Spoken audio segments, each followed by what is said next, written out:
今日も僕ら無理をして生きては人生に悩む毎日です、yeah、でもヘラる自分も笑う自分だってやっぱり本当は大好きです。 It's not 不細工でも愛せよこのカス野郎。 It's not 生きるだけでお金くれてもいいでしょ。クソな日常退屈な日もこの僕が天国に変えてあげよう。てかやむ自分責めなくてもいいじゃん。もともと僕ら生き方フリーじゃん。例えば腕に傷跡ないとして、あなたの腕に傷跡多いとして、メンヘラの価値観に大差はない。鳥も可愛い自分を誇りなさい。ヘンズアップなこのままステイハイ。ほらギューしたい君と一緒にいたい。メンヘラもファヘラも関係ない。なりたい自分になりゃ問題ない。ヘンズアップなこのままステイハイ。ほらギューしたい君と一緒にいたい。メンヘラもファヘラも関係ない。なりたい自分になりゃ問題ない。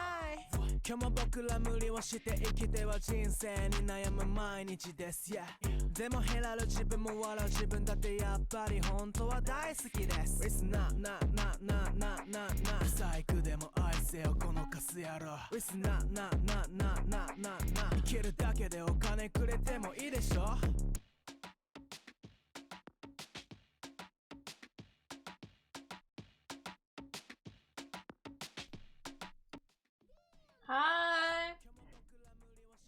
Hi everybody. How are you today? Oh my gosh, what just happened?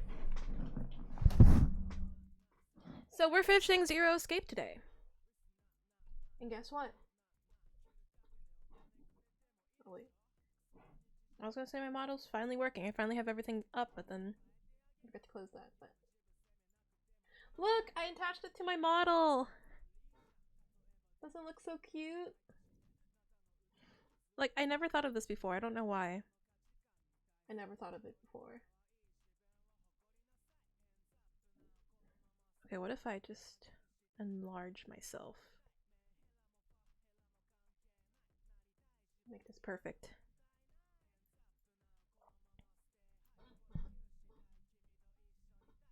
Okay, now it's good. But yeah. So, we're gonna finish Zero Escape today. And then, if you see on the schedule, we're gonna start the second game later this week. I still have my Simbob. Where is that in? Oh, just right there. It's just standing there. Okay. So, oh yeah, I had to re-download it because my computer was being weird, so making sure everything... My Steam was being weird. I had to re-download all my Steam games. So I made sure... I had to make sure that the same things were the same there. You know? That made no sense, but it's okay. Perfect! Okay. Yep, this is our one.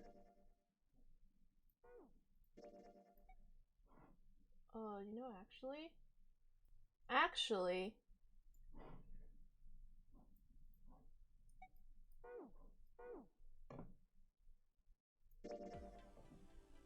oh my gosh, you're still so loud. Everything is so loud. Okay. Oh no, I don't want to quit. Let's continue where we left off. So we just discovered that Clover was dead, I believe. That's where we left off. Maybe there's another clue. Anything that might lead us to discover who stabbed Clover. I was right. As quickly as they could, they searched around and under the beds and in the corners. His eyes caught on the door. The door that led to the passageway of door number 5. Behind this door. The ninth man's body is behind there. Maybe I should have another look at it, just in case. Just in case. Quietly, he pushed open the door. Ugh. The smell hit him like a blow to the face. Oh, the hell. This smell is... His lungs contracted, unwilling to inhale such fetid air.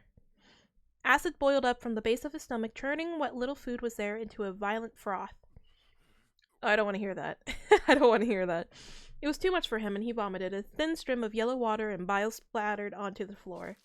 Ew. I still had to hear it. Ew. gross. Please don't do that. Okay. He wiped his mouth weakly and stared at the dead body. Chunks of torn flesh lay in an arc around the body.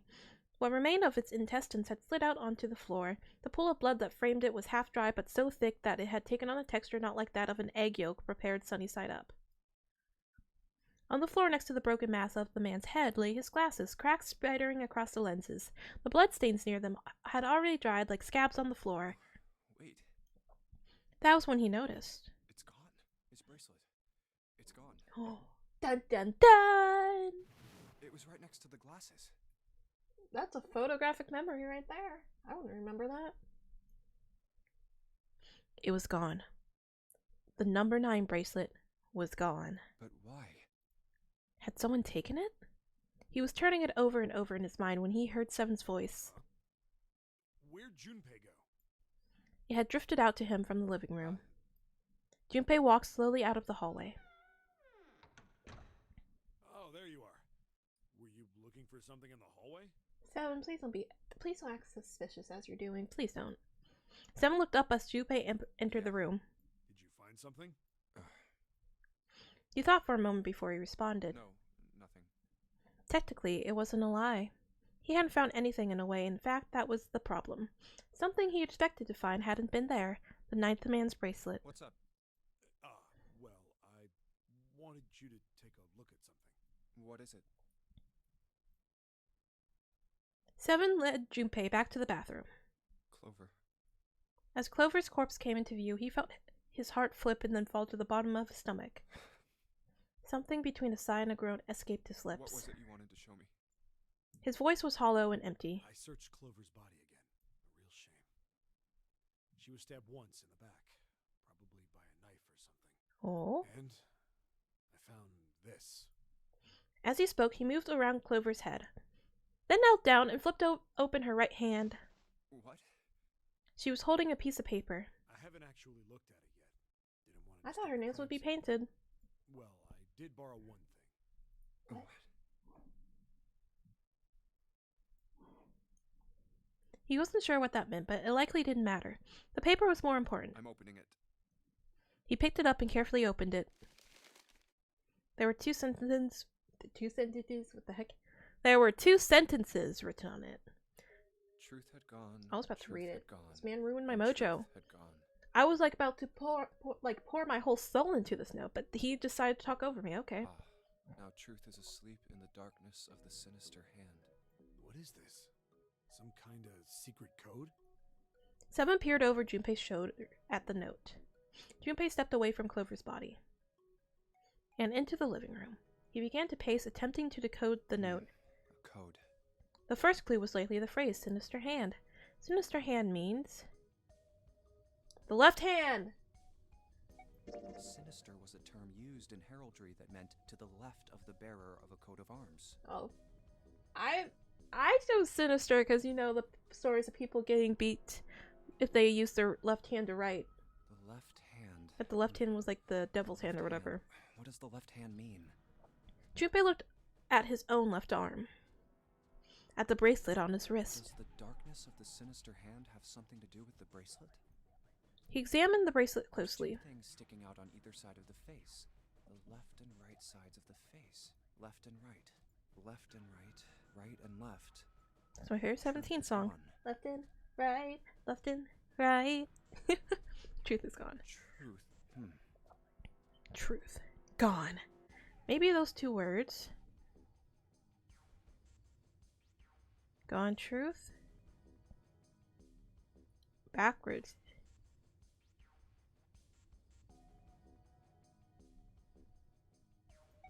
How about switching the sentence around? I don't know. Gone had truth. Well, that makes even less sense. Clearly, switching the words isn't going to help. What? I'm just gonna go with. What else could gone and I'm just gonna truth go with mean? the most basic answer. Truth, of course, means something that is correct, something that's fact. In other words, something that is right. You could then safely assume that gone means left. After all, after someone left, they were gone. But in this case, they clearly refer to their directional homonyms. Then truth equals right, and gone equals left. Wait, is this the code for the safe? Okay, wait. So,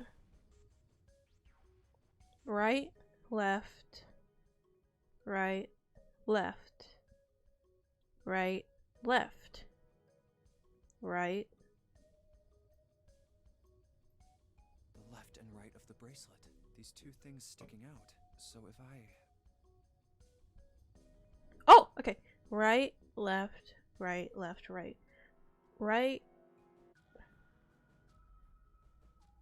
I don't have the one I was looking. You end on right. So it's left, left, right, right, left, right. Or left, right, left, right, left. It's this one. Right? No, that's the truth had gone, and truth came first. Okay, I guess it ends on left. Okay. It's right, left, right, left.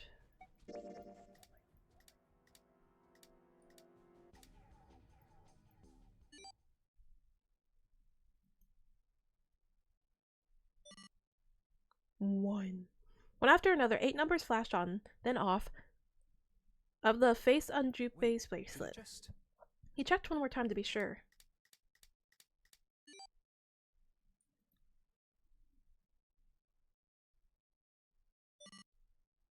One, four... Huh? Hey, what are those numbers? Junpei didn't answer. He couldn't answer. He had no idea what they were either.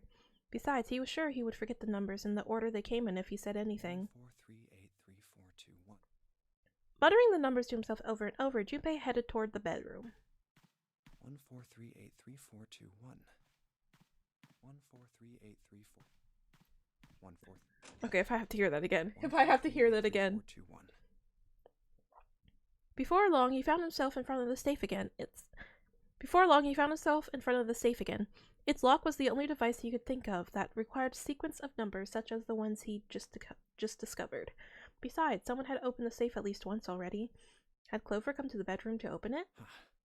Junpei slowly dialed in the numbers the bracelet had given him. 1 to the 4. Okay, I don't need to know your process. Just do it. I don't need to know your written process. Finished. Bingo. I knew it was for this. A small telltale sound of a lock opening. He grabbed the handle, took a deep breath, and pulled it up.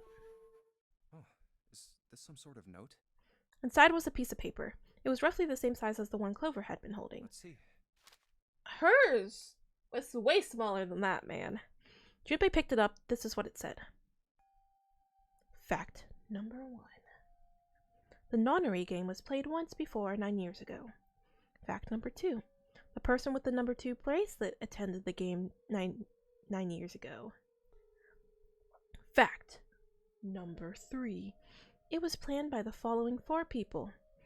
Cradle Pharmaceuticals CEO, Gentaro Hongo. Cradle Pharmaceuticals Chief of Staff, Nagisa Nijisaki.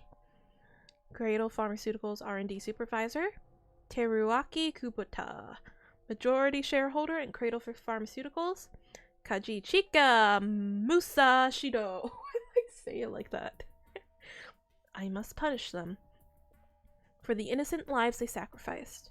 This is the only warning they will receive. That innocent souls might be saved. I now state the truth.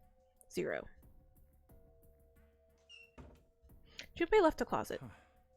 There were 5 people waiting for him in the bedroom. Ace, Lotus, Santa, Seven, and June. He looked at each one of them in turn, then slowly placed his hands in his pocket of his vest. Sorry, but do you think you could all come with me? Come with you? I want all of you to go to the big hospital room. Why? There's something I want to be sure of. What do you want to be sure of? What are I you want looking to at? know if the person I suspect is really the culprit. Wait, then you're saying... Yeah, I think I've got it figured out. I know who killed Snake and Clover. The atmosphere in the room changed. Grief was suddenly gone, replaced by attention like a strap of leather stretched to its limits. 5 sets of eyes stared at Junpei. He pretended not to notice. Anyway, if you could all please move to the big hospital room. I'll explain everything as soon as we get there. Then, almost as if on cue, the bell began to ring. They all heard it. It was the bell from the clock in the main staircase. How much time do we have left? Let's see. The bell rang 5 times and It's ceased. 5 o'clock. We've only got an hour We left. don't have a lot of time left. Let's go. Slowly, one by one, they followed Junpei out of the bedroom.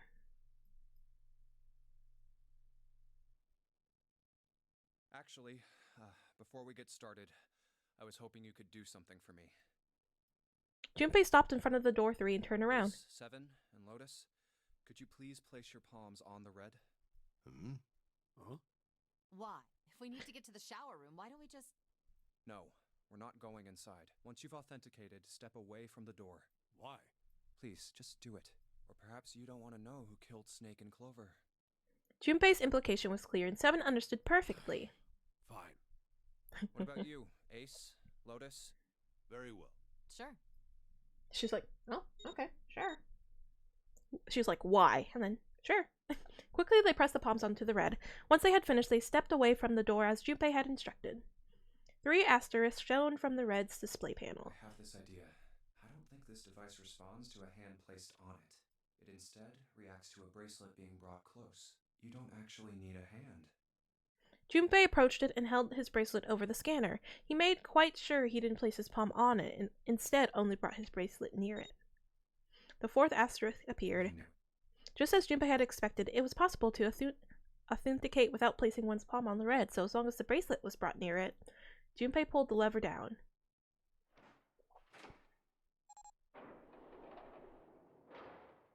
Man's finally grown some brains. Door 3 opened like a hungry mouth. 9 seconds.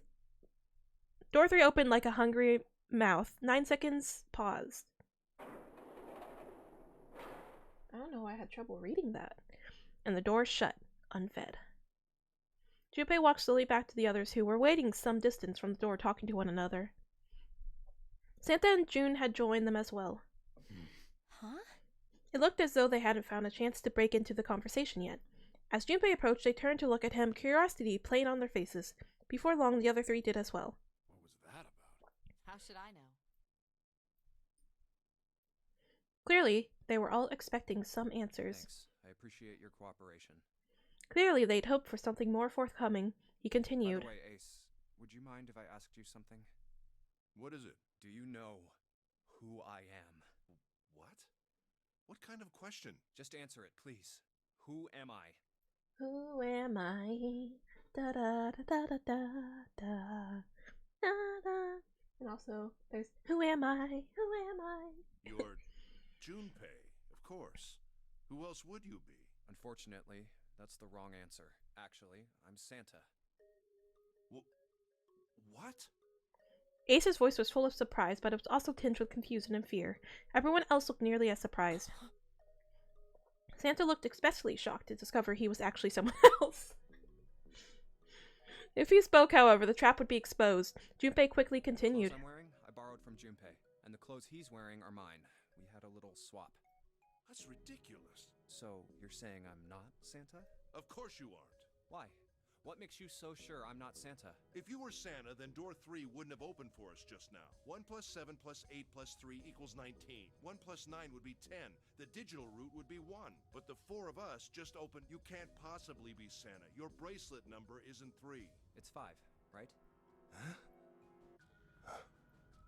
Only then, when it was too late, did Ace realize his mistake.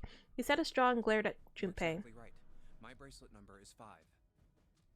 As he spoke, Junpei lifted his wrist up to show everyone the bright red 5 on his Sorry, wrist. Ace. I tricked you.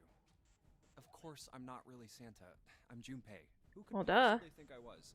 It's obvious I'm not. To think I was, ridiculous. But I guess You're you roasting could him. see just how obvious it was. I asked you before, what makes you so sure I'm not Santa? And you answered. If you were Santa, then door 3 wouldn't have opened for us just now. Most people wouldn't say something like that. The first thing that would come to anyone else's mind wouldn't be the bracelet number. There'd only be one thing they'd say. One sentence. You don't have his face. Ace, you have prosopagnosia. Yeah, it's that thing. Junpei's voice was quiet and calm. He knew the truth, so did Ace. Prosopagnosia? The others looked confused. What's that? No clue. Prosopagnosia is... He heard Lotus begin to explain it to them. I want to hear the explanation again. Ace glanced at them, then turned back toward Junpei's side. Very well. I confess. I have prosopagnosia. I cannot differentiate human faces. Is that what this was about? You want to mock me for my disorder? No, not at Bro, all. dude. Don't turn it into that. I'm not making fun of you at all. In fact, I feel kind of bad for you. No, the reason I brought this up is that there's an excellent chance the person who killed Snake has prosopagnosia. Ace's face tightened, his eyes narrowed. What do you mean? Junpei leaned casually against the iron piping, what the heck, of one of the beds. I'll just come right out with it. I think it was you, Ace. You killed him. Chad move. Junpei was suddenly very aware of 5 pairs of eyes on him. He had their undivided attention now. The room had grown very, very quiet. Junpei took a deep breath. That's ridiculous. What possible evidence do you... I have 3 pieces of evidence. The first, think back to a few hours ago. You made us argue over the 3 doors here in the big hospital room. There was no way all 7 people could go through them. Lotus suggested that we sacrifice one of us. Lotus looked away awkwardly. Junpei glanced at her and continued. You, Ace, said, I'll stay here. Why would you say something like that? It's pretty simple, really. You didn't want us to see the dead body in the shower room. You see, if Ace stayed behind, there were only 2 doors the rest of us could go through. Doors 7 and 8. There was no way we could get through door 3, the shower room. You knew that, didn't you, Ace? That's why you volunteered to stay behind. Come on now. I think that's going a bit far. I can understand if you're jealous of my bravery. Man. Please don't This devalue dude. my actions. I only wanted to save the rest of you. Surely you can understand my altruism. Surely, bro. Surely. Altruism, huh? Junpei stared off into the darkness at something very interesting and lazily began to dig a persistent bit of wax out of his ear. You already knew, didn't you? You knew that whichever doors we took, eventually we'd end up back in the big hospital room. What on earth are you saying? Of course I didn't know that. How could I have? Really? Yes, yes. Pleading was not something they'd heard from Ace before. Junpei pulled the piece of wax from his ear, glanced at it, and flicked it off into the darkness. Oh well, that's cool. I've still got 2 more pieces of evidence that say you're the killer. The second is that, as I said earlier, you have prosopagnosia. Then you mean to imply that a person who can't distinguish human faces... Dude, that's not what I said! Junpei, they call that prejudice. No, I am not that stupid. Then why? Well, before I explain, I suppose there's something I should tell you. The corpse in the shower room. It's not Snake's. What? Ace's face went pale. The others looked confused as well if the body wasn't I Snake's. didn't put it together right away, but there was something Clover told me.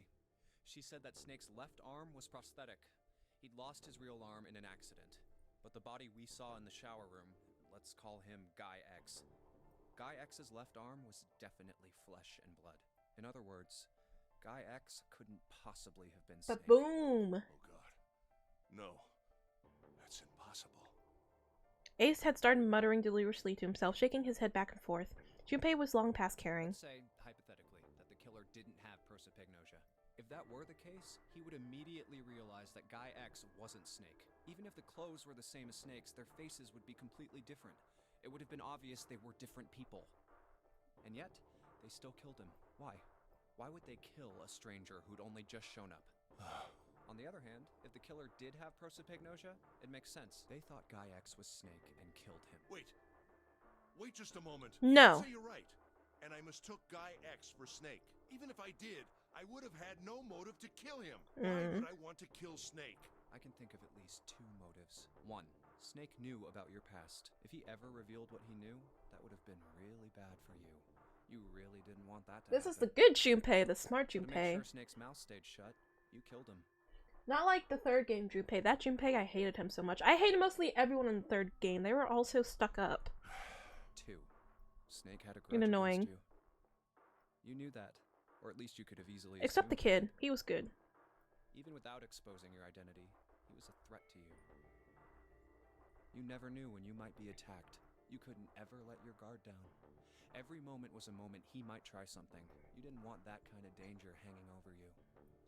Hey, hold on a minute. For the first time since the beginning of Junpei's explanation, someone besides Ace spoke What's up. the past that Ace wouldn't want us to know? Why did Snake have a grudge against him? Look at this. He handed Santa. What the Santa? He handed Santa a small piece of paper. What's this piece of paper? Santa squinted at the paper and began to read. The game was played once before 9 years ago. The person with the number 2 bracelet attended the game 9 years ago. It was planned by the following 4 people. Cradle Pharmaceuticals CEO Gentaro Hongo. What is this? The truth. Slowly, Santa looked up from the paper. His eyes met It's a Junpei's. message from Zero. It was in the safe in the first class cabin. And suddenly, Give me a break! Ace's face was red and shaking, and his voice was full of fury, tinged with desperation. That paper is a lie! Someone is trying to frame me! Me. You said me, right?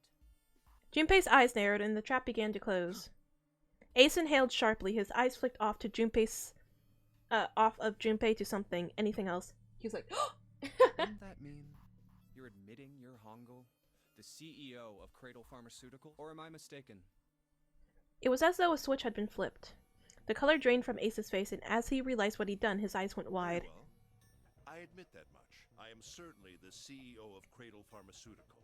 Gentaro Hongo. So what if I am? I don't know anything about this nonary game that supposedly took place 9 years ago. That does not sound very Everything convincing. on that scrap of paper is bullshit. Someone is Your trying statement to is set me up, bullshit. see? First of all, First of all, what? This reminds me of like Danganronpa was like Junko Enoshima is. Junko Enoshima is. Junko Enoshima is. Junko Enoshima is. Right the fuck here, that whole thing. Ace stammered as he tried desperately to work himself to a more tenable position. Hey, you're claiming I did this all by myself. No. Think that over, all right? How could I have killed Snake all by myself? Oh, that by yourself. Not Snake. It was Guy X. I don't care who it was. You said the killer put this other man into door 3, right?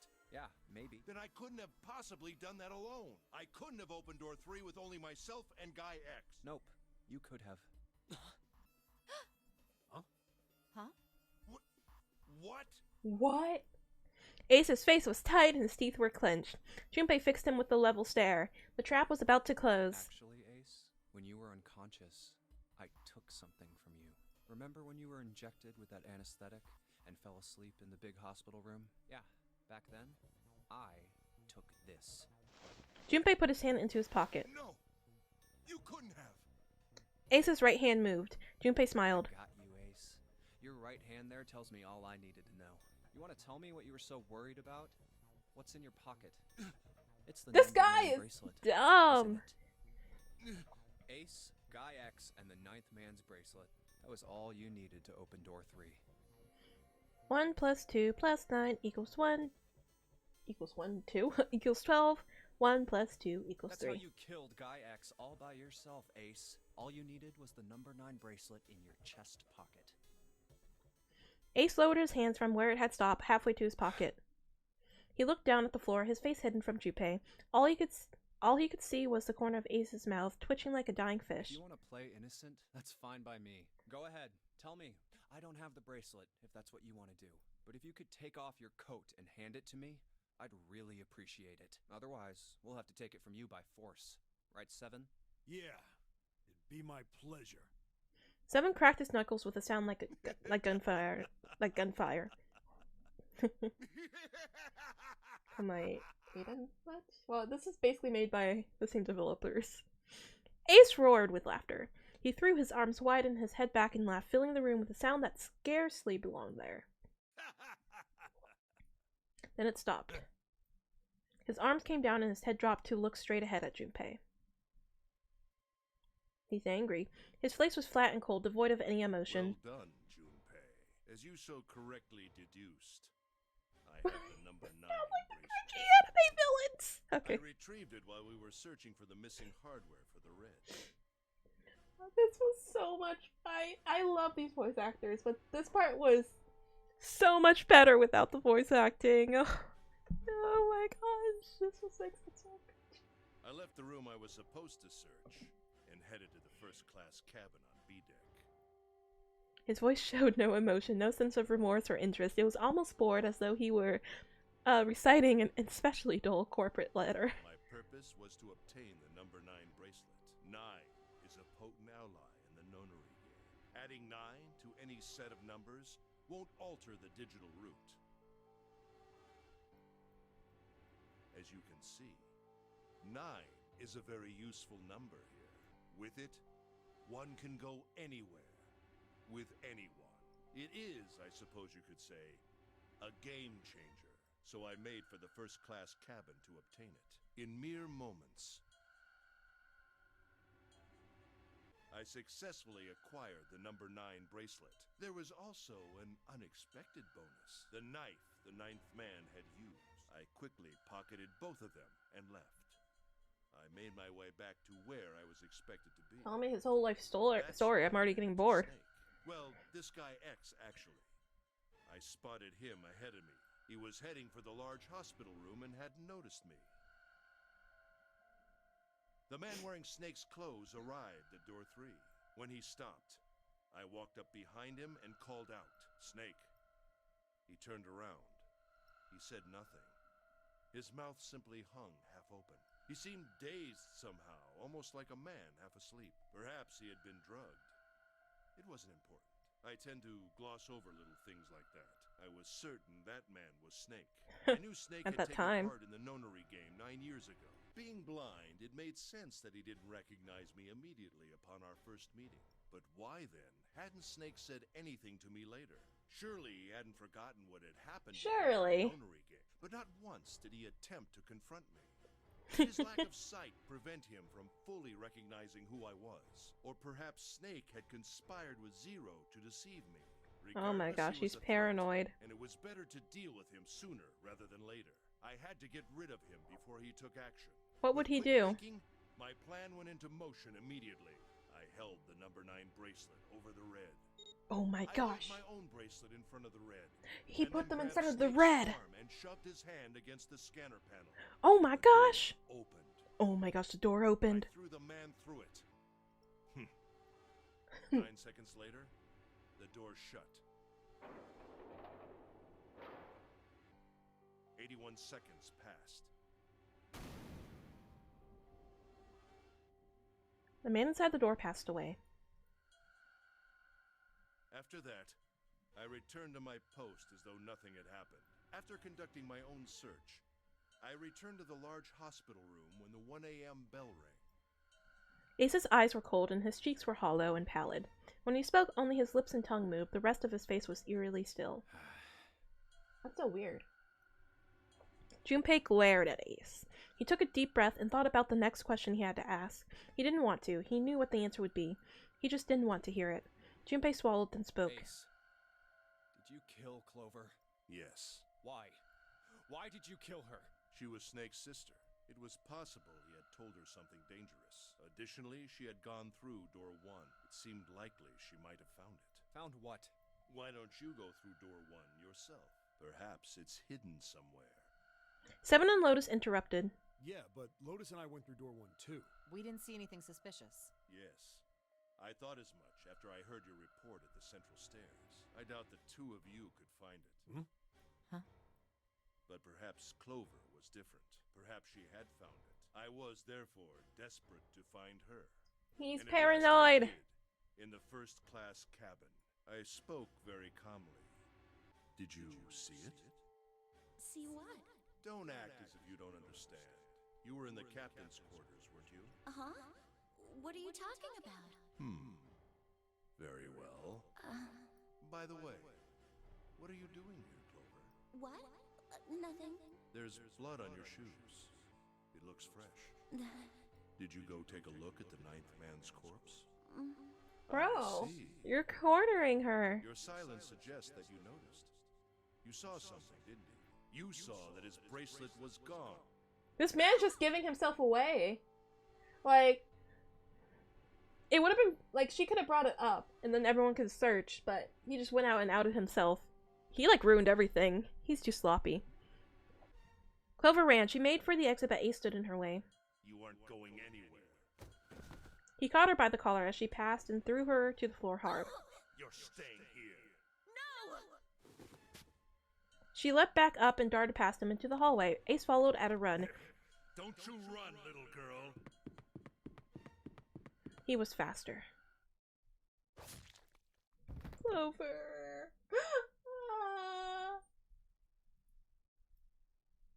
I love That you. was how I killed Clover. His face hadn't changed. If he felt guilt or remorse or anything one might feel after taking the life of another human being, it didn't show. You son of a bitch! Seven's whole body trembled with rage and his voice rumbled with hate. Santa's eyes were bloodthirsty and Lotus and June's faces were distorted by anger and hatred. Ace looked at them and smiled. It was a cold, cruel thing with no humor in it. He shook his head and sighed. I admit it. I've lost. I have lost. Completely and utterly. Is he gonna yell, "Lost"? Don't misunderstand, Junpei. I didn't lose to you. I lost to Zero. Not you. You lost to Clover. I'm disgusted with myself for falling into such a simple trap. I looked the fool. And it was a trap. Make no mistake. I was trapped and manipulated by Zero. Clover, like literally, like she told. We found out about Snake's arm because of Clover. You know, Clover gave us the code to the safe to get that evidence. You know. The man I killed in the shower room. If he wasn't Snake, then I have no idea who he was. But he was wearing Snake's clothes. And that was no coincidence. He had also been injected with something that reduced his cognition and prevented him from identifying himself or resisting me. And we can't forget the components that were removed from the red before we arrived. I have no doubt that Zero planned all of this. Zero made sure I would kill that man. It follows, of course, that Zero knew everything I would He's projecting. do. That I would try to take the number 9 bracelet. That I would try to kill Snake. Everything. Suddenly, Junpei remembered the paper he'd found in the safe. He remembered the last words Zero had written on it. I must punish them for the innocent lives they sacrificed. This is the only warning they will receive. That innocent souls might be saved. I now state the truth. He remembered other words he heard from Clover. I think Zero is one of us. One by one, Junpei looked at the 5 people standing in front of him. Ace, Santa, June, Seven, Lotus. Zero is one of us? No. Wait. Wait. There's one more person. Snake. The man who died in the shower room isn't Snake. That means he's almost certainly still alive. Maybe Snake is Zero. No. Maybe he made Guy X wear his clothes so that we'd all think he was dead. Where's Snake now? What if he's off somewhere laughing at us? If he is Zero, he must have been lying to us about everything else. Is he watching us? Don't doubt Snake, man. Don't doubt my boy Snake. Well, I believe I've finished with my confession. Why don't we get moving? He sounded as if he'd just finished doing nothing more exciting than describing the weather. For Santa, it was the last straw. What the hell is this shit? Yeah, tell him! Going anywhere, you son of a bitch! We're gonna leave your ass here to rot! Why? Because I killed Clover? That's ridiculous. Why are you so upset that I killed the little bitch? She was nothing to you. A stranger you only met a few hours ago. Am I wrong? This motherfucker, dude. I hope he dies. You bastard! Yeah. Seven roared and lifted a fist that would likely have shattered Ace's jaw, but someone else was faster. Oh! Get her, girl! She stepped toward Ace, raised a fist of her own, and drove it straight into his nose. Blindsiding me with a punch, huh? You've got some fire, don't you? I confess, I rather like a tough woman. He sniffed and wiped a small trickle of blood from his nose with a raised eyebrow. Well, maybe you'd like another one then. Before that, let me give you one of my own. Huh? Lotus scarcely had time to blink. Ace snaked his arms around her and pulled Lotus's back up against him. In the same motion, he reached into his coat pocket.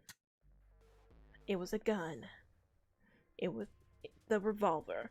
Almost lazily, he tilted it to point at Lotus's head. If any of you so much as blink, I won't hesitate to pull this trigger.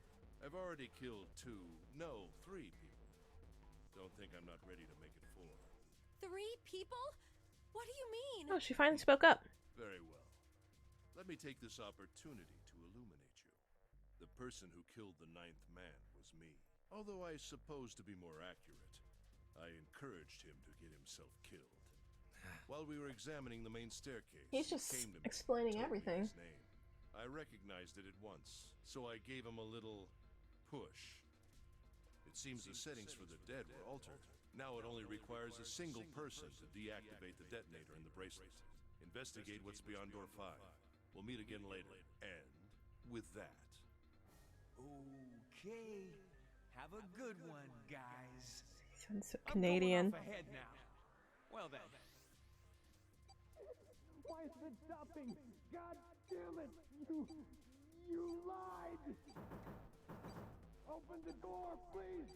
I'm begging you! Help me! Please get me out of here! Oh my god! There's no time left! Listen! I was lied to! He lied to me! He put me in here! It was him! He killed me! Yeah!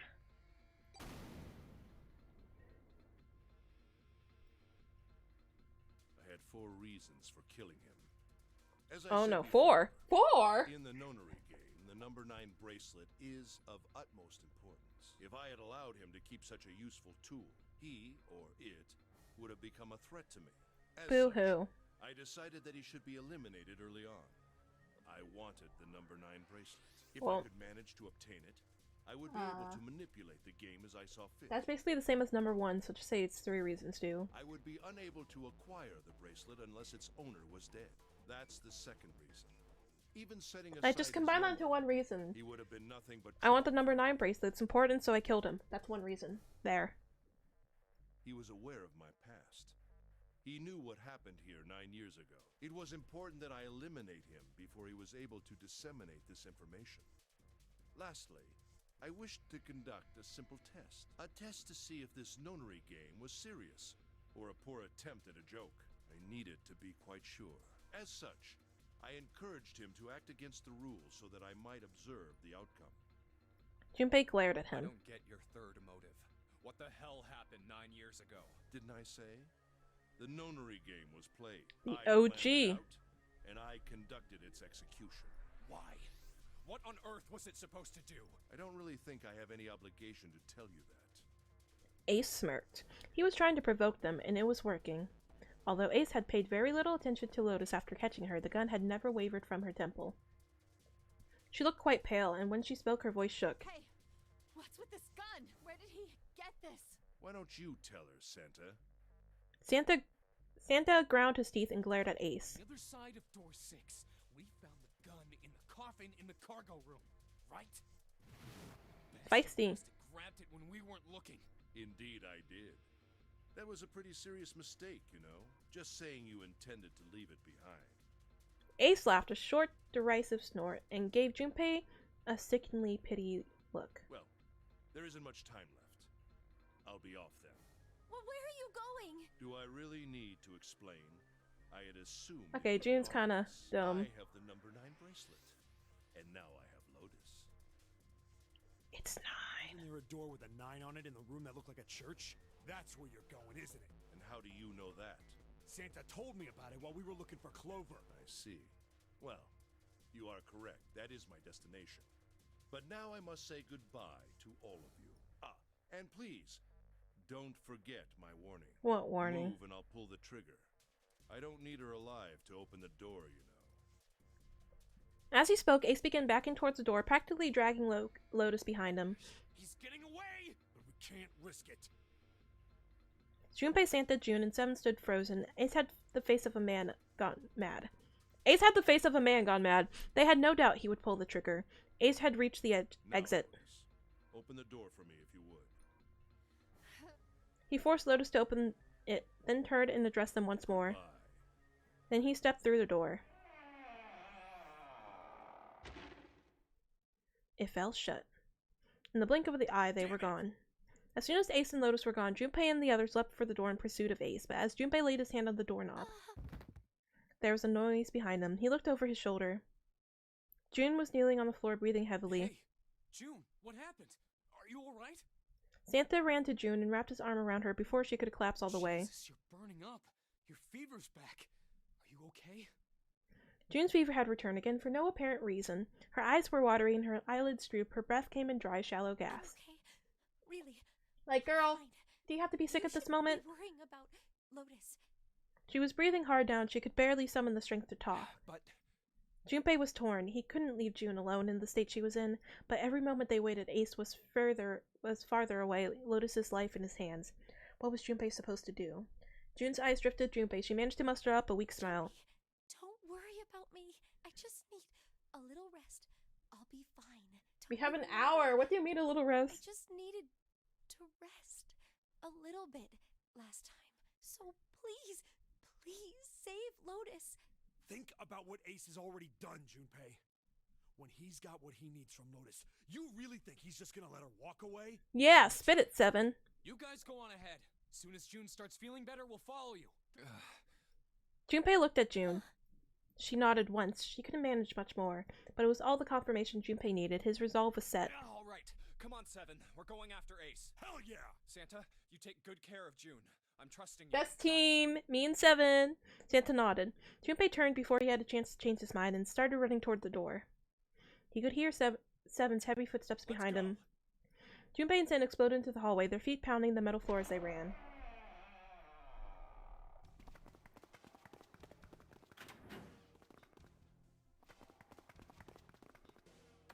Oh, we're speed running this shit. Oh yeah, I have a smoothie. The packet's really frozen. Okay, I got a smoothie ASMR.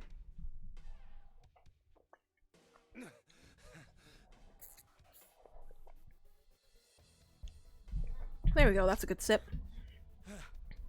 Junpei and Seven had finally arrived at the church, exhausted and out of breath. As their lungs struggled to catch their breath, their eyes frantically scanned the ruin. Where are they? I don't see them. You think they already went through?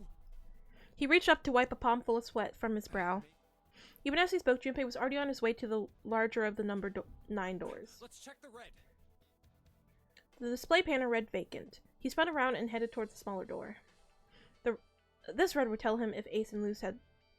This red would tell him if Ace and... Engaged. Why It's can I... occupied. Why can I speak? Why can I speak? Okay, where is it? Wasn't file. I'm pretty sure there's a... thing. Or I thought I was. Oh well. That means Ace and Lotus went through here. No, it's this one. No, it's not this one.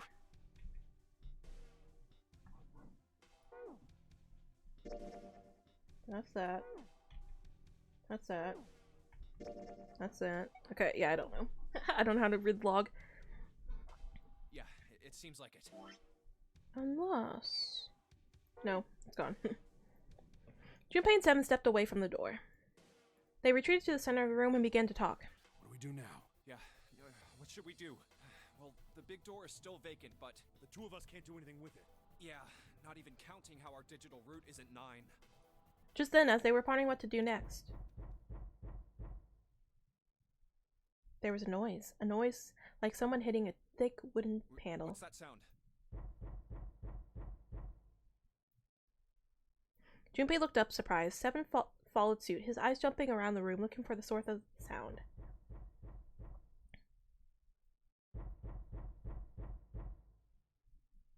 Do you want to build a snowman? It's coming from over there. It wasn't long before they found the altar.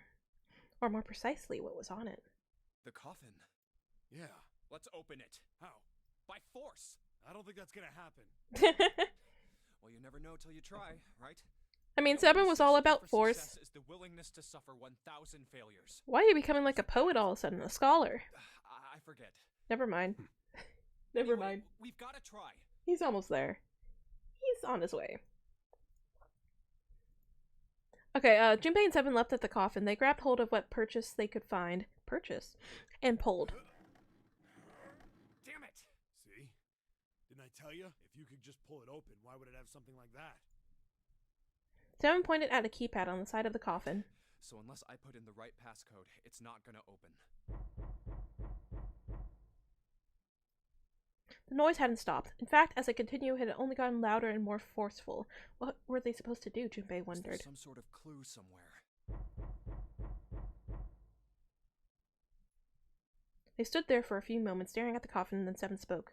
Hey, Junpei, I remember you mumbling about some weird numbers over by the bathroom in the first-class cabin. Yeah, Clover came in By clutch. solving the secret message Clover was holding, right? Truth had gone, or something like that. Yeah, that's right. Well, maybe that number's the passcode for this thing too. Come on, that's impossible. You never There's know no until you code to try. unlock that safe. Yeah, but the person who set up that safe in this coffin is the same person, right? Zero set up both of these. Yeah, probably. Well, then they might have set the same passcode for both of them. Seven That's gets it. ridiculous. Why don't you just try it? I mean, it's not like you'll make things any worse. It'd just be a waste of time. There's no way they're the same. How Junpei! do you know that? You never know until you try. The only necessity Listen for to Seven. success is the willingness to suffer 1,000. Yeah! Bring it back right around to him. Who said that? You. I love that. Fine. He knelt down in front of the keypad and looked at it. Perhaps because he repeated them so many times before, the numbers came easily to Junpei's mind. 38 3421. Quickly, he typed them in. He checked that he entered the right numbers, took a deep breath, and pressed the E button. It only took a moment. What? See? You should have You listened gotta to be kidding 7. me. There was a click. And with a heavy clunk, the lid of the coffin slid off onto the floor. Someone sat up from inside. It's my boy! Snake! You. Why? Ah, those voices. Junpei and Seven, unless I'm mistaken. Where are the others? Are they elsewhere? Of course, there was no reason Snake would have known anything about where anyone else would be. Junpei and Seven looked at one another. There was a great deal he needed to know, but... They had to tell him something, however, so they began to talk. Snake explained to them how he came to be locked in the coffin. Apparently, he'd been hit with some sort of knockout gas, and Junpei and Seven explained what had happened to the rest of them. I see. I believe I got the gist of everything. Have I been sufficiently caught up? No, there was one thing they kept from him. Clover. There was one thing, however, that neither Seven nor Junpei could bring themselves to say. That Ace had killed Clover. They feared that if Snake knew, he might well go insane. Yeah. They decided as much by a look the moment Snake had climbed out of the coffin. That still doesn't explain why you were trapped in here. We've still got no clue about Zero's true identity, let alone why the hell he's doing all this. Why did he put Guy X in Snake's clothes? Is all this stuff somehow related to that notary game that was played 9 years ago? Hey, Snake, do you know anything? Junpei put the question to Snake. His answer was less than illuminating. What are you talking about? I apologize, but I have no idea what you're saying. It seemed as though Snake was perhaps not being entirely honest, but that knowledge did Junpei and Seven little good. Oh, come on, just tell us if you know. I don't know what to tell you. How can I know something I don't? No matter how many times they asked, he insisted that he knew nothing. It was becoming clear that Snake wouldn't give in, and every second they spent asking him was a second wasted. We're running out of time. We need to go after Ace. However... They stood in silence, the overpowering atmosphere of the chapel almost stifling. Junpei, Seven, and Snake simply stood at a loss for what they should do next. What do we do now? He glanced over at Snake's wrist. Sure enough, he could see the 2 on the bracelet on Snake's wrist. The three of us can't make a digital route of 9. Yeah, we just get 5. We're stuck here then. Oh. Hey, I just remembered something. Seven began patting his pockets as if he were checking to see if any of them held anything. What is it? I found something earlier. What did you find? This. He finally found the pocket he wanted and his hand dove into it. Seven pulled out something round and metal. A bracelet. There was no mistaking the number glowing at them from the face like a cartoon eye. Zero's bracelet. What did you say? Are you saying that 7 has the number 0 bracelet? Yeah. Where did you get that? Snake's question was innocent enough, but if he learned the truth, okay, I didn't even read that. I don't know what I was saying. I was like on drugs or something. Snake's question was innocent enough, but if he learned the truth, if he had been able to see, he would have noticed Seven look away. Clover gave it to me. She did? Yeah. How did she come by it? Well, she found it. See, on the other side of door 1, A deck, the captain's quarters. She asked me to hold on to it because it was too big and bulky for her to be lugging around. He's lying. Junpei could tell right away that Seven wasn't telling the truth. He even told us earlier. I haven't actually looked at it yet. Didn't want to disturb the crime scene, you know? Basic stuff. Well, I did borrow one thing. Ooh. He probably said that so Snake doesn't find out about Clover. You need to tell the poor man. Hi, Junpei. Been nice knowing you. Wait, 7 plus 2 plus... Oh. Come on, man. I'm just kidding. Still, just in case, I want to make sure the zero bracelet gets picked up by the red. Snake, give me a hand, all right? Without waiting for a response, he started walking towards the door. Junpei and Snake followed him quietly. Before long, they found themselves in front of the larger of the two doors. 7 and Snake put their palms on the red. Once they'd done that, 7 put the number 0 bracelet on the scanner panel as well. A third asterisk appeared on the screen. 7 plus 2 plus 0 equals 9. Now they just needed to pull the lever and the door would open. huh? Why isn't it opening? Well, the third asterisk lit up, so it must have registered the zero bracelet. Maybe it isn't actually 0. Huh? What?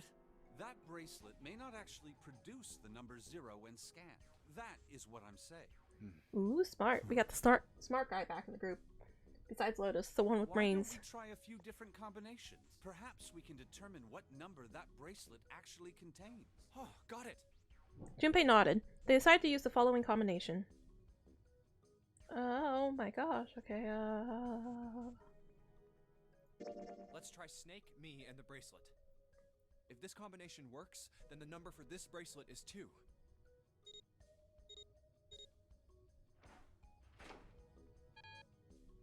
Okay. It didn't open. Guess it's not 2. Then...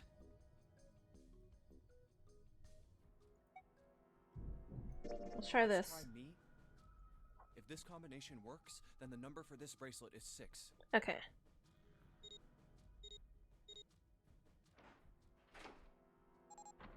It's 6! It opened. Yes, so it would seem. 7 clearly hadn't thought their experimentation would produce anything useful and looked rather confused. Snake was, as usual, calm and smug. The door slid closed. Junpei's forehead furrowed as he thought. That means the bracelet is actually 6. 5 plus 7 plus 6 equals 18. That's 9. But how is that possible? The display on the bracelet clearly shows a 0. Suddenly, from somewhere far beneath them, they heard the creak and groan of tearing metal. With it came the sound of water pouring into parts of the ship that had until recently been dry. Oh man, that's not good. I guess our time's just about up, huh? At any rate, we know now that the door can be opened. Let's go! But, Snake, are you sure? Yeah. You know that only Junpei and I can go through this way. You needn't worry. I have a solution to this problem. My last resort. But if now is not the time for last resorts, then when?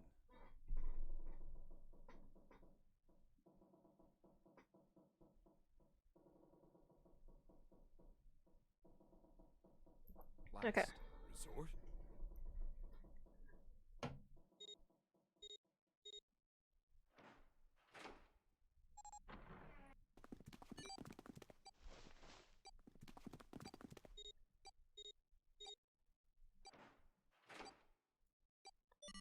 That's the fastest sequence we've had so far. Just gonna point that out. Junpei, 7, and Snake ran full tilt down a long straight hallway. They were headed for the stern of the ship and had no time for distractions, and as they ran, 7 spoke. Gotta admit, you really surprised me there, kid. I couldn't figure out how the hell you were gonna get out of that one. How come you didn't do that right off the bat? As I told you, it was a last resort. Had I used it at the beginning of the game, I would have come under a great deal of suspicion. I imagine Wait, did that he take most off his people would have arm? taken it to mean that I was 0. Once they'd convinced themselves of that, I wasn't optimistic about my chances of making it out of here alive, let alone unscathed. I felt it best to play my cards close to the chest, as it were. That way, if I were in a situation where there was nothing else I could do, I'd have a little trick up my sleeve. I'd just take my bracelet off. Ah. Snake's plan had been simple, but effective. He simply removed his bracelet. How? To Junpei, it looked as though Snake had simply crushed the bones of his hands until they were small enough to fit through the wristband. Of course, that would have been practically impossible, so how had he done it? My brother's left on Yeah, we know it's prosthetic. Snake had slid the bracelet off and tossed it into the coffin. I I know this is kind of a weird thing to say, but I'm glad that's a fake arm. Don't have to be afraid of the door if you don't got a bracelet. You are correct. He'd walked through the door easily, without authenticating. He stepped out of the other side unscathed and began running down the hallway alongside Seven and Junpei. They kept running for a while longer and eventually came upon a set of stairs leading downward on the right side of the hallway. They stopped and peered down the staircase. I think these stairs connect to the bottom deck. Doesn't look like it's underwater. They nodded quickly to one another and jogged down the stairs. It took only a few minutes to make their way to the bottom deck. There was a single hallway in front of them, at the end of which was the single door. Junpei threw it open. Inside was a massive iron gate. A plate was affixed to the top of it. It read Incinerator? Incinerator. Yeah, that. Oh my. That Yeah, that. doesn't sound very pleasant. Do you see a lever near the gate, perhaps? Yeah, right over here. How did you know that? Well, I'd be happy to regale you with the story. I imagine it should only take half a day or so. We don't have that time. Junpei grumbled, gave Snake a dirty look, and jogged over to the lever. Don't give him a dirty look. You still haven't told him his sister died. If you pull it, the door ought to open. Got it. He pulled the lever down.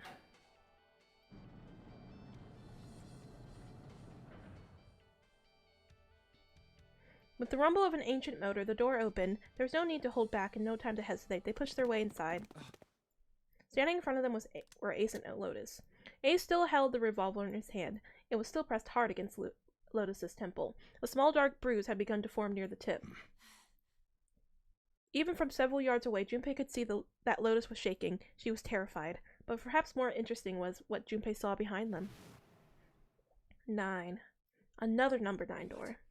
Why? Why is there another one? The door stopped Junpei in his tracks. It simply shouldn't have been there. As his brains finally began to consider why, the whine of a warning klaxon filled the air, drowning out any thought. Warning. Emergency incineration command Why is it British? has been acknowledged.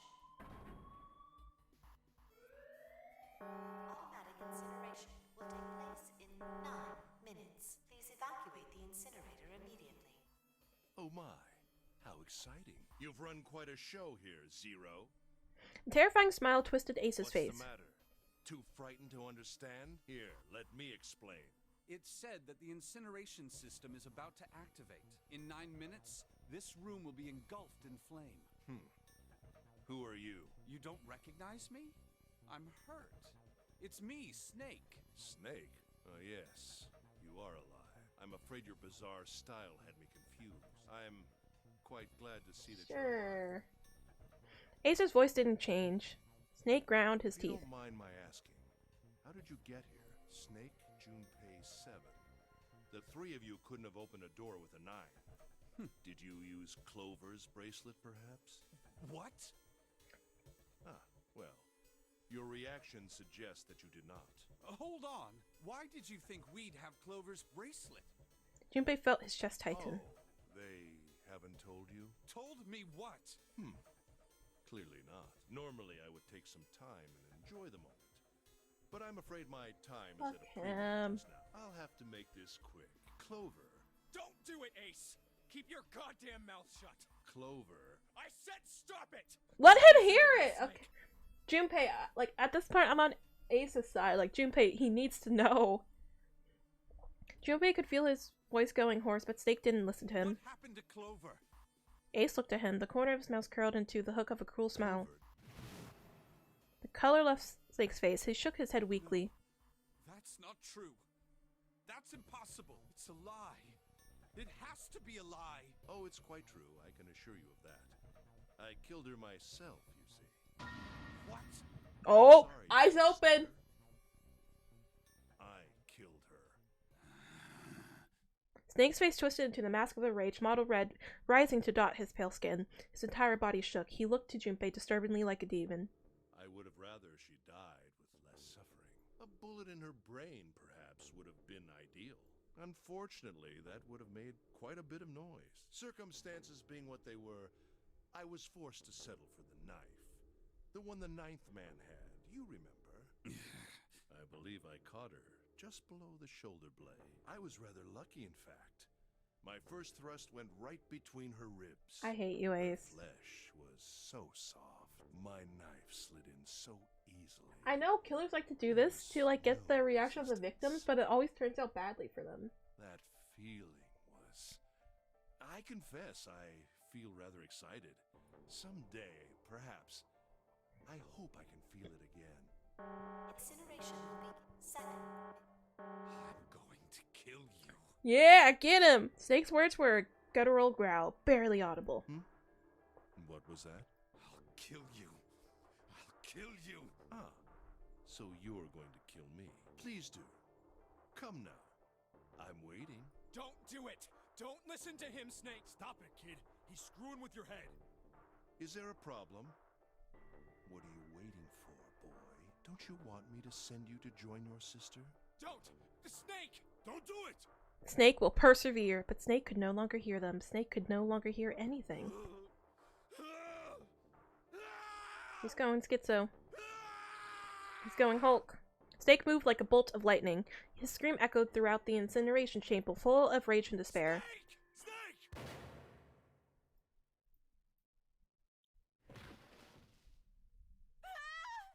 Another scream filled the room. It was Lotus. She ran across the room towards Junpei, her eyes wide with terror. Hurry! Snake's ill-fated attack had loosened Ace's grip on her, and she made a run for it. She reached 7 and Junpei and ducked behind them. Incineration, 5 minutes. Give me the woman. He raised the gun. Need her. Without her bracelet, I will be unable to open this door. Quickly now. I don't have time for your shenanigans. In the center of the room, Snake's body lay eerily still. He looked like a human larva, prone and vulnerable on the floor. I see. Then it would seem I have no choice. The rest of you must die as well. Fortunately, I have 5 bullets left. 1 for Junpei, another for Lotus, and the last 3 for that lump of idiotic man you call 7. Don't insult I 7. will take Lotus's body with Why is me it any man that and named leave 7 is this room. awesome? I love 707, and then we have 7 here. Incineration will begin in 4 minutes. Well, it looks as though our time together is at an end. I rather enjoyed playing with you. Wait, so you guys can see the picture. That's the picture. You're welcome. Damn it! Junpei could see Ace's finger tighten. He could see it begin to squeeze down on the trigger. His body tensed, preparing for the catastrophic impact of hot lead against human flesh. Goodbye. Then it happened. Snake stood up. What? No, that's impossible. For the first time, Ace's composure broke. With obvious effort, Snake lunged forward 1 step closer to Ace than another. He looked for all the world. No, he looked for all the world like a zombie. Kill you. I'll kill you. Get your revenge! His voice was the mournful wailing of the undead. Stay away from me. Get back. Stop. If you come any closer, I'll get away from me. Little by little, Ace was retreating. Snake didn't stop. He continued his stiff, inexplorable approach, his eyes twin pools of pure fury. Listen to me. I said, don't come any closer. Shit! You bastard! Ace Revolve leapt 5 times. 5 times the air. Ace Revolves leapt 5 times. 5 times. The air in the incinerator was split by the crack of a bullet. Snake's body twitched as 5 clouds of blood and torn flesh leapt into the air across his body. A fine pink mist drifted from his body and disappeared. Junpei didn't have time to ponder what that meant before. And then his strength was gone. His legs crumpled and his broken and battered body slid to the floor. Incineration will begin in 3 minutes. Finally, but Snake wasn't done.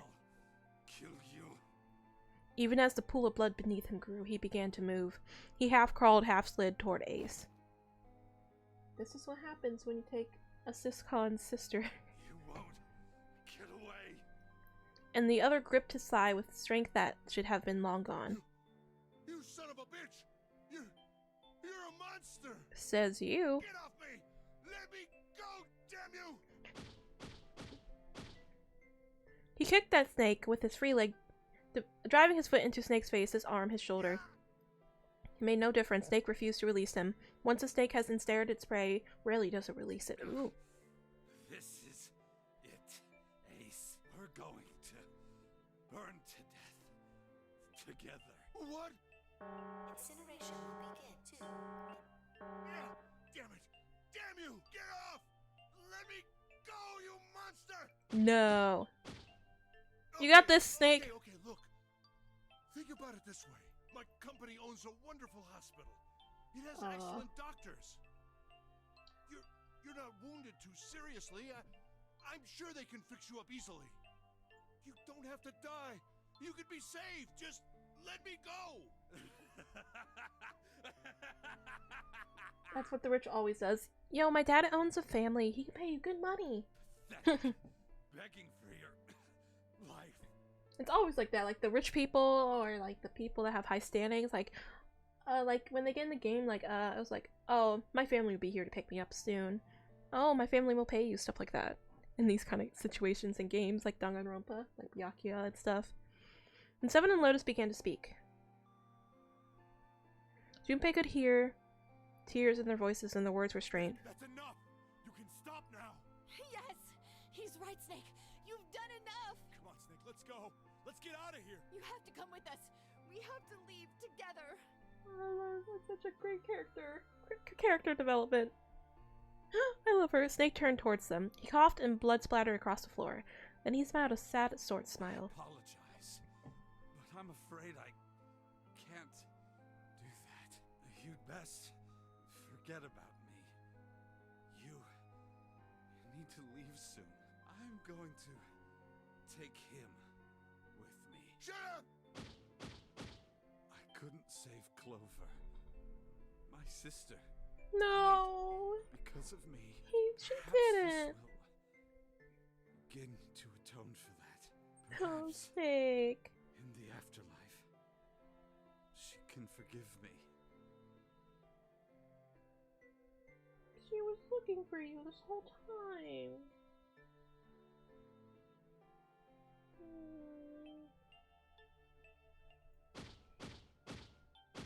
Now go. Go. You have to. We'll go, Snake. God damn it! Shit! We're out of time! We gotta go! Seven ran towards the exit. Lotus followed him, but Junpei couldn't move. There were white lines down Snake's cheeks where his tears had washed the blood away. He was broken, body and soul, and Junpei felt as though half of his own heart had been torn out. His eyes stung and he tried desperately to swallow to clear the lump in his throat. Hey, what are you doing? You have to get out of here now! Junpei's chest tightened, pulled, taut by anger, misery, and a cold feeling of emptiness. Pure emotion surged through his heart alongside the torrent of blood. He could feel it building, a tremendous wave of growing taller and taller and taller, and then it broke, crashing down with thunderous force onto his shaken, unprepared mind. Junpei's rational mind was gone. He was driven by instinct now, and he launched himself across the floor at Snake and Ace. Or he tried to. Wait! Don't be an idiot, Junpei! He felt a hand grab him from behind. It was Seven. Before he had time to react, the larger man had pinned Junpei's arm to his sides and was hauling him bodily back toward the door. No! No! I have to help Snake! Snake! Snake! Get off of me! Let me go! So dramatic, but it's so sad too. Oh my gosh. 10 seconds. 7, 6.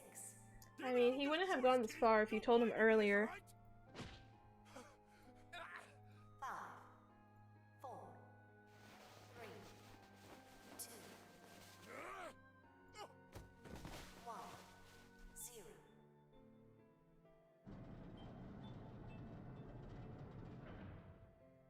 So did we go through the mine door or not? Are locked down. Beginning incineration. Junpei felt Seven's fist bury itself deep in his stomach, and then his legs turned to mush. Seven scooped him up in the same motion and leapt through the door. It slammed shut behind them. Junpei struggled to shaky feet. He glanced over to see Lotus only as a short distance away. Junpei ran to the door. There was a small window cut into it. Inside he could see Ace and Snake. Shit! Damn you all! Why? Why me? I don't deserve this! I'm sorry, this sounds like a bunch of lines like taken from like different sections in a story put together. Zero! Why? Why? Zero! Put this as someone's ringtone. Zero! 2.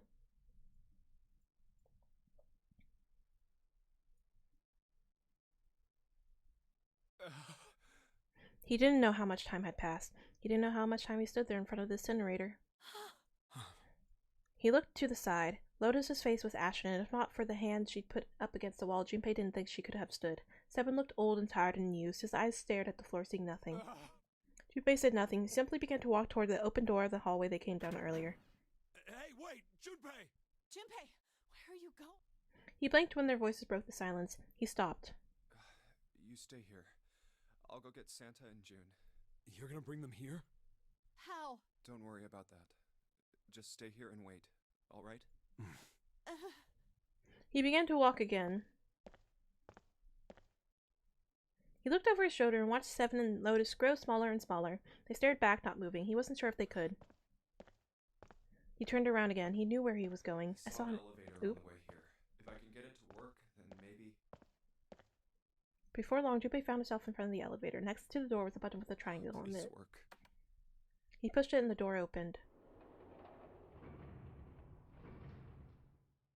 Yes.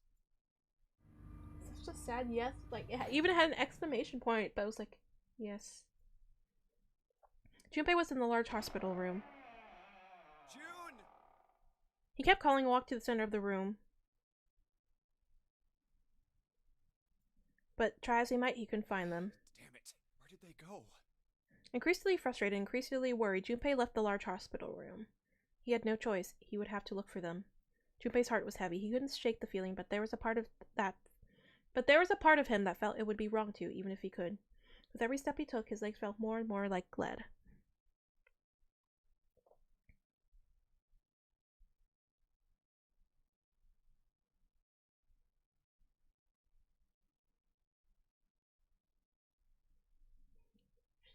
I like how there's like no sound.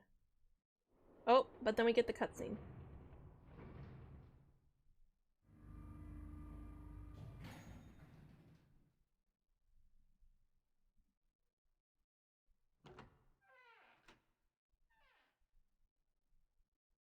Sometime later, Junpei found himself at the chapel. He stepped inside expecting to find nothing, but there on the red carpet in the center of the room... June! No codenames didn't matter any longer. She was Connie. Connie! Junpei cried her name and ran. Like lightning, he ran across the room toward her. Connie! He stumbled to a stop. As he looked down, her body lying so still on the floor, he felt icy grip of fear upon his heart. She was still so very still. No. It can't be. It's impossible. Slowly, Junpei bent down toward her. His hands shook, and he felt very cold and very hot at the same time. He forced himself to look. Her back was moving. Slowly, it rose and fell. Relief washed over him. Junpei reached down and gently, very gently, lifted her up. Connie, are you all right? Jumpy? Her face was pale and her lips were dry and cracked. Her eyes were blank and cloudy. They stared straight at Junpei but saw nothing. Trembling, Junpei wrapped his arm around her back. She was cold. Very cold. Sorry, I have something in my teeth. Junpei tried to convince himself that it was only his imagination, but she felt as though she were fading away. He could feel his heart pounding frantically in his chest. Oh man, what the hell happened to you? You feel... Jumpy, I'm sorry. Her voice was very faint. I might not make it. No way. No way I am going to let you die. I am gonna save you, I promise. Thank you, Jumpy. Thank you so much. For everything. I was to see you again. Jumpy, really happy. Oh, don't give me that I was crap. You're gonna see me again lots more times. You just gotta hang on. All right, Connie? And having everything come down around him. Did you meant a lot to me when we were kids. Not now? I've liked you for a long time, Junpei. A really long time. Junpei's vision had gone blurry. It took him a moment to realize his eyes were filled with tears. He could feel a piercing point of heat deep in his heart, like a white hot flame. He looked down at Akane. There was a crack of static from above his head and the voice spoke. You son of a bitch! Where are you hiding? Junpei frankly scanned the ceiling for the source of the voice.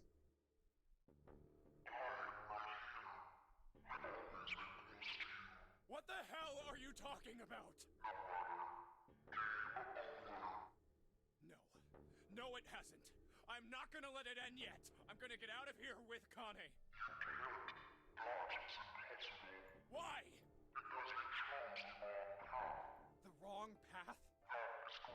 What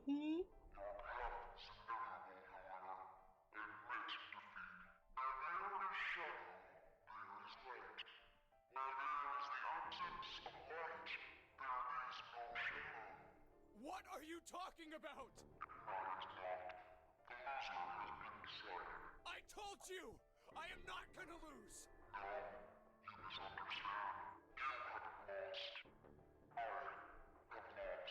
What? Junpei didn't have time to ponder what that meant before he heard the door slam shut behind him. He spun around. There was no one there. Was it Zero? Connie, wait here. I'll be right back, I promise. She managed a single nod. Junpei laid her back down gently and left for the door. He yanked it open and shot outside.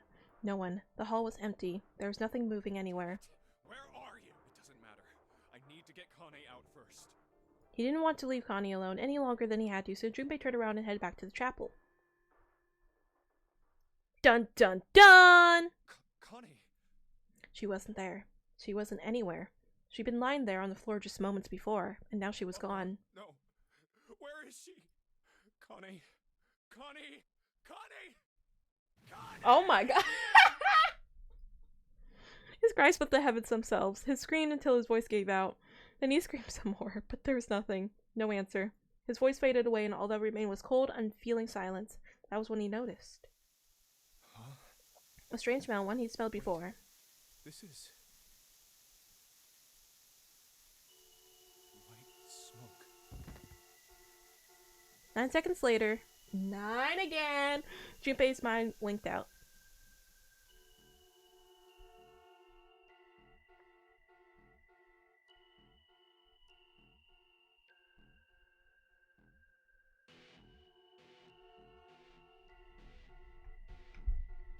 Can I speed this up? Oh my gosh. Okay, we're gonna have to go through this, but it's not over yet, y'all. This isn't the final.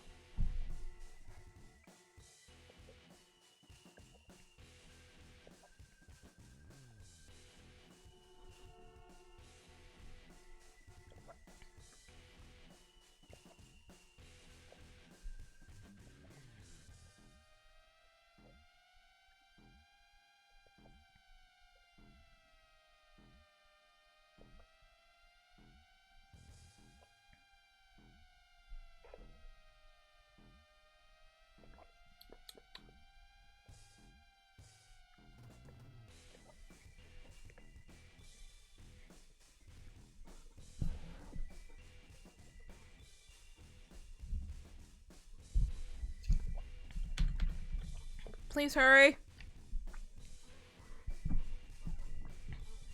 How many people worked on this? Frank Bow, DeWint the second.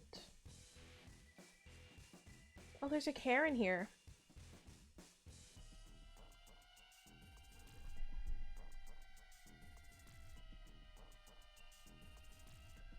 This movie's funky.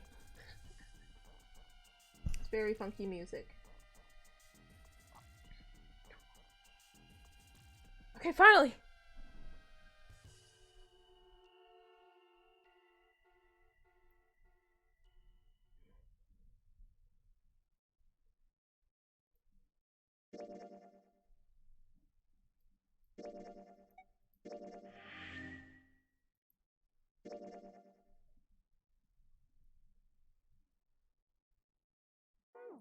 Oops. No! I didn't want to go here!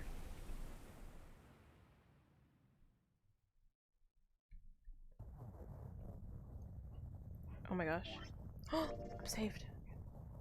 So we get here. We go through the store to get the bookmark. Then what door is this? Oops. What the... What door is this again? The laboratory.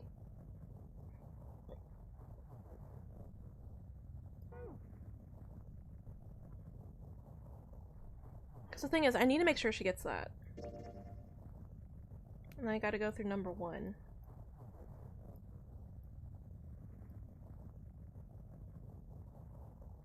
I think let's just do the computer. Oh, that worked.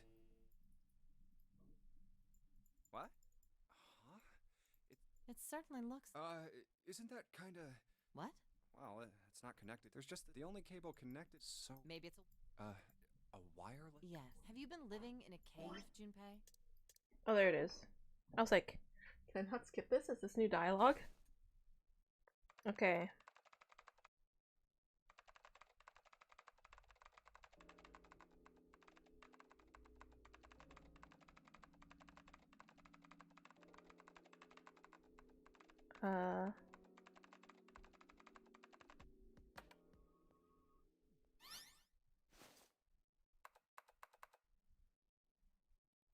I actually think I might have to do it from the start.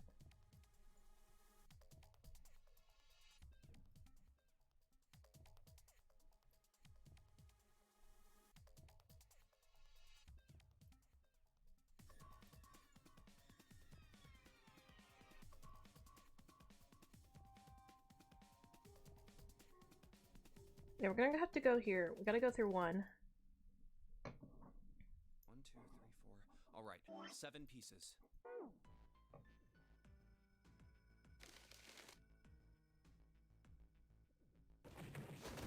They fight. Okay. My choice is door 1. Santa was unconvinced. Wait a minute there. You cheating? Cheating? I'm asking if you changed your number after you heard what doors we wanted. How could I do that? I wrote it down on the paper earlier. Let me see that. Sure, here. Junpei shrugged and handed it him. Santa examined it furiously. The others peered at it. As they did, Junpei quickly slipped the piece of paper he'd been hiding in his pocket. Although he'd never known it now, Santa had been justified in his suspicions. Junpei had switched papers. I had 3 pieces of paper ready. For doors 1, 2, and 6. I put the one with door 6 on it into the... He put a small mark on it so that he would know which one was his. To make sure I drew last. After I saw everyone else's result, I just chose whatever door I wanted. Big brain. If the number I'd already put in matched, then I didn't have to switch the paper out. Well, what does it say? He fought the urge to smirk. You got lucky. Santa snorted and tossed the paper aside, frustrated. Very well. We've decided who will go through door 1. It will be Clover, Junpei, and myself. Our only problem is the 2 remaining teams. June and I want door 6. Lotus and I want door 2. That's not good. We can't open either of those doors with only 2 people. Aw. Fine. 7, we'll go through door 6. Okay. Sure thing. I didn't really want to go through door 2 anyway. Besides, if we've got a younger girl with us, it'll lower the average age. Right, June? Well, June was at a loss for words. Lotus was not. Pig. You just wait and see. Ooh. Her eyes were the eyes of a woman prepared to kill. A shiver ran down Junpei's spine. Calling me old. This is why men are such a pain in the ass. Oh, he's gonna get it. They're about as subtle as a brick. And they're at it again. Even after they separated at the staircase, Lotus was still muttering angrily to herself. I'll see you later, June. Jumpy. Circumstances dictated that Junpei and June would have to part ways again, but this time it didn't sting quite so much. Don't make that face. It'll be like what 7 said. We aren't going to be split up permanently till we find door 9. We might get separated for a little while. Otherwise, we won't be able... That's how the nonary game works. 7's word took a weight off of Junpei's shoulders and felt much better. It'll be fine. I'll see you soon. All right. See you later. Lingering uneasy remained, but they went there's... Wait, what? Lingering uneasy remained. Do they mean unease? Lingering uneasy remained, but they went their separate directions without much trouble. Junpei, Ace, and Clover headed towards A deck. That should be it, yes. Then here we go. It opened in the way they walked through. It's just as Santa and Lotus said. This is such a low-budget door. Numbered door. To the left of it, bolted to the wall, was the red. There's the red. I'll go first. Ace went first and waved his wrist over the scanner panel. Now the 2 of you, if you would. Junpei was next. Finally, listlessly, Clover lifted her arm. She leaned toward the scanner panel. The third asterisk clicked to life, shining brightly. Ace took hold of the Now. lever.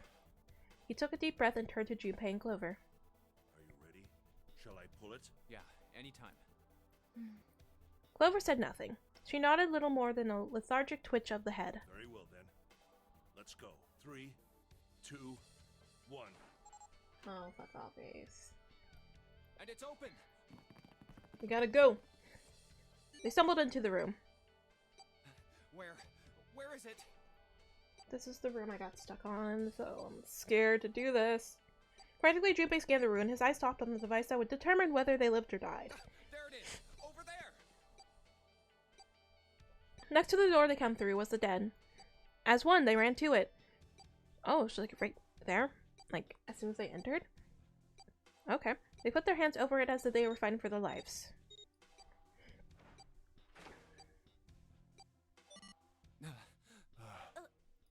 It stopped. Yes, it did.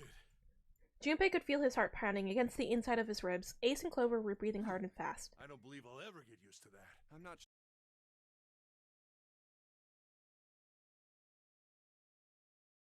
Alright then, let's get started.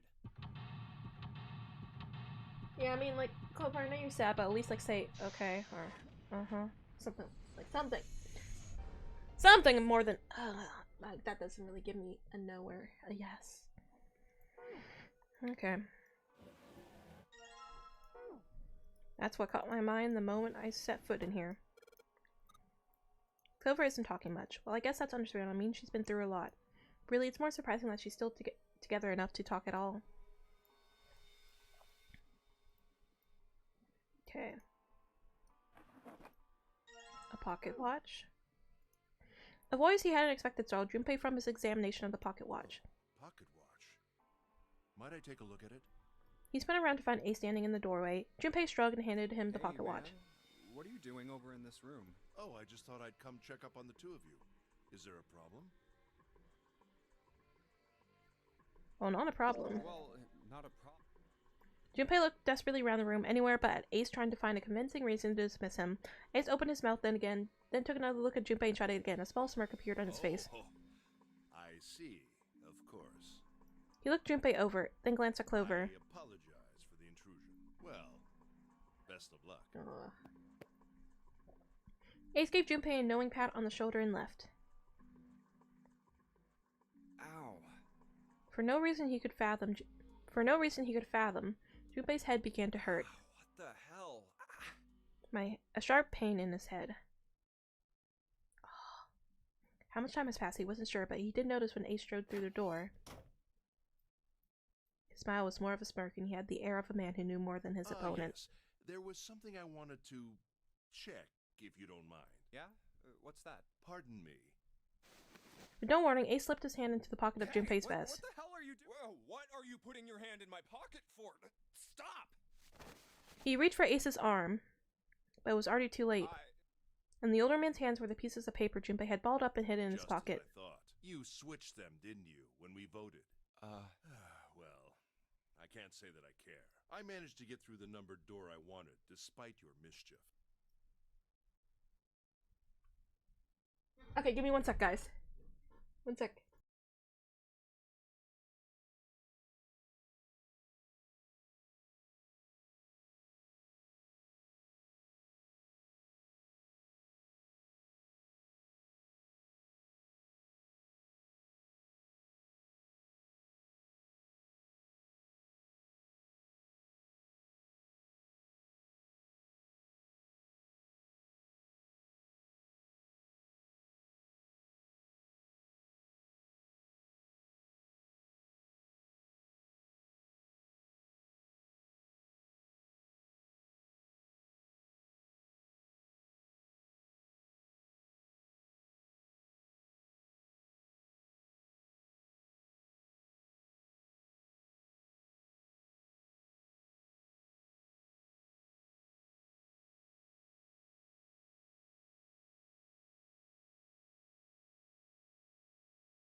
Am I back?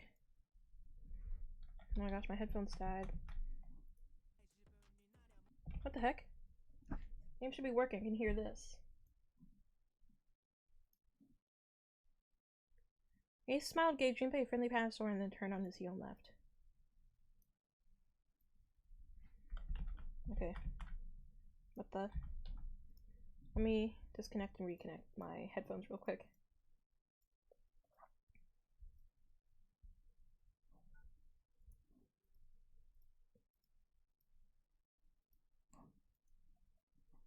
I can't hear the game, I can't hear it.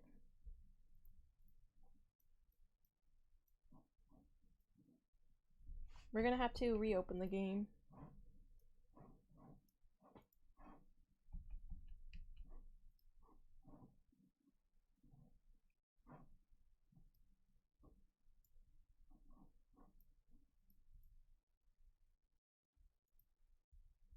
There we go.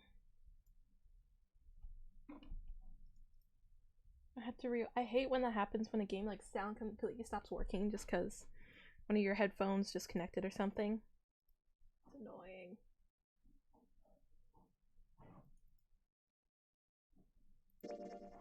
Yep, there we go. Sound's back. Sound's back.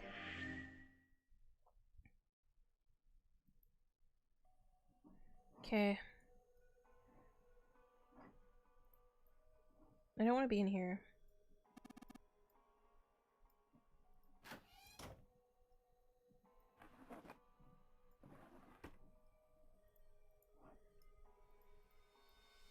Okay, they don't open. Line with books. Let's see what's in this blue one. There's something written on it. Ship's log. Huh, ship's log, huh? One box, maybe a case for letters? Hey, Clover, you ever write letters? Nothing. A map. It's got the Atlantic Ocean in the middle. Hey, Junpei, what do you think these red things are? Yeah, they look like pins. What do you think they're for? Who knows? What do you mean, who knows? Come on, be serious! I am. Okay, yeah. Sigh, this isn't good. So many drawers, but nothing inside of them. Desk. Anything in drawers? Nope. I went through that room. Okay, then we gotta... It's the stopwatch. I imagine the pocket watch is intended to go in there. However, we need to do something with the watch first. Okay. What is this? Some kind of display? It looks like an electronic scoreboard. I imagine it was added recently. The helm. Well, steering wheel might be a more appropriate term. A compass. It appears to be broken, however. You see the glass cover has been smashed to pieces. There's another room on the side of the window. Okay. This room is just like the other one. Metal plates bolted all over the windows. Heck, not just bolted. It looks like they've been welded on. No way in hell are we gonna get those off anytime soon. An engine order telegraph. They use these on old ships to adjust the speed of the ship. Like the gear shift in a car? Well, it's a little different. The device doesn't connect directly to the engine. In short, it's a transmitter. The navigation officer uses it to set the speed of the ship, and it sends a signal to the engine. There's a handle on top of it which can be moved back and forth to. Hold on. There's no handle. You're right, there isn't. It looks as though it was deliberately removed. Okay, handle.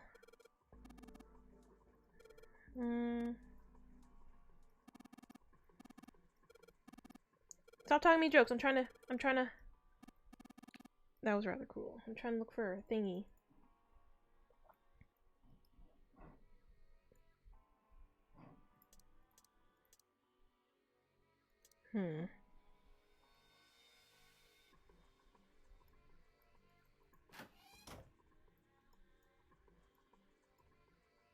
There really isn't anything that I missed, I mean. Okay. I cannot botch with the spring. It doesn't appear to be working. The hands have stopped at 5 minutes, 39 seconds past 10 o'clock. Turning the knob does nothing. It looks as though you can move the hands, however.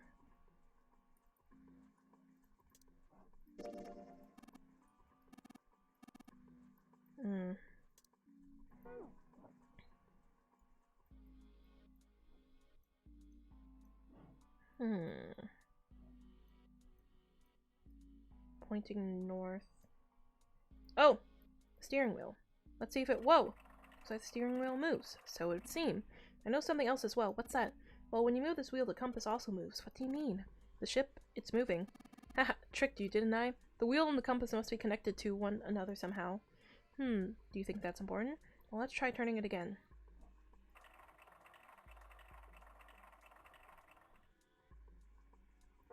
Okay.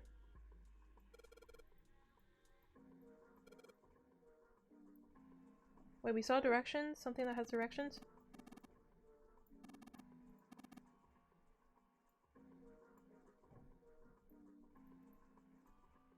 That's not that.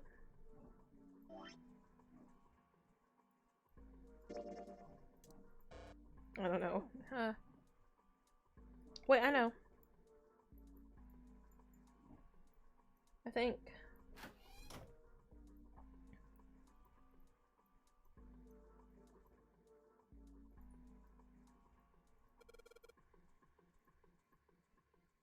Okay.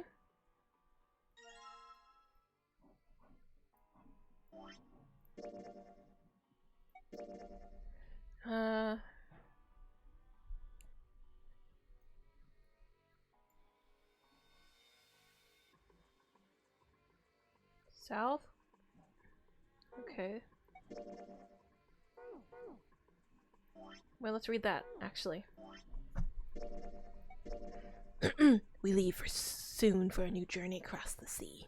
After leaving port, we headed south and west. We turned southwest to steer around the continent, then proceeded northwest. We made a port, then changed our heading to east for a time, and are now heading due north. Soon we will dock in the United Kingdom, the homeland of this vessel. Oh, they're British.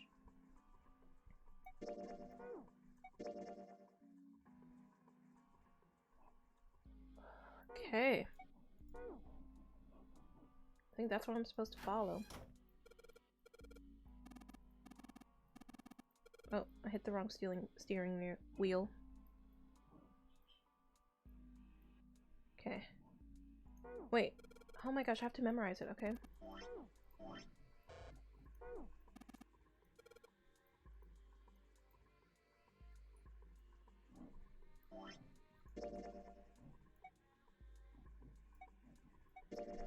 Okay. We gotta go. Oh my gosh.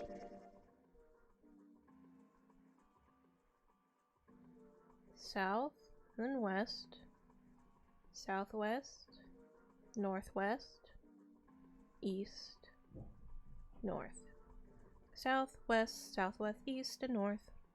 No, south, west, southwest, northwest, east, and north. East and north. South and west. East and north. Southwest to northwest. Okay. Okay. Wait.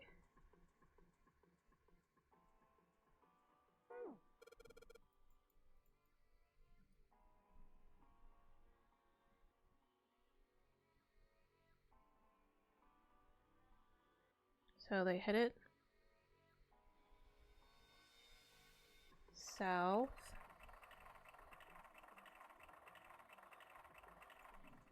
Then east. And then southwest. And then northwest.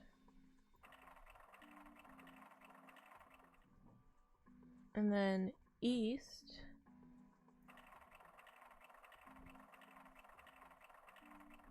And then north.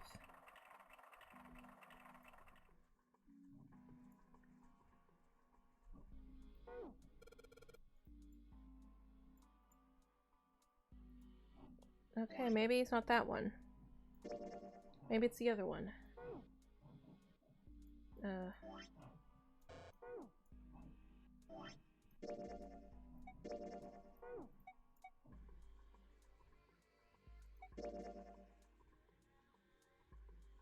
Southwest, southwest, north, west, east, north, and straight. Okay, southwest, southwest, southwest, southwest, north, west, east, north. Okay, southwest, southwest, northwest, east, north.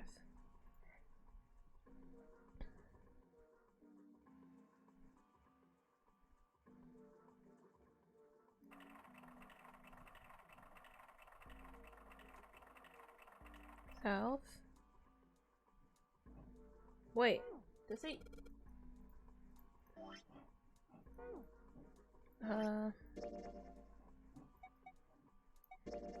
I did say southwest, not southeast. Okay, southwest.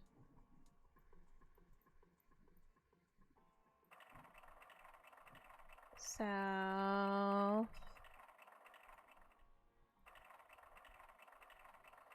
West. I messed up! Messed up! Okay. South.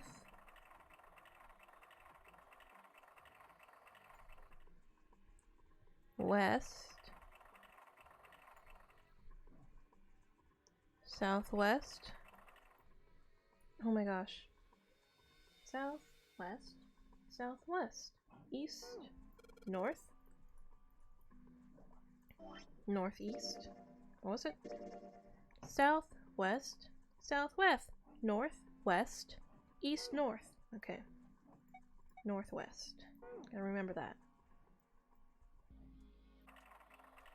You gotta remember that, people. South.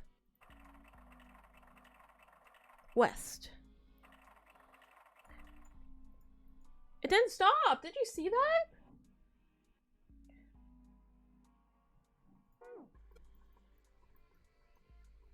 Okay.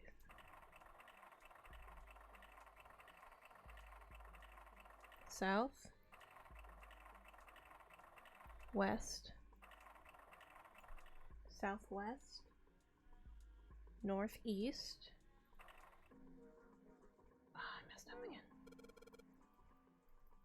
I don't know if, like, I want to get it in the right order. I don't know if it messes it up if I do it in the wrong order. South. West. Southwest. Okay. Northeast.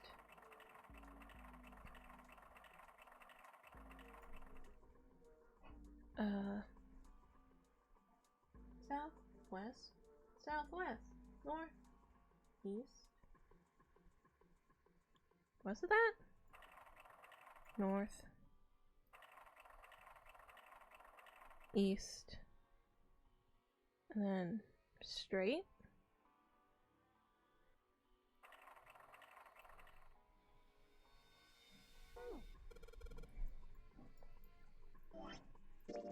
What's straight supposed to be?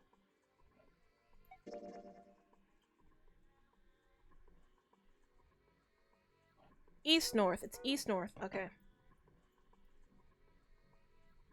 Okay.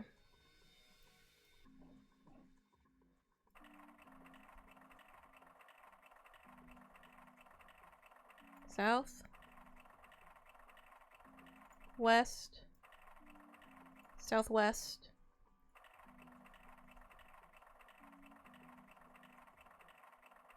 North. I know what I'm doing wrong. I think I did northeast instead of northwest. Yes, I did. That's what I did. Okay. It's west. South. West. Southwest. Oh my gosh, did...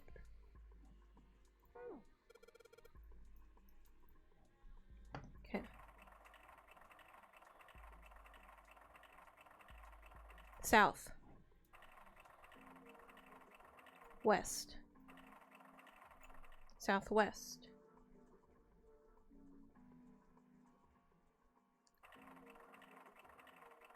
Northwest.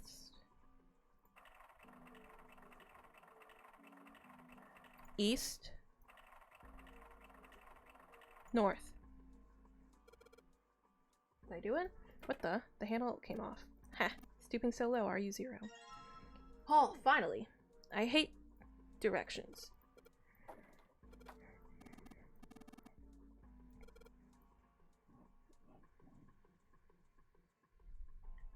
How do I view my files?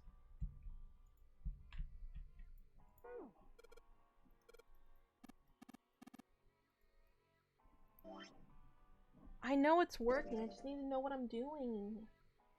Okay. Full, half, slow, full. Half dead, stop.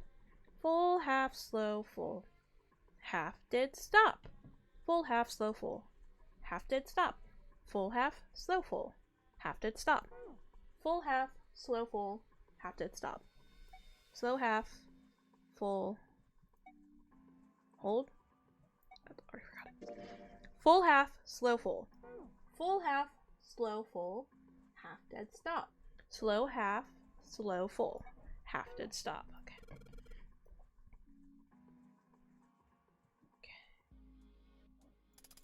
Full, half, slow, full, half,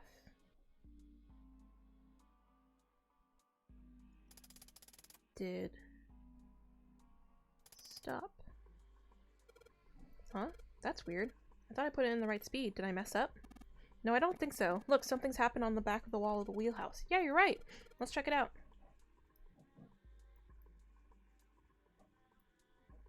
Oh my gosh. There's something on the wall that looks kind of like an arrival board. There are a whole bunch of words on the left side of the display. What the hell is this?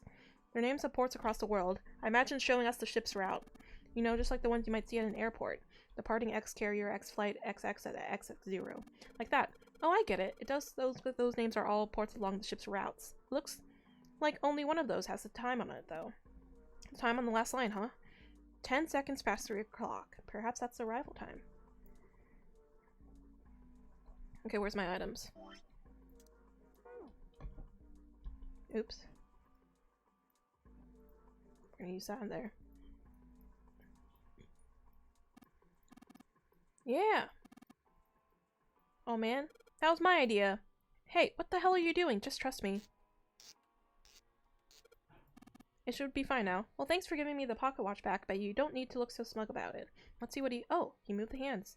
10 seconds past 3 o'clock. Oh, so you changed it to match the final arrival time. You know what to do next, right? Give it a shot. Okay. Yeah! We did it! The room I always had trouble with, I did it.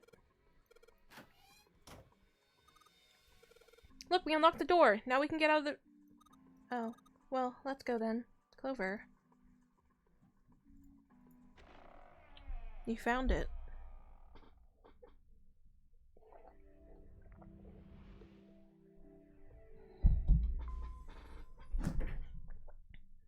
Oh, a hallway. It's far too narrow to be called. Want to play with us? They found themselves in a small space outside of the wheelhouse. On their left was a wooden door. Seems to be the only route. Yeah, let's go. Junpei pushed it open and stepped into the room beyond. Wow. It was full of manner of turn-of-the-century electronic equipment. Wait, I think we do Morse code here, if I'm right. Well, these machines are... I hope I'm not right. Wait, this one is...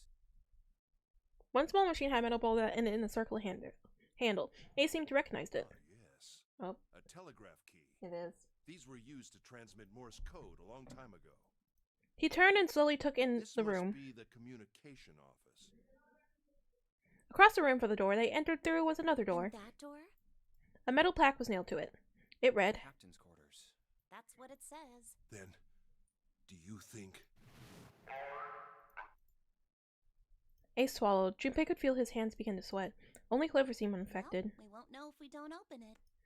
She walked up to the door and put her hand on the knob.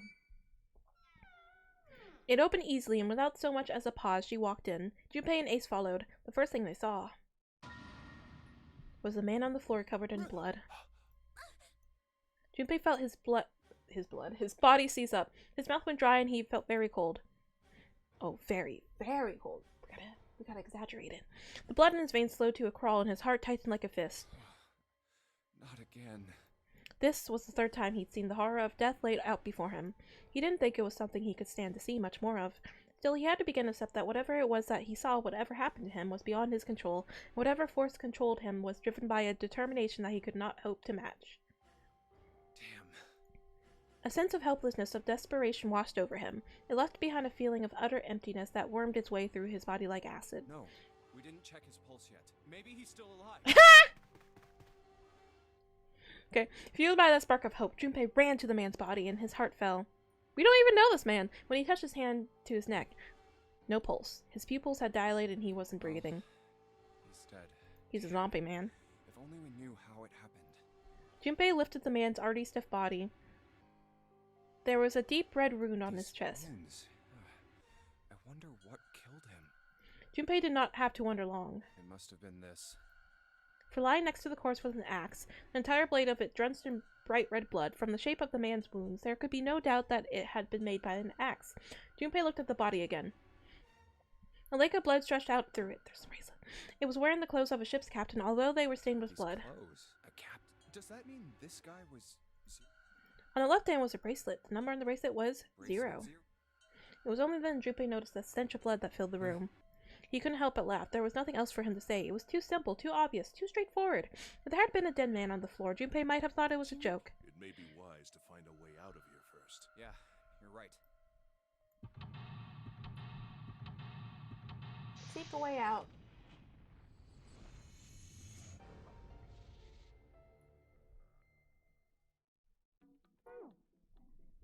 A camera? Camera recorder. It looks like it's pointing at the door. Well, the power's on. Why would someone want to videotape a door? Oh. There's blood on the chair. Do you think it was the dead guys? Yeah, probably. Okay. Music box. It's a lamp, but it doesn't turn on. I don't think there's anything special about it. Jeez. Bed. There's nothing in it. Are you sure? Are you sure? That looks like a pretty lumpy bed to me. I know lumpy bed to myself. Is this... Oh, numbers and letters. I was gonna say, is this like the binumeral code or whatever? You know, like the thing that's like 101010. Look like batteries. There's a cable running from the monitor. The screen shows a big hospital room. Random hallway. B deck. Small room. C deck. Really fancy. Wait. We know this one. Oh wait, I didn't go through this door, so we don't know this one. There's a bunch of weird buttons on here. They probably switch what you see on the screens. Do you know how to work this thing? Why don't we just press one of these? Like this one. 0. Well, I guess it does change the— What the hell is this? Huh. Junpei snorted with a grim humor for the second time since he come into the room. The four screens along the bottom had a single letter each, spelling out Z-E-R-O, huh? It's like he's making fun of us. What do you think? He turned to Clover, who was standing next to him. Clover nodded. Nothing. It seemed that she cared about little. Of course, Junpei could hardly blame her. Given the strain she was surely under, Junpei was somewhat surprised she had responded at all. Still, he had to ask. He gestured toward the corpse. What about him? Do you think that's really 0? Yeah, do you?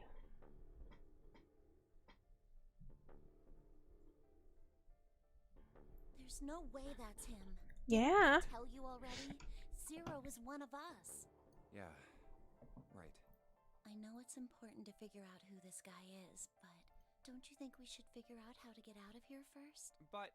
Please, I don't want to waste any more time. Yeah, I don't really care who this guy is either. Clover looked miserable, as if she could start crying at any moment. Junpei just didn't have the heart to tell her All no. right, sure thing. Was his mind playing tricks on him? Junpei wondered. For a moment, he could have sworn he'd seen Clover smile. Okay. Wait, did I open this one? Okay, this one's locked. I don't see a keyhole. An electronic lock.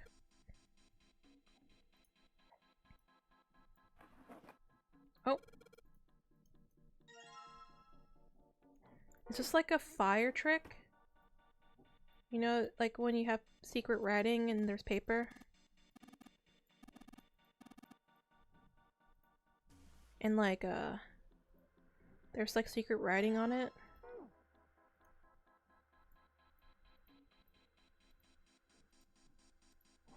Sorry, I'm like concentrating, like I got lost. It's like in those like webtoons you read, they have like secret rain that only appears once you put fire on it.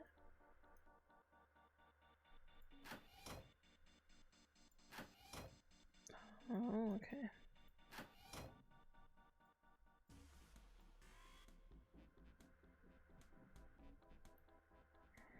Okay, he was dead in there. Okay. How on earth did you recognize the question? It's a telegraph key, a machine for transmitting Morse code. Tried sending an SOS signal earlier, but I doubt that did anything. Zero would never make it that easy. So you think it's broken? No, it works. I'm just not sure if it actually transmits anything outside of the ship. Okay, actually, let's see our items. I want to use this and this. Cylinder. We need paint. We need ink.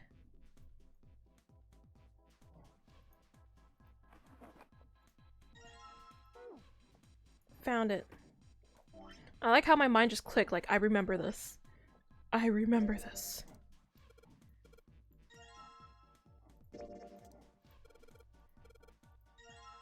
Morse code.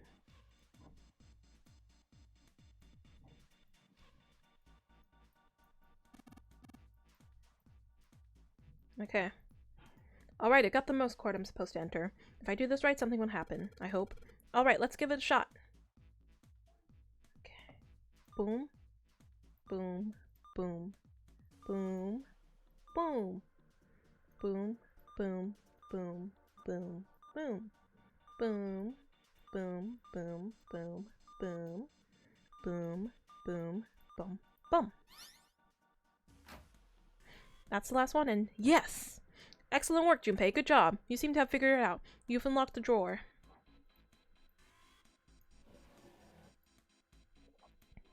A red file lay in the drawer. Junpei reached down and picked it up. Looks like there's something on the cover. A-L-L-I-C-E. Alice. Isn't it supposed to say all ice? This doesn't have a space between the L and the I. Are they saying that A-L-L-I-C-E is a single word? Just say all ice. It was an interesting thought, but it left Junpei's mind quickly as he opened the file. What lay inside was far more interesting and far more confusing. Each page was covered with strange characters. They looked like tiny drawings of birds, snakes, insects, horned animals, wings, and even kneeling humans. There were many pages in the file, and each was filled with these strange symbols. They're hieroglyphic. What the hell is this? I mean. He didn't realize he'd spoken out loud till Ace looked over them. Hieroglyphs, a form of writing used in ancient Like, everyone knows this. Junpei has been living under a rock. That's right. Can you read them? Of course. You can? I can't. Okay, I was What like... made you think I could? What the hell? Junpei flipped through a few more pages. Wasn't just one or two pages that were covered in the strange symbols. Every single page was covered in them. The whole thing's like that. Trying to read them was pointless. Junpei wasn't going to waste any more time with them. He made to close the file, and something fell out. He bent down and picked it up. Oh, a key card. There was a symbol on it that reminded Junpei of the symbols for the Saturn and Mercury key cards. This one, however, had a dot in the center of the male symbol. Uranus. That's Uranus? the Uranus symbol. I've never heard someone say it like that. Junpei looked over to see Ace examining it or whatever. In addition to the Uranus symbol, there were 3 words engraved on the card as well. Something's written on the bottom. Bottom deck library. This must be the key to the library then. Is the bottom deck a library? Anyway, whatever. It's gonna have to wait. I can't do anything right now. He gripped the key card tighter and shoved it deep into his pocket. Unique key.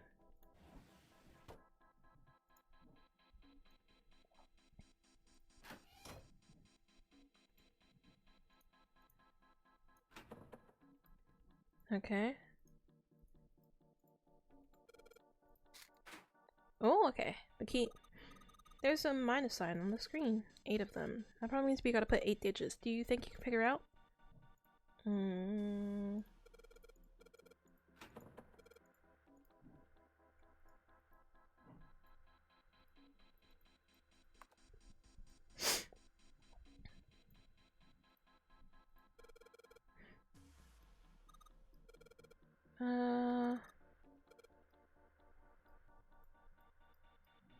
That's just static? Okay, maybe... What if I examine each one of these? Okay, but we got something earlier.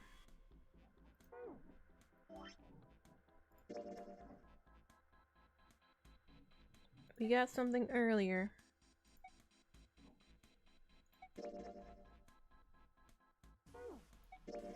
The hexadecimal.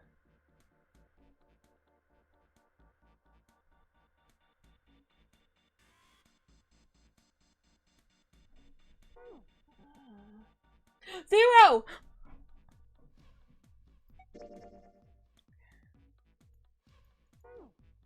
How do I get rid of this text?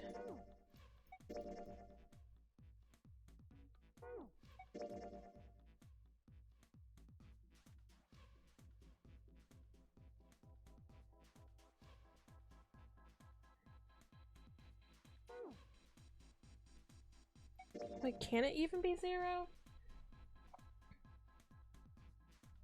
Okay.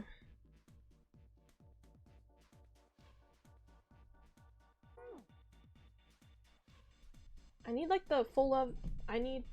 Sorry. I have to visualize the alphabet for this. Alphabet. Picture. Okay. So... They said... 13 is D, 14 is E. Okay. So 14 is the middle one. That's... okay. 15, 16, 17, 18, 19, 20, 21, 22, 23, 24, 25, 25, 26, 27. Wait, no, I miscount. Okay. E is 14, 15, 16, 17, 18, 19, 20, 21, 22, 23, 24, 25, 26, 27. 27. 14, 27. Then I need O. 1, 2, 3, 4. Oh, no. It is 15, 16, 17, 18, 19, 20, 21, 22, 23, 24. 14, 27, 24. And then 15, 16, 17, 18, 19, 20, 21, 22, 23, 24, 25, 26, 27, 28, 29, 30, 31, 32, 33, 34, 35. 35.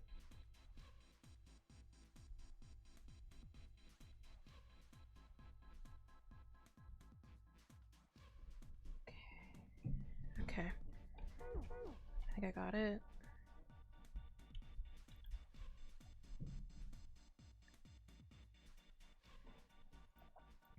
Okay. So, 35.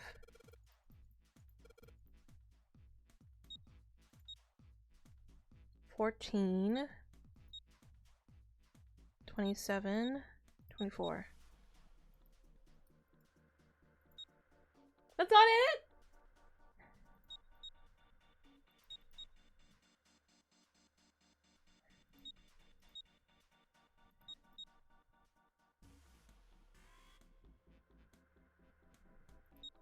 Oh man. I felt so big brain for a second. Okay, what else could it be?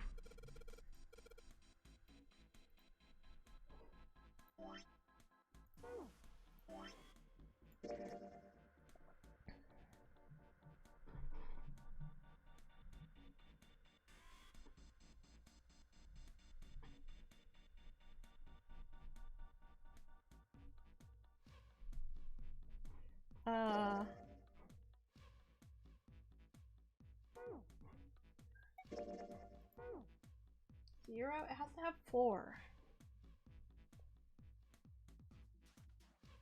That's 5.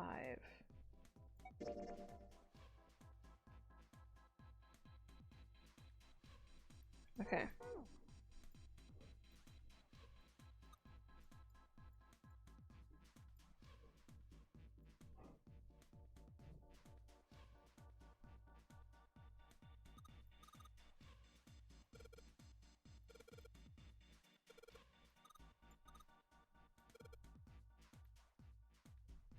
I was right, it is 0, but I must have counted it wrong.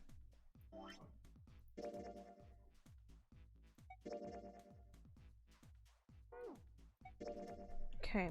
Now let's recount from the beginning.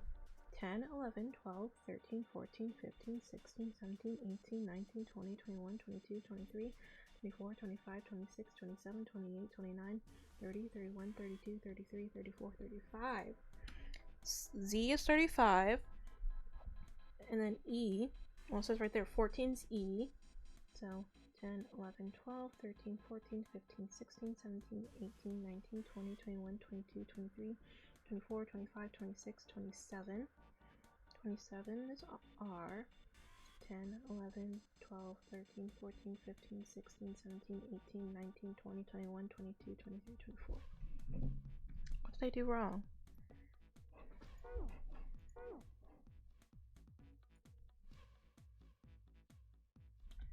What did I do wrong?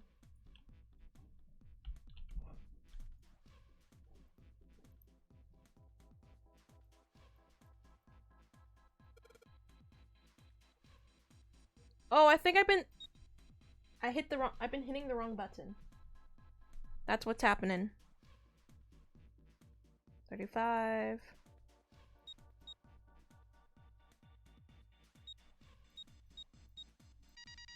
I was hitting the wrong button. I was right. Good job, Junpei. I knew it. Good work, Junpei. All right, let's go. Man, I was hitting clear.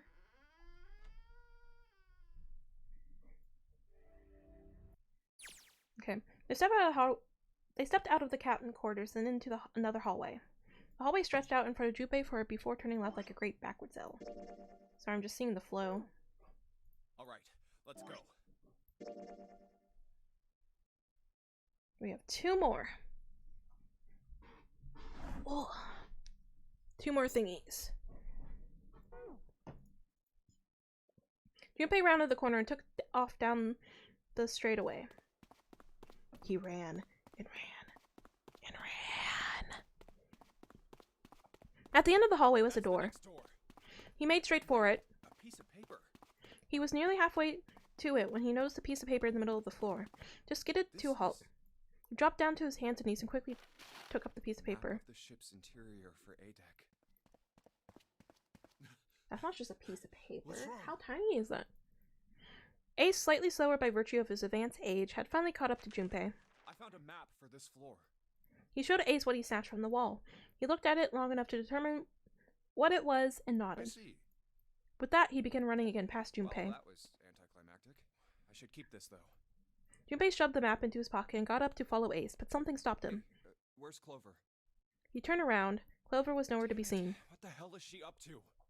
Junpei muttered angrily under his breath and took back the way he'd come. As he stomped around the corner, he saw her. She was standing in front of the door to the captain's quarters, her hands on the doorknob. Huh? As Junpei watched, she closed it gently and quietly. What the hell are you doing? Nothing. What do you mean, nothing? Clover unconsciously put her hands over her pockets of the jacket as if trying to hide something. What the hell is that? What? You've got something in your pocket. What is it? Oh, this? I wonder. What the hell? Come on, we gotta hurry. With that, Clover ran straight past a somewhat confused Junpei. As she did, he caught a glimpse of her back. Clover, what's that on your back? Sticking up from her collar was something that looked like a big wooden stick. Hey, Clover! What the hell's that thing on your back? She didn't respond. Instead, she quickly turned around the corner and disappeared. Is she ignoring me? For crying out loud. Junpei did his best to convince himself that it would make sense later and ran off after Clover.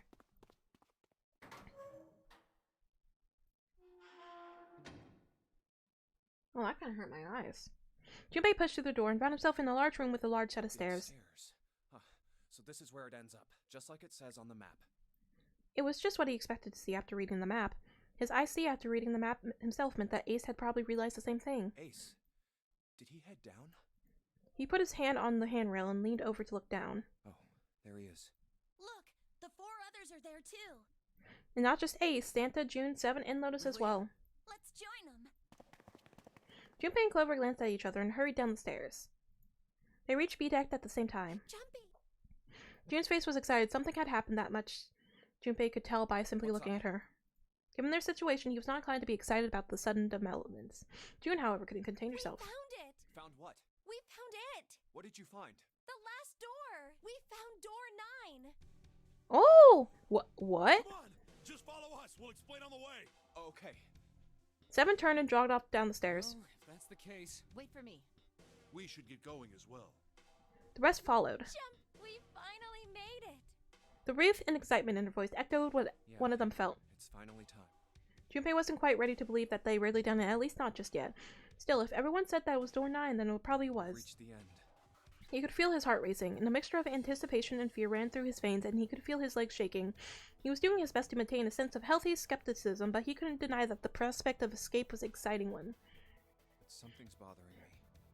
Only 3 to 5 people can go through the numbered door. 7 of us are on our way to door 9. 2 people. Is there a way? Junpei looked over at the clock. Arthur, we've only got 90 minutes left. I've got no time to wonder about it now. Hey, Junpei! Okay. Sanpei? Just combine their names. Santa's voice jolted Junpei out of his reverie. Let's go! June took off down the stairs, jogging as quickly as she could. Yeah. Junpei followed. They were quiet for a while until they had reached the deck where Clover spoke. Hey, what about door 2? Everyone else stopped. They all turned to look at Clover. 7 spoke. What about door 2? Door 2 is the only one we didn't... We haven't gone through it, I mean. Yes, that is true. Are you guys okay with that? Not investigating it, I mean? So what? We found door 9. We don't need any of the other doors. What's the point? Huh? What's the point in going to door 9? We can't all go through it, right? And we should do what we have to do before we go any further. It's like a jigsaw puzzle. The best way to finish it quickly is to do the border pieces first, you know? Or what? You think all 7 of us should go to door 9? And then we argue over who stays behind and who gets to go? Do we really want to do that again? Who knows? If we check out door 2, maybe we'll find something. Maybe we can find a way to get all of us out. Huh. I don't know what might be in there. I like everyone's just We might grunts. not find anything, but don't you think it'd be better to at least have a look? I mean, am I wrong? Does that sound wrong to you guys? Yeah, you do have a point. The others nodded in agreement. Last time I checked the clock, it was 4:30. It's not like we've got a lot of time, but if we're quick about it, we might have time to take a look. You're right. Let's go take a look at door 2. They were back in front of the elevator. Nearby was the large hospital The elevator rooms. can take us down to door 2. Who shall go then? Let's see. Me. I'm going. Then June, 7, and I need to go with her. Hey, why do you get to... I don't mind. We'd only waste time arguing over it. Jumpy, I'm okay too. See? Can we just go now? Fine. All right, let's get going. I'll see you later. Okay. Hopefully they're okay. They climbed into the elevator and Junpei listened to it creak and rattle its way to the bottom deck. Only Junpei, Ace, and Lotus were left. As the elevator rumbled outside, Ace spoke. Lotus, would you be so kind as to go with me? Go with you? Well, I didn't think people still talked that way outside of the 1950s. Well, I'm a mother. Would that be a problem for you? That wasn't what I meant to... I was hoping you would come with me. Seriously, though. I was kidding. So, where was it you wanted to take me? There's something I wanted to show you. Hey man, what the hell? I'm not important enough? Well, it's not like that. Once I've shown Lotus, I'll show you. Really? Of course. Ace's smile was friendly. Fine. Do whatever you want. Thanks, Junpei. He's deceiving you. Are you coming, Lotus? Fine. Doesn't look like they're going to be back anytime soon. I might as well go and see whatever it is you think is so important. Thank you. Well then, shall we go? Ace turned and began to walk. Lotus followed. They disappeared into the hallway on the left. Time seemed to drag on as Junpei waited for the others to return. So slow. What's keeping Ace and Lotus? Suddenly, the elevator opened. A single person stood there. Clover. I guess you're the first one back. It was only Clover inside. He didn't see the rest. She looked at Junpei, then slowly purposely stepped out of the elevator. The door closed behind her. Where's everybody else? What happened? She didn't answer. Instead, her eyes swept to the room and then Where settled were on Ace Junpei. and Lotus? Oh, Ace said he Wait. wanted to show Lotus something, so they went... Oh, then they went over there? Yeah. No. So why aren't they... Yeah. Okay, here. Huh? Bracelets. Oh my god. I already know. No. This. How did I get the wrong ending? 3, 7. Huh. 6.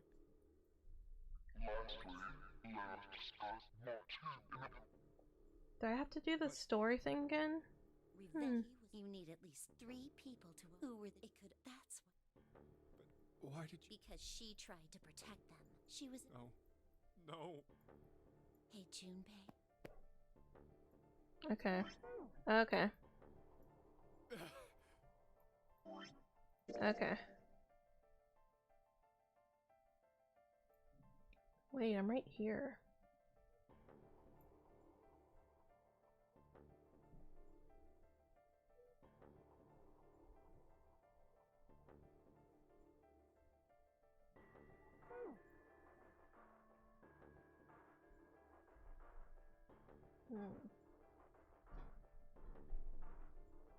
I'm thinking, sorry y'all. I'm thinking. And my throat hurts from like talking. Oh, I need a drink.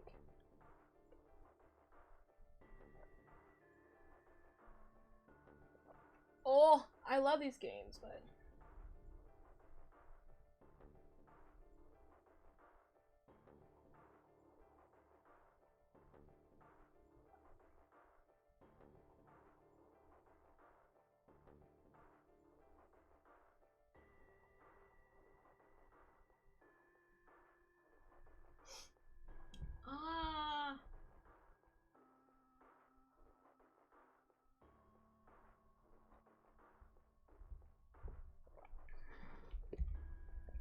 so it looks like we have to play it completely.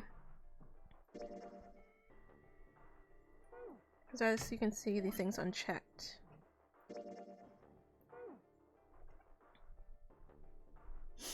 Oh my gosh, okay.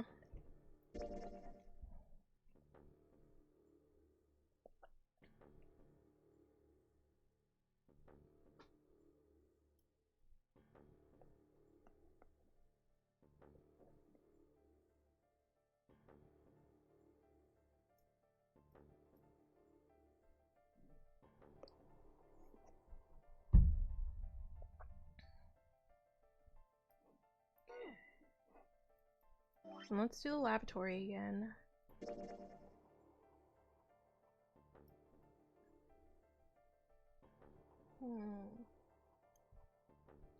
Or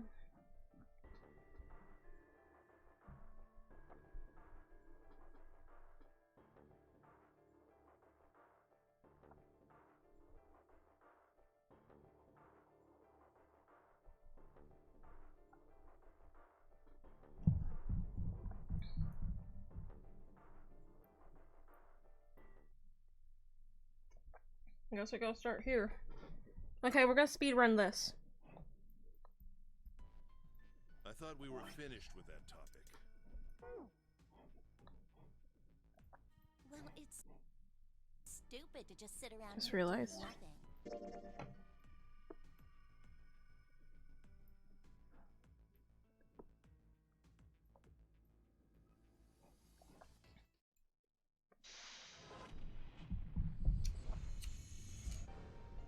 I'm gonna have to speed run this, people.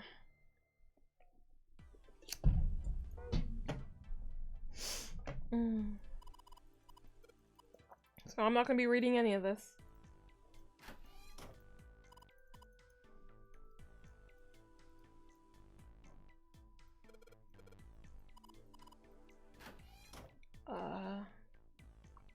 I'm saving my voice for the finale. Oh yeah. Yes. Let me see. Oh, are you? Yeah. By the way, how did you? What do you mean? There was you inhaled some when you woke up. Damn straight.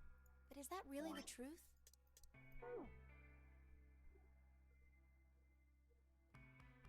Uh-huh. Okay.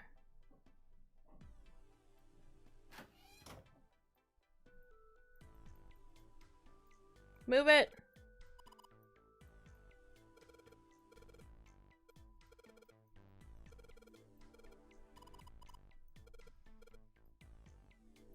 Okay.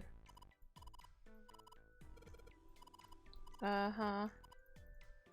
She talks too much. You're annoying me. I'm trying to escape.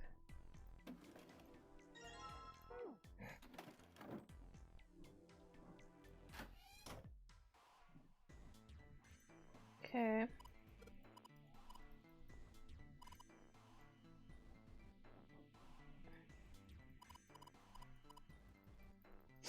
Oh.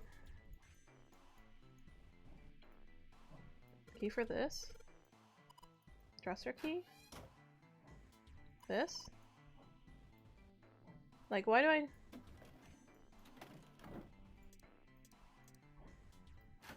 Okay, I'm probably forgetting to pick something else up.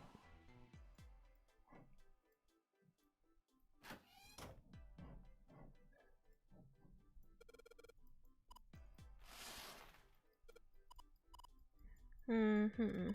Okay. What do I need?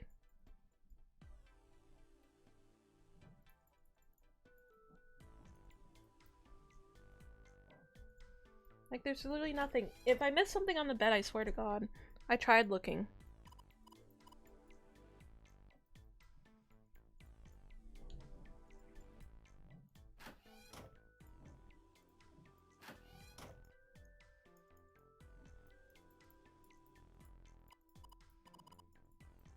See, nothing.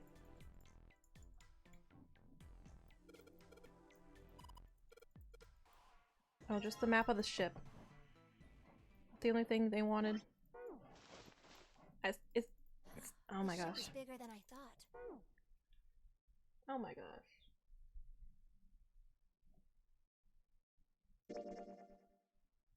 Okay. We're just gonna hit that.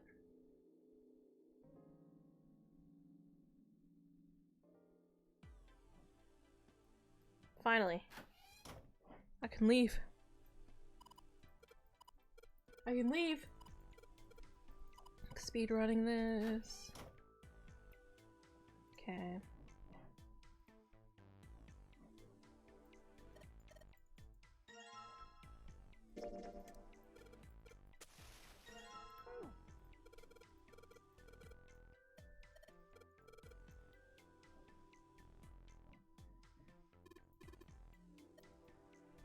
Okay.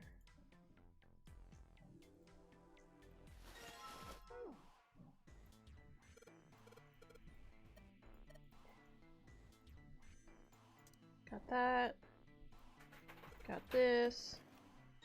Got the plate.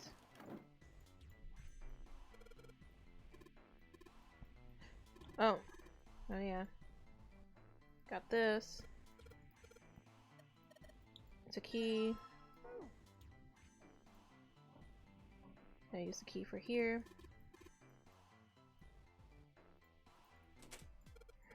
And it's gonna open! Hey, Junpei, you got a minute?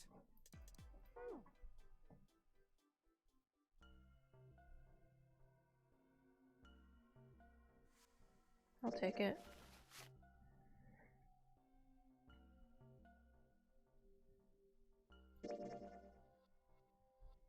Okay.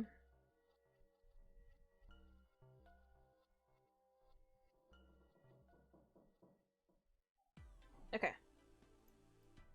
I finally stopped talking.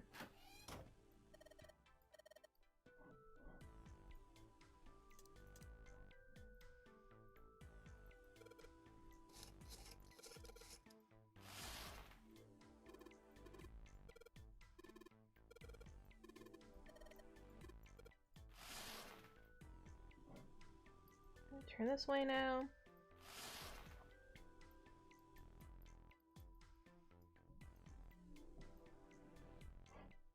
Okay.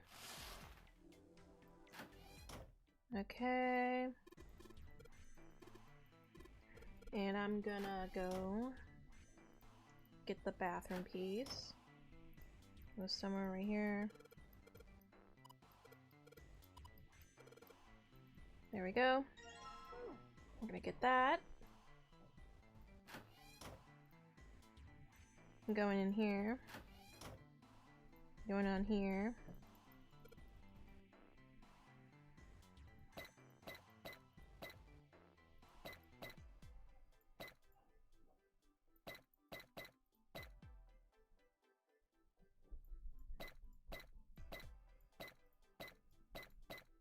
Okay.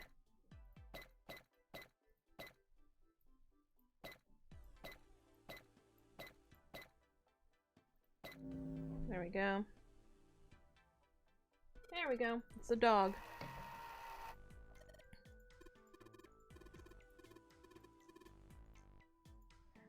How are we gonna get that? Okay.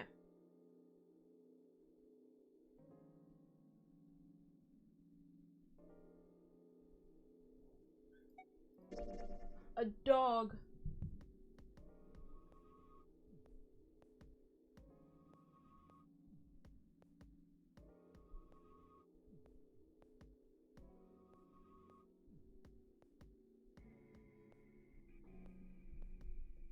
Me out of hair. Oh, okay.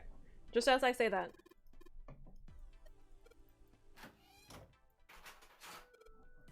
You found it.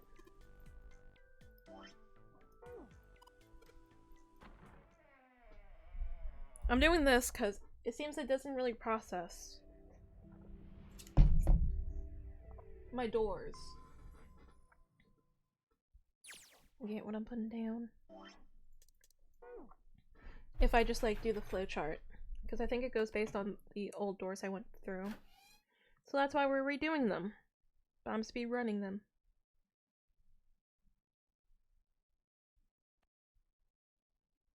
So we're skipping all over this. So glad we have a skip button. One of the only good parts.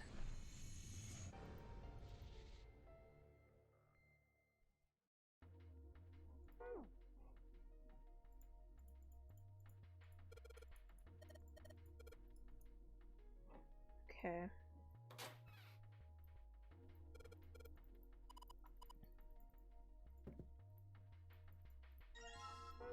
Cheese. We gotta get something here. The knife. A rusty... I don't think we'll be able to use it while it's like this.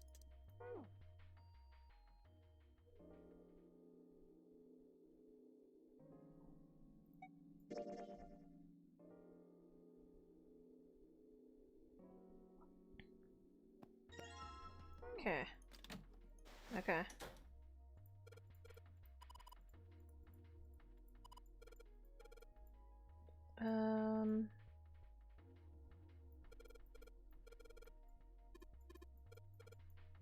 I'm gonna go through here.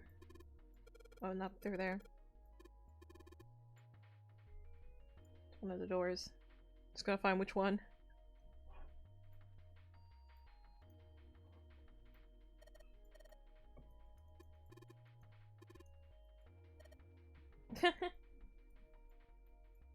This one. Wait, it's not that one. It's this one.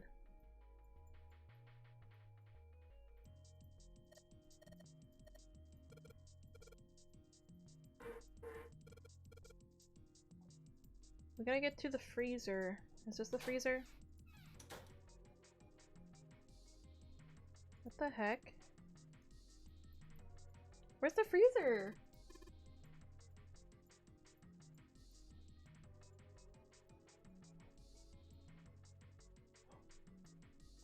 This?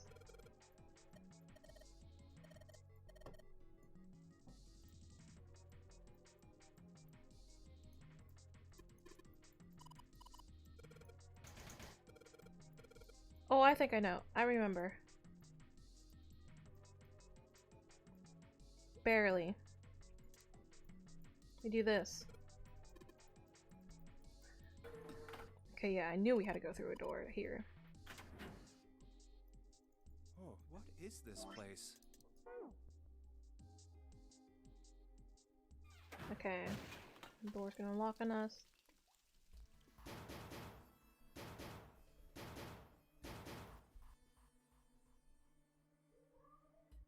Okay.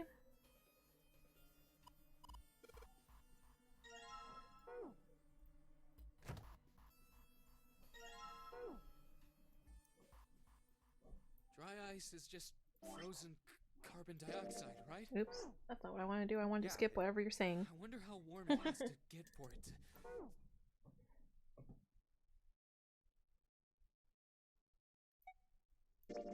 It is kind of weird. But it can turn into a liquid. Carbon dioxide turns, but at... It won't. See, the water's... So why isn't... There's a kind of ice that doesn't turn into liquid when it Okay. goes above 32 degrees. Huh?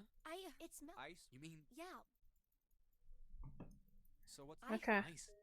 Ice 9. Wait, so is this... So, here, they're both, but... Ice 9, I know, I know. Have you heard the story about the crystallization of glycerin? Oh, I can skip this, thank god.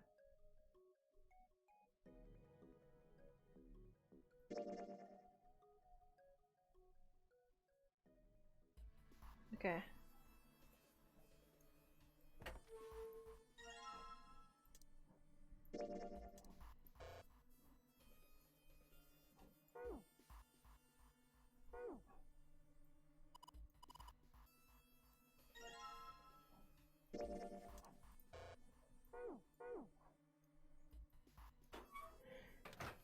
Okay.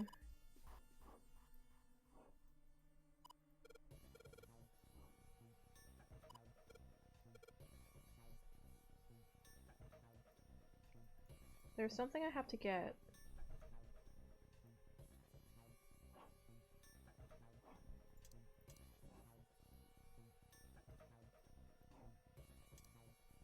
Like, I have to.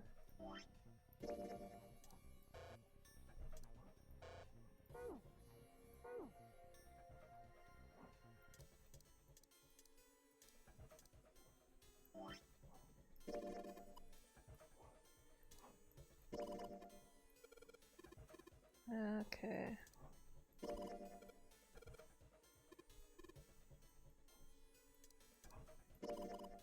Okay.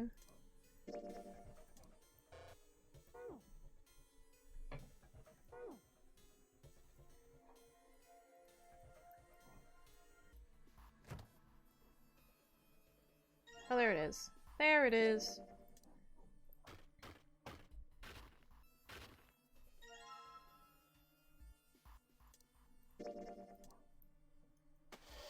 And we're gonna mix it.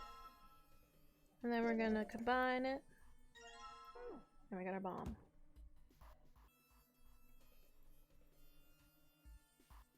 Put water into the bottle with dry ice. Okay.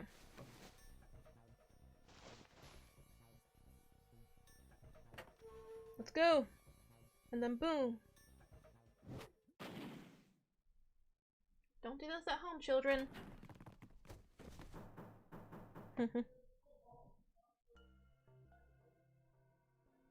Okay.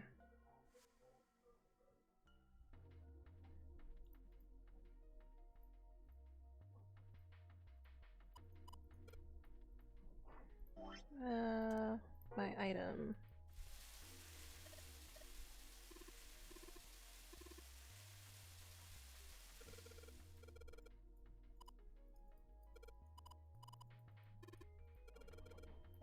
Why are you guys always talking?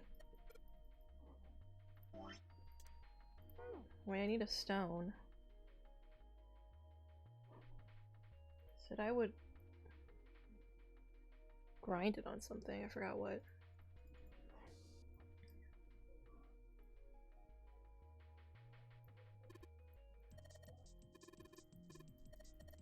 I forgot where I sharpened it last time.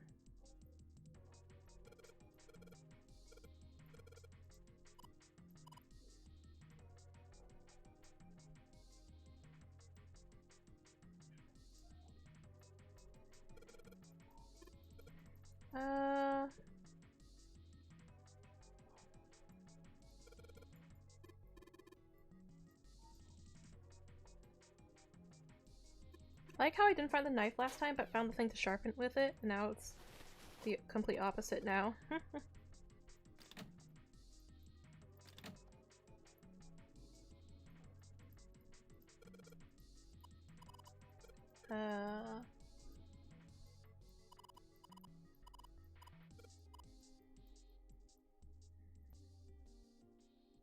Where's the knife sharpener?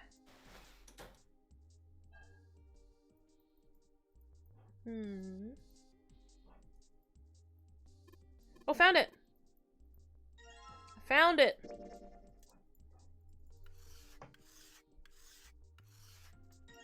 Okay. Found it. C plus 10 plus F. That was these plates.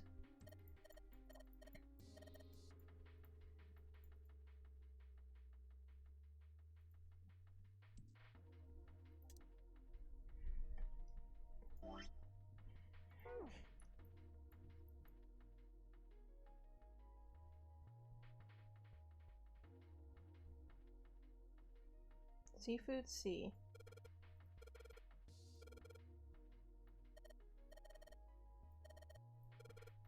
Okay, we need seafood.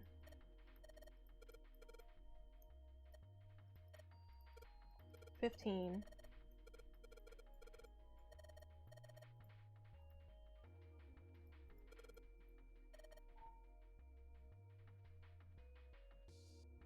$10, $15.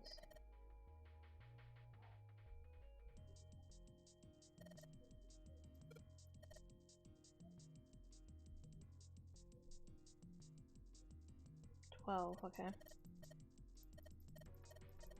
Hexadecimals, they're using so many things in this game.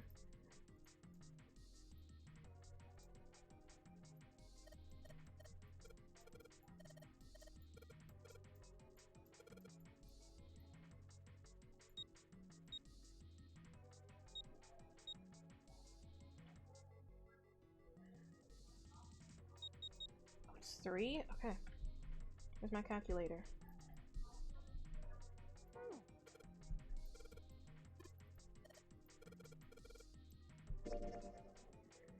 Okay.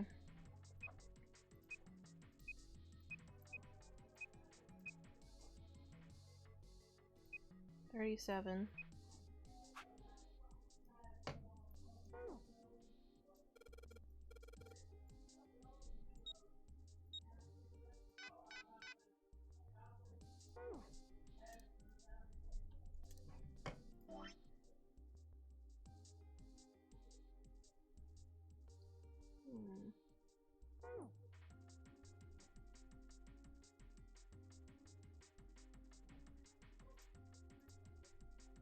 You said you were going by hexadecimal.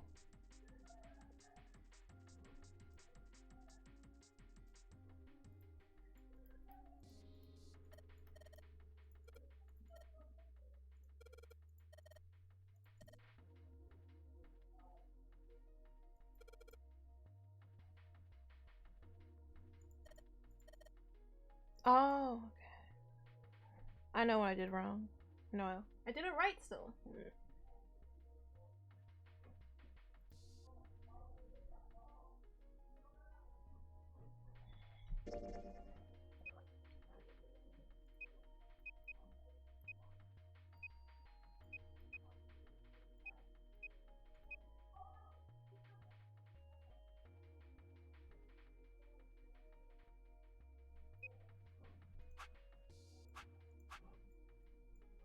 Okay.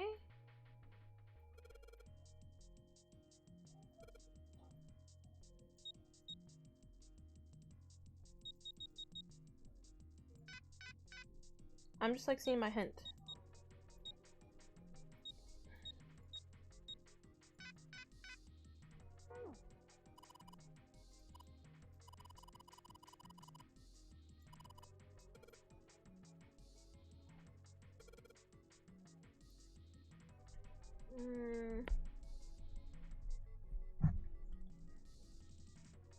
I did this one so much, how did I forget it?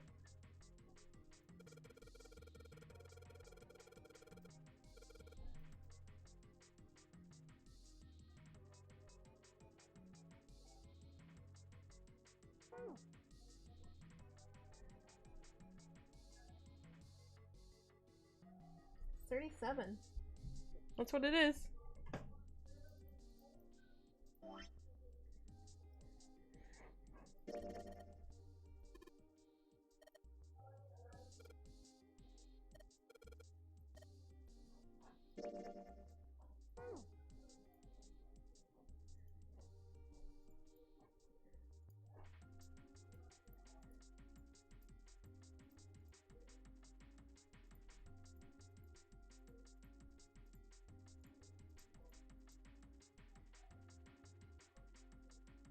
Okay, 16.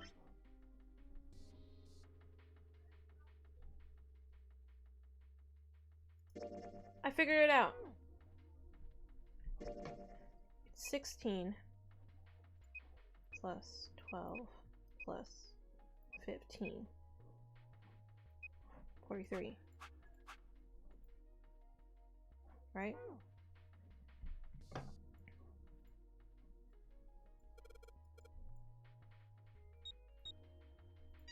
There we go. I knew it couldn't be a 3-digit one.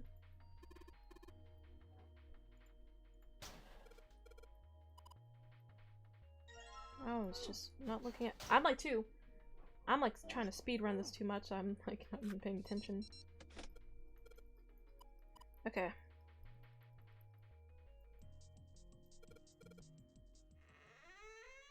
Next, we have to do the laboratory.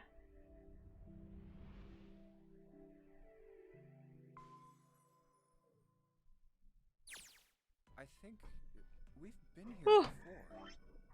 before. Okay. Let's meet everyone.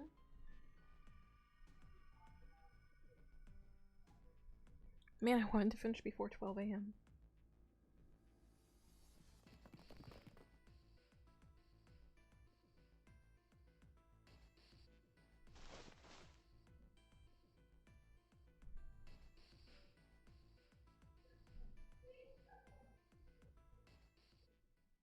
Okay. Hospital rooms. Yep, none of them open.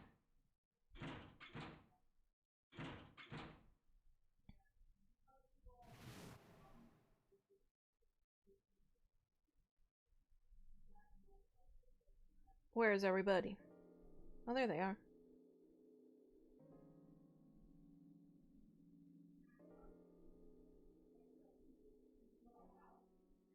Okay.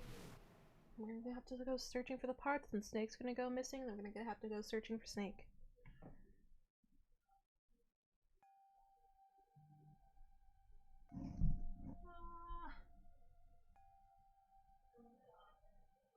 I can't believe I have to redo this. That's what I hate about the DS version. I was even preaching how much I love this version because I don't have to do everything again, but I hit the wrong option on one of my runs, so now I have to. Dumb me. Don't pass me. It ruined my whole story check.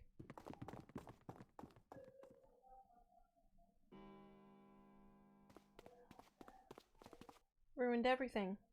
Now I have to sit here and watch and wait.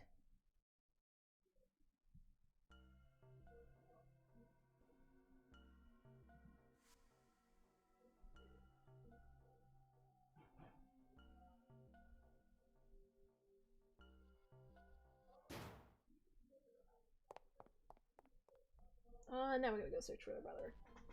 So much work.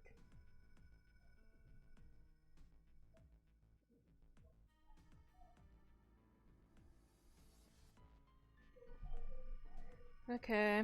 We should go check out that hallway with all the rooms. Okay. Oh.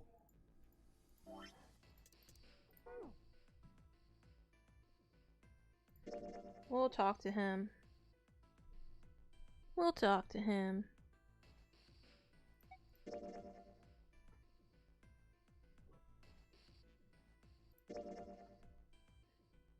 It's kind of sad we have to actually like talk to people and you just like in the search prematurely. Oh, there we go. Finally.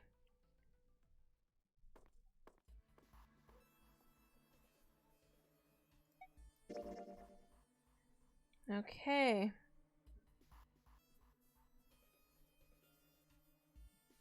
We gotta go through 7.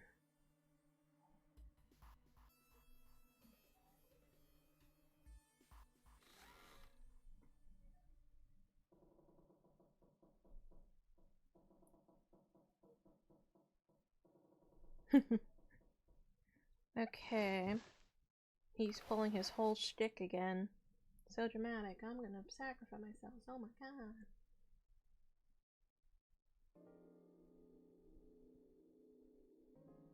Okay. I need 7.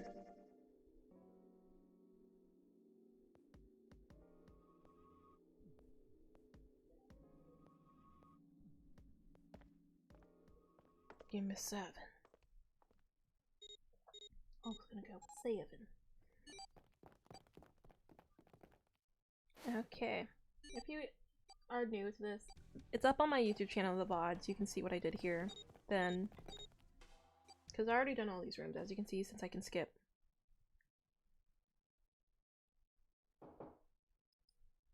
Hey, something's written on the door. On that iron plate.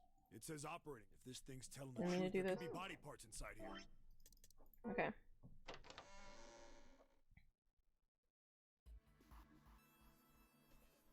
Okay.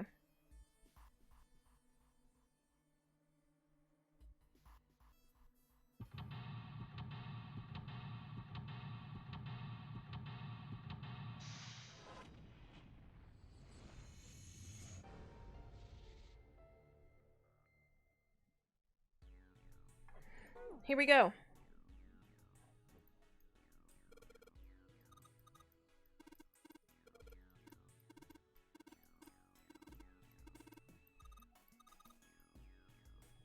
Okay. I'm gonna get a tool. That's the tool.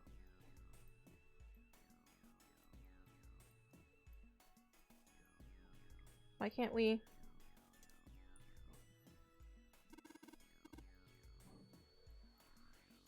Okay. We're gonna find her parts.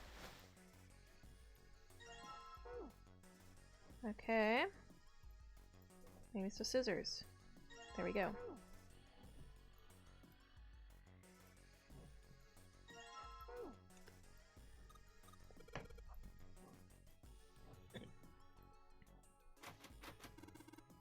Oh yeah, okay.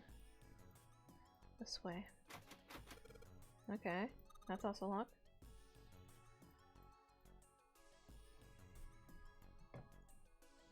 What else did I need here?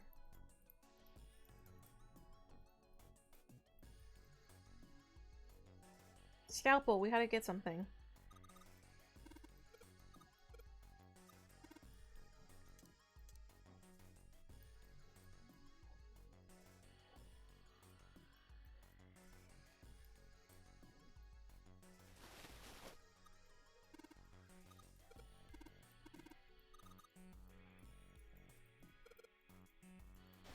There's a thing I'm supposed to pick up somewhere.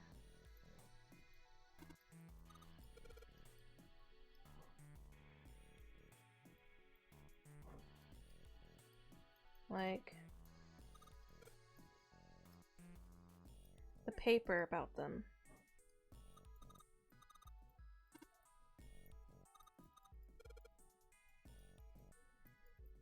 Ugh.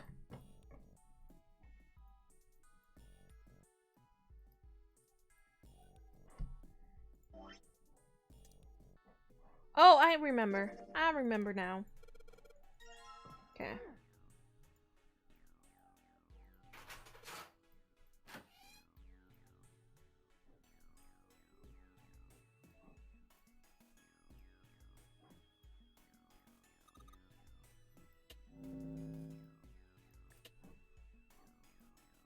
None of these are open.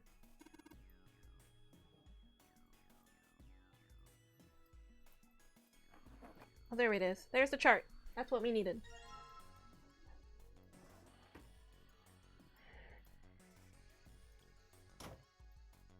I'm gonna go to this one now, too.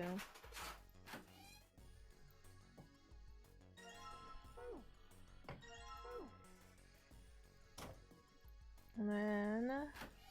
and here we go. We're gonna do that.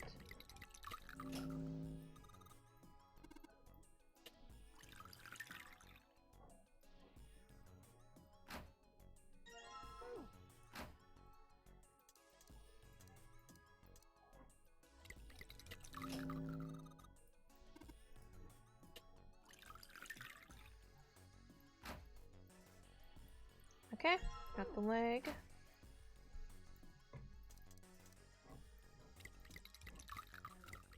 And now I got purple.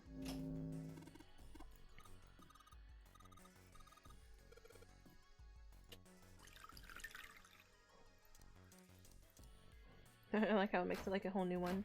Okay. Now we leave this place. We can solve this.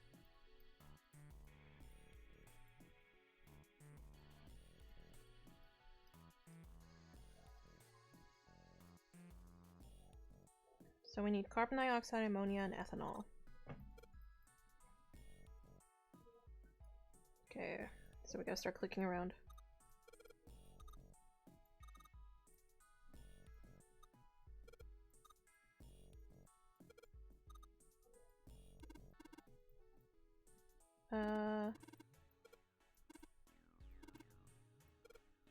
Yeah, ethanol, okay.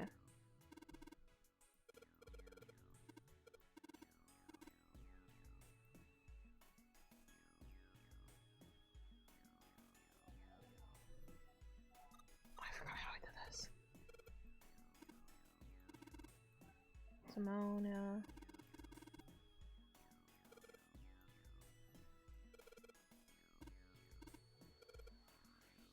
Okay, 2, 7.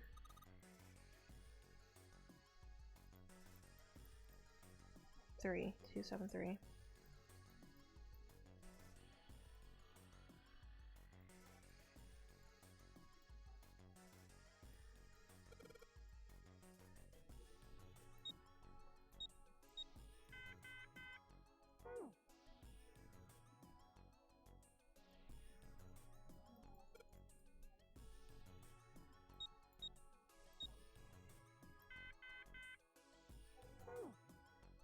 Carbon dioxide is 2.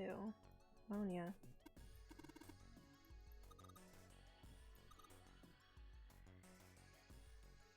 4.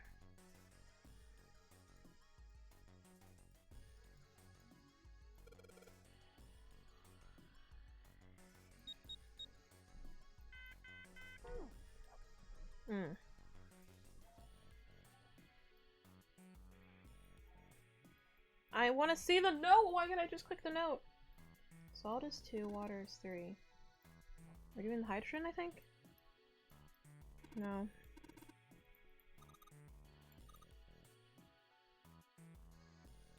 Oh, yeah. So it's 3. 3, 4, 7.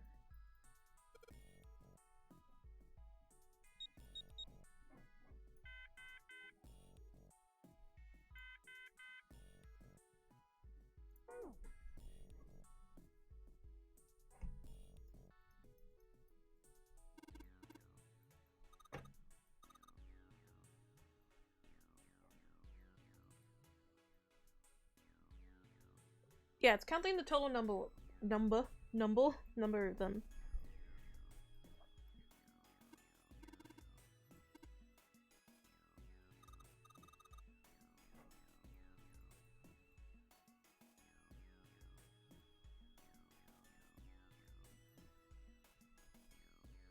Oh, it's 8. No, it's so an 8, 9. It's 9. 3, 4, 9. There we go. Okay. Now we can put her together. Go back? Yes.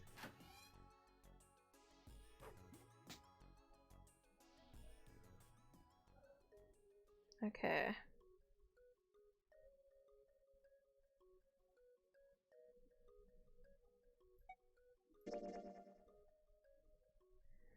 Okay. Next story check. Pass.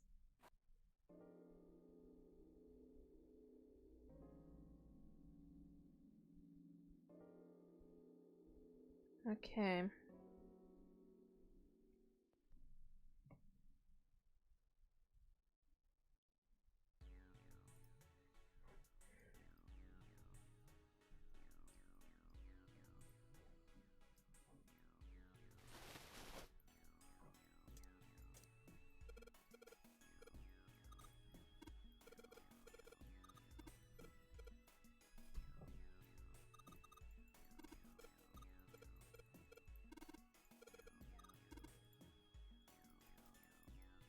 I think we swap all our body parts. Yeah, we changed all of them.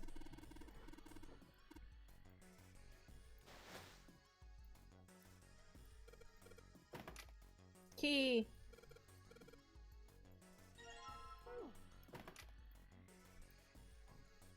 We're done. Here, at least. We're done here. Hey, hold on.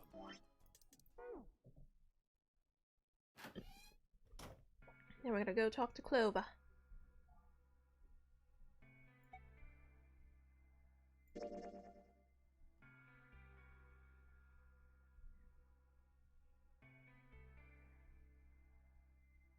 What do you think when you hear the word experiment?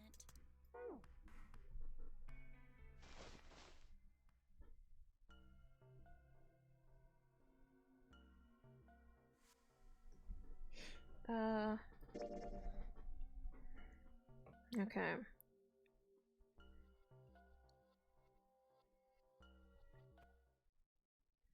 We're hurrying. Chill out, man.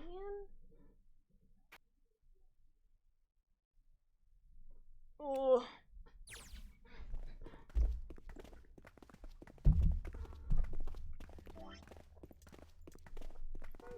Okay. And we're gonna have to go through door 1 again.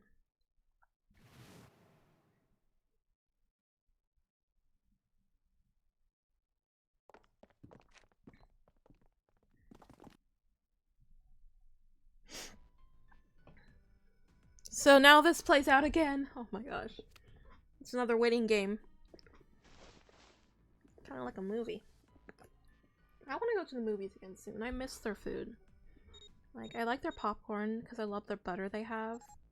And I love movie theater hot dogs. Like the ones that at my place, they do it so good. Like, I'm not a hot dog person. I think I mentioned this on my Sims streams yesterday. Why am I so in the mood for a hot dog? It's all in my mind now.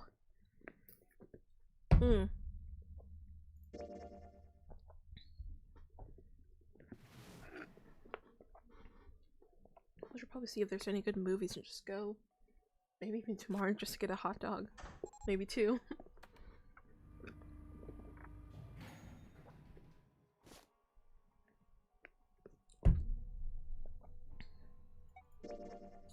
Okay.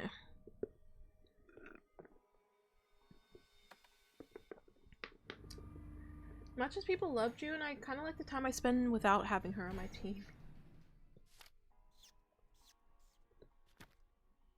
She talks too much to me.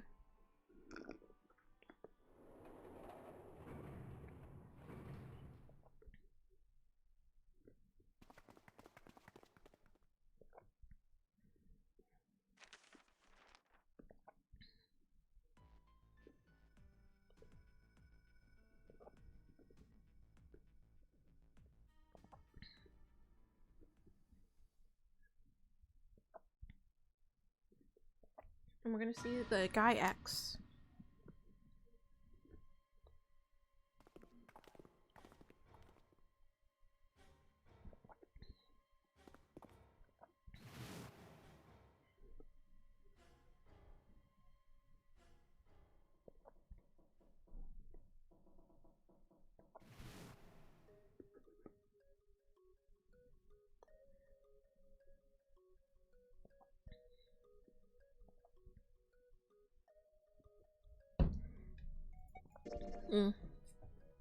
Okay. We're good in there. This is a good smoothie.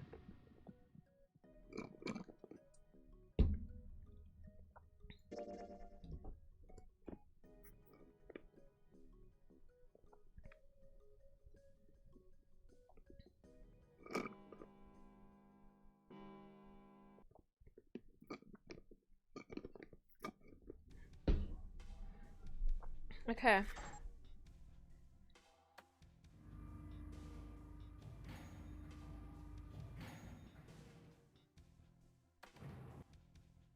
Two.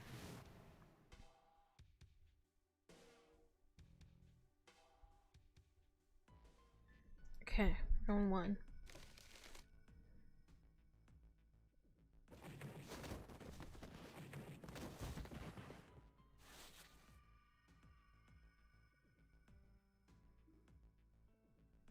Door 1.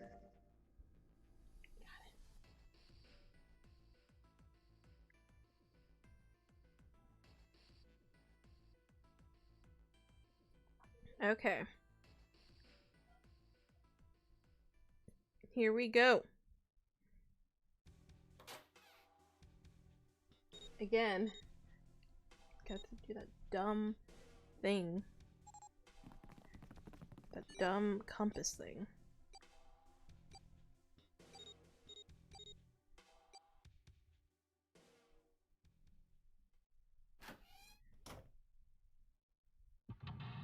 At least I don't have to read for now.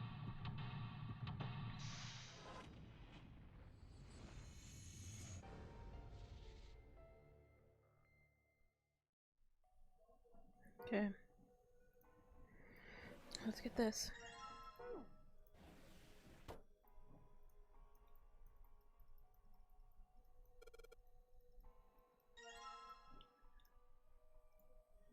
Okay, this watch. And then he's gonna ask to see it. And then assault me. That's a lie. I wanted to get rid of Ace. I sent him to the wheelhouse at the beginning for a reason. I wanted to talk to Clover alone. There's something I want to ask her, and I don't want anyone to overhear us. I'm pretty sure Clover won't talk if there's anyone else around. I'm a little desperate to send him back. Quick. He has to leave. That's new. Oh.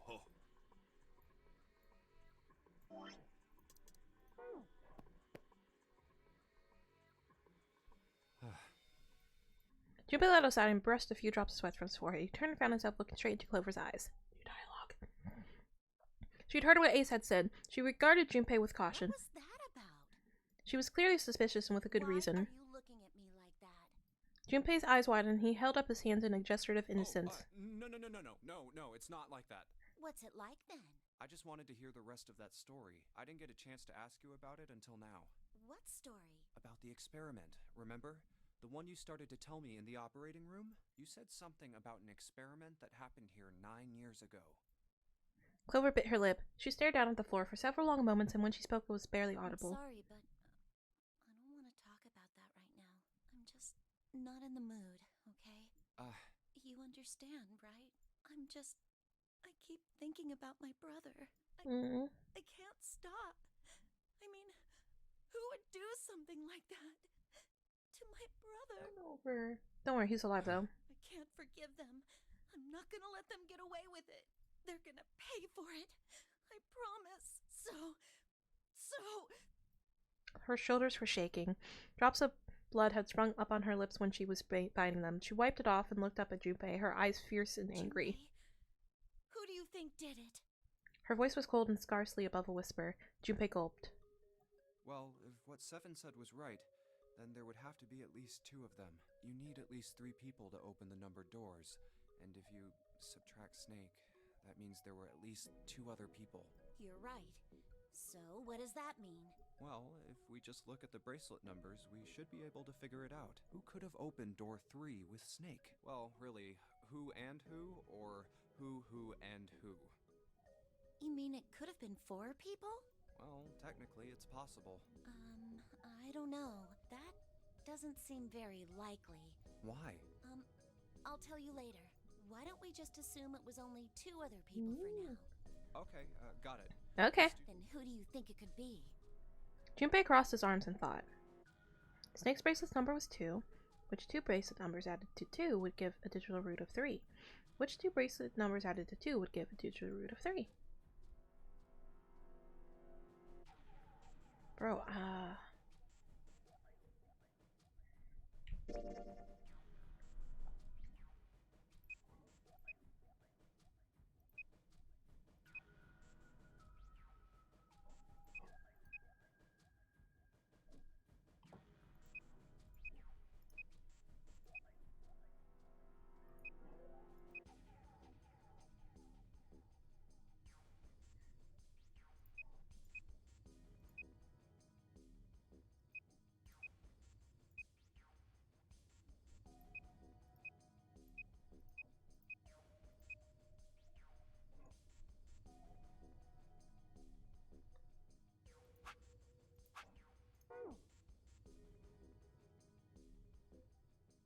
Would it be Santa and 7?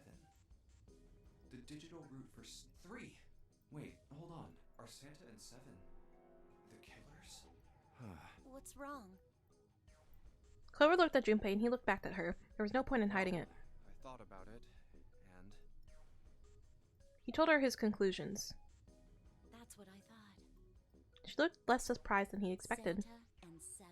If it was 2 people, then that's the only Oh, it combination that is. works. hey, wait a minute there. Don't you think it's a little too early to be jumping to conclusions? Well, all I said is that those 2 would have been able to open door 3 with your brother.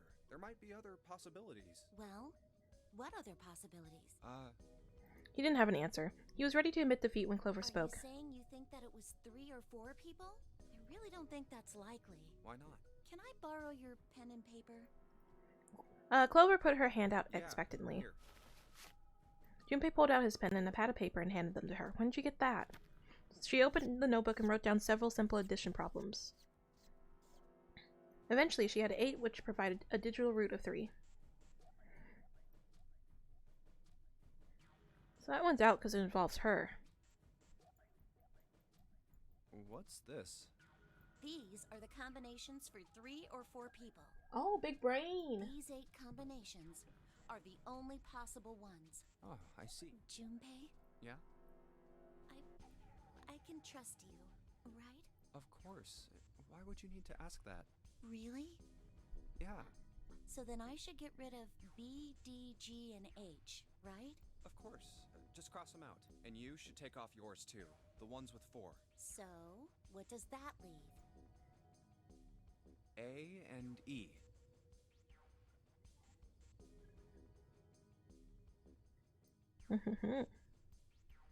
Wait, it can't be A. Why? Because June's in that one. There's no way in hell she'd do something like that. Are you sure? I bet my life. Okay then. I can cross off A too, right? Yeah. You trust someone you Well, only just met after a whatever couple got years left. way too much. E. Do you know what this means? Everyone besides me, you, and June would be working together. Do you think that's likely? If there were 4 people working together, they wouldn't be very cautious. I don't think they'd try that hard to hide what they were doing if they outnumbered us, right? Well, you do have a point. And besides, if Ace and 7 are working together, they could have easily gotten rid of me when I went to the shower room with them. But they didn't. They didn't even try anything. If they were killers, why wouldn't they? Her voice was calm, but Junpei had only to look her in the eye to know it was a forced calm. There were tears forming at the corners of her eyes, and she was blinking furiously to keep them back. Perhaps by attempting an objective analysis of who might have killed her brother, she had been able to distance herself from the harsh reality of his death. The more she struggled to act unconcerned, the more Junpei felt his heart tighten. I see. Anyway, I understand now. It seems pretty unlikely that it was as many as 3 or 4 people. Yeah, Then that means there's a good chance it was Santa and 7.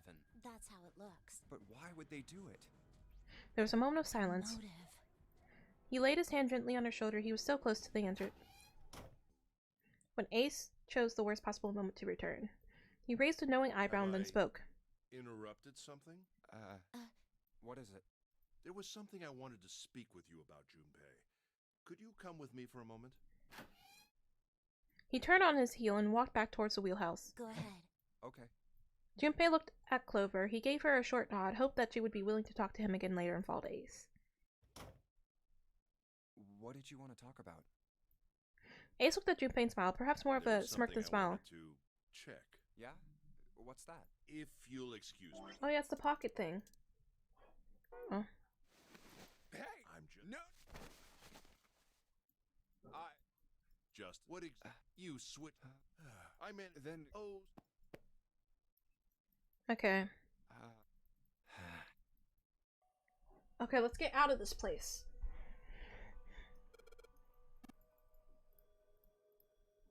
Oops, it's this way.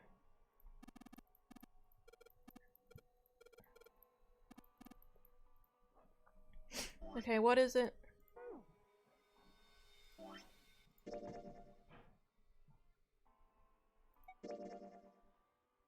Southwest, southwest, northwest, east, north. Southwest, southwest, northwest, east, north.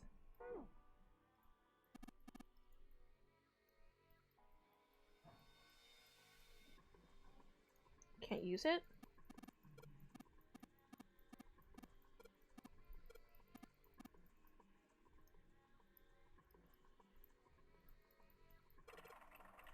Okay, I can use it.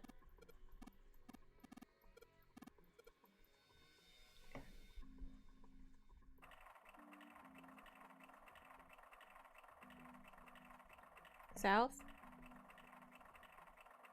West. Southwest. Northwest. East. North. Okay, we did it!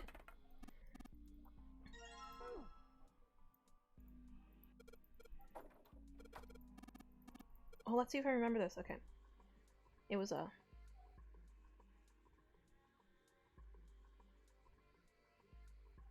like a full, half, slow, full, dead, stop.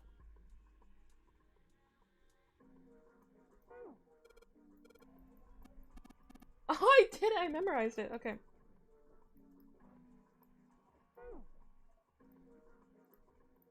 There's also something I forgot to get in here that I want to add to my thing.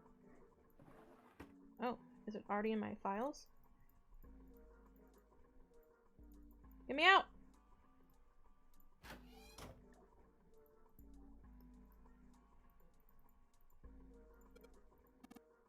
What the heck? There's more.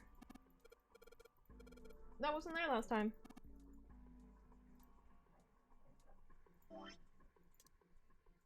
It's a new time.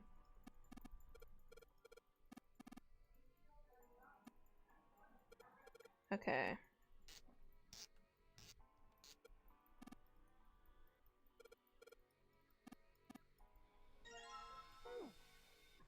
Let's get out of here.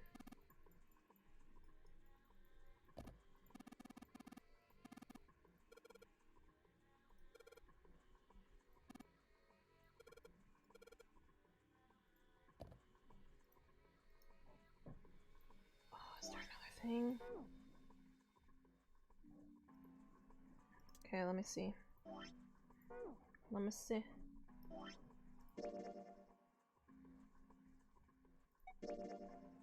Full, half, slow, full, half, dead, stop.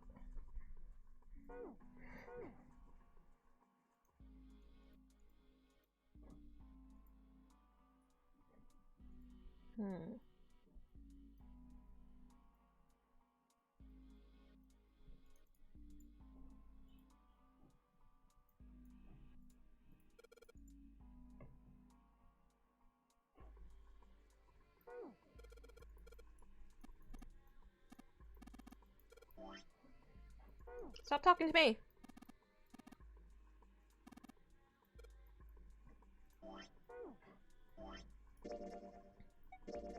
Full, half, slow, full.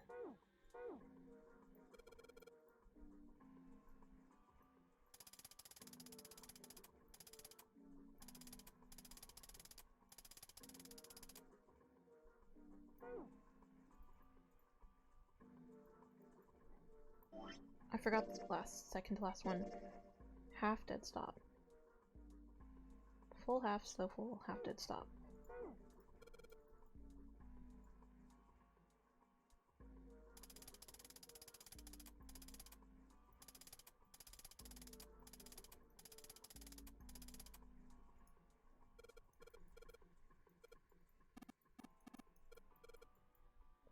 Okay. I guess I messed it up earlier. I think I forgot one. There! Yeah, I definitely forgot one.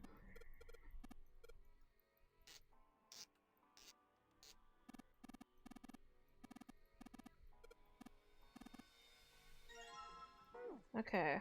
Yeah, I was like, why is there two sections this time? There was only one last time. Okay.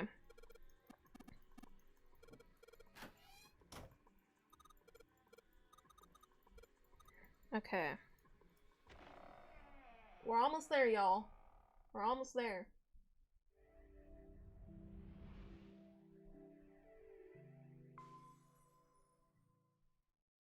Oh, a hallway. Okay. Then we're gonna find the captain.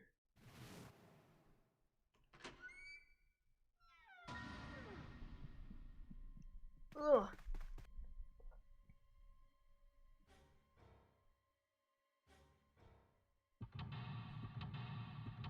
Seek a way out. Okay.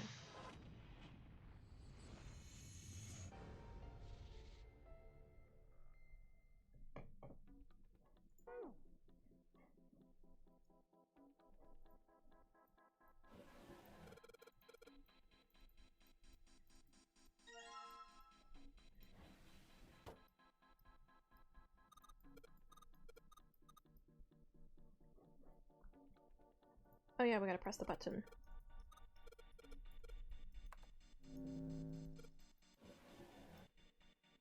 Huh. Z? It's like he's making fun of us. Well, even if he wasn't one of us, there's no way that man could be Zero. Don't you get it? The letters that spell Zero on the TV screen, the captain's clothes he's got on, and of course, the bracelet with a zero on it. It's too obvious. Look, look, this is Zero right here. This dead body is Zero. Isn't that kind of fishy? You're right. Only an idiot wouldn't see through something like that. No, that's not the point. So I'm not trying to make fun of them for thinking a trick like this would work. I'm sure they didn't think it would work. Which makes me wonder. Are you gonna finish your sentence? I think this is a challenge. A challenge from the person who's really behind all of this. I was like waiting. He's making fun of us. Don't you get it? If whoever killed this guy really wanted us to think this corpse was Zero, they'd never have put a bracelet on him. Walking around with a Zero bracelet would be like hanging a sign around your neck that said, "I did it!"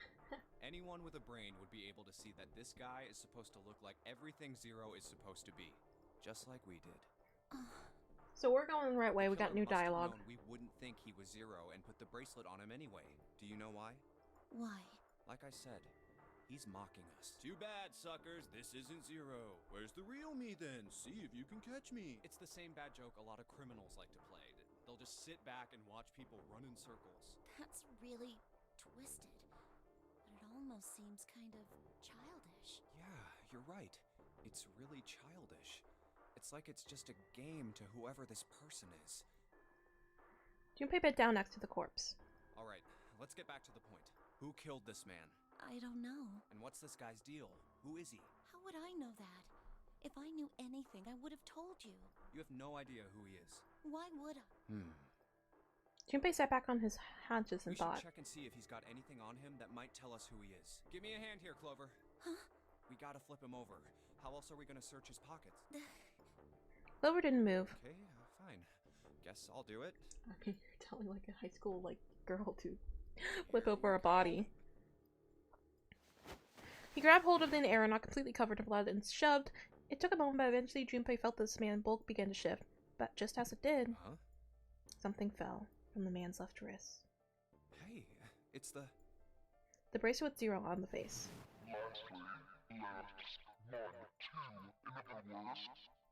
Oh god. Junpei stared at the This bracelet. man, he's dead, isn't he? I mean, duh. No, it's just I guess I didn't really think about it until right now. If his bracelet's off, that means he's dead. I mean, you rushed to check for a pulse. I mean, Well, it's pretty obvious that he's dead. You don't really need to look at his bracelet to figure out that he's dead. my girl got me. Yeah. I guess you're right. It is pretty obvious. Well, he looks a lot better than the other bodies we've seen, though. You know? I mean, if there wasn't all this blood, he'd almost look like he was still alive. Junpei stopped talking. I mean, I know it's kind of a messed up thing to say, but he kind of has it better, you know? Dying from a bomb going off inside of you. I mean, Junpei, stop talking. Some of Snake's bones went right through his Stop skin. talking! I think the explosion must... There was a broken bone just... And... Suddenly, Junpei realized what he was saying. How could he have been so cool? He clapped his hands over his mouth. But it was already too late. He turned to look at Clover. She was glaring at him furiously. What did you just say? Her words sounded cold. He knew an apology could hardly atone for what he'd done, but he tried anyway. I am so sorry. I shouldn't have said Talking that. about her brother's dead I really don't know body. what I was thinking. I mean, Describing it in detail. No, that's not what I'm talking about. What did you say about his arm? Arm? Yes, his left arm. You said it, didn't you? Well, yeah, I did, but I mean, didn't you see it too? Of course not. I could barely look at him. There's no way I was gonna see the details. Clover took a quick deep breath. Are you sure it was his left arm? Junpei thought back. Yeah, I'm pretty sure it was. And he had a broken bone, right? What the hell are you getting at here? Just shut up and answer me! Yeah. She shoved her face closer to his. He could see the fire in her eyes. Junpei winced and swallowed. Yeah, he did. It was pretty bad, too. The bone was sticking out of the arm. No sooner were the words out of her mouth than Clover's expression changed. Clover? What's wrong? Look, I'm sorry if I said anything. Suddenly she was crying. Junpei wasn't sure what to do. It was close to the last thing he had expected to hear. What are you... Junpei had no idea what had just happened. He didn't think he'd done anything worthy of things, and he couldn't understand why she would have chosen that moment to begin crying. So he simply stood there, confused. Thank you so much, Junpei. She thanked him again, and then something even stranger happened. Clover threw herself into Junpei's surprised arms. Hey, what's going on with you? I'm sorry, it's just... I'm so happy! Why? The body in the shower room, it isn't his! It isn't my brother! Huh? It's not Snake! Why on earth would you think that? Because his left arm is... She stopped herself. Sorry, I really shouldn't be talking about this. Junpei decided it would be prudent not to press her for any more information. If she did not wish to tell him, she certainly had a reason for doing so. Perhaps more importantly, however, Clover was still certain that she was likely right. That meant that the body in the shower room wasn't Snake. It wasn't much, but that knowledge summoned the weight from Junpei's heart. He's still alive. I'm so happy. Tears shone in her eyes. Those tears melted Junpei's heart. As she cried, she had pushed herself up against his chest like a child. Junpei put his arms around her and held her tight.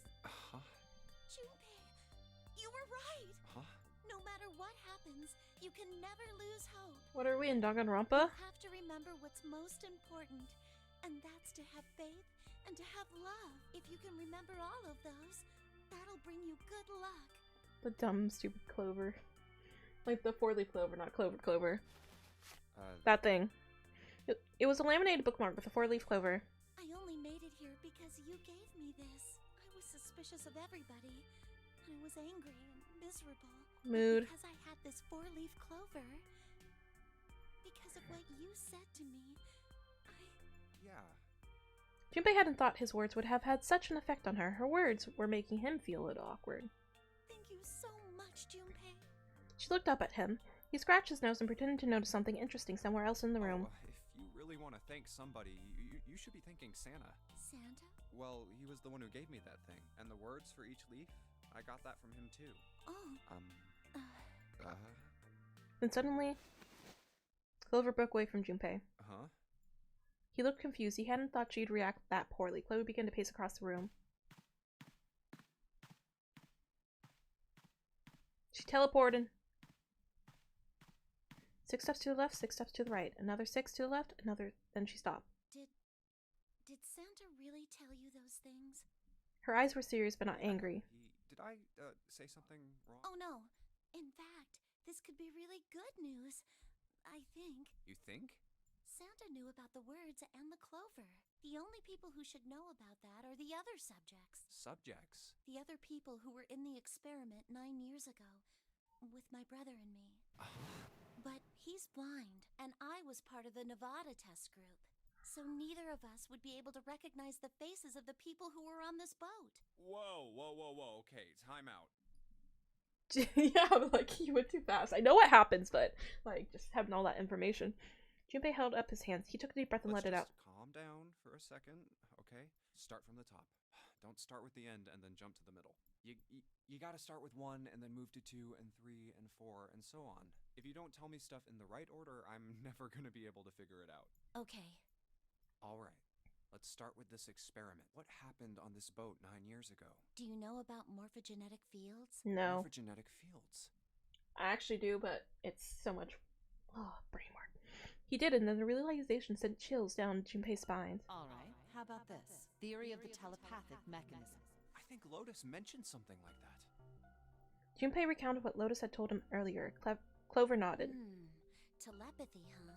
Well, Well, that's not really it, but I suppose it's similar. So they were testing telepathy on this ship? Yeah, I guess so. So, what exactly did they have you guys do? The same thing that we're doing now. Exactly the same thing. What?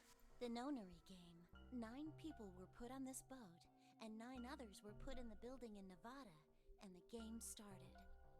Junpei grabbed the sides of his head. Look, I'm sorry, but I don't get it. What do the nonary game and some telepathy experiment have to do with each other? Am I missing something here? Clover bit her lip. She blinked back sudden tears. What had happened to her in Nevada? The ability to access a morphogenetic field is affected by a couple of things. The first is epiphany, and the other is danger. You know how sometimes when you're up against a really tough problem, and then the answer just kind of pops in your head?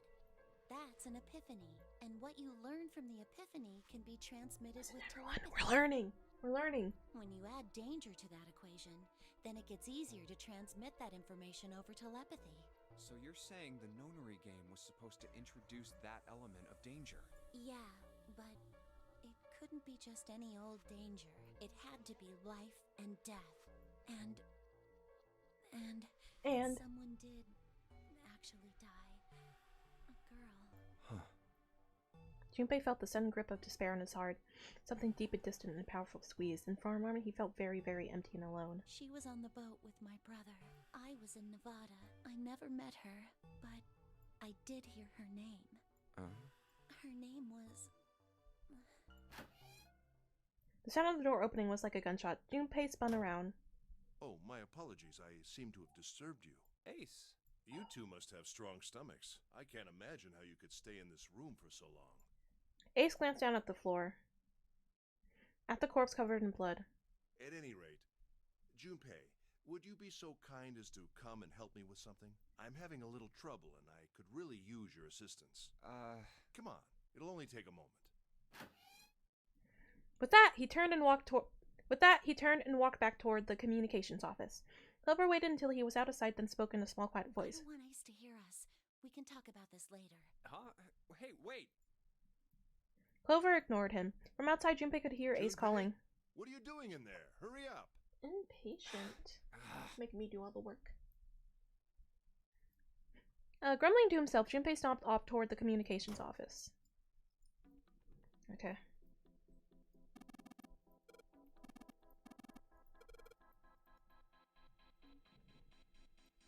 Okay, yeah, let's get the thing.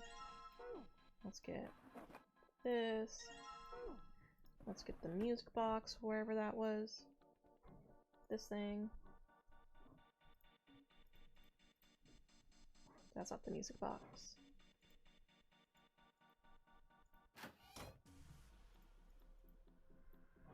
There it is. And you get the paper.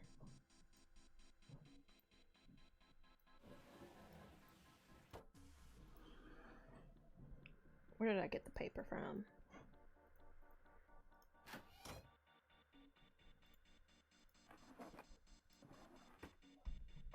Just a random piece of paper. There it is. Okay. And then we're gonna do our Morse code. Okay.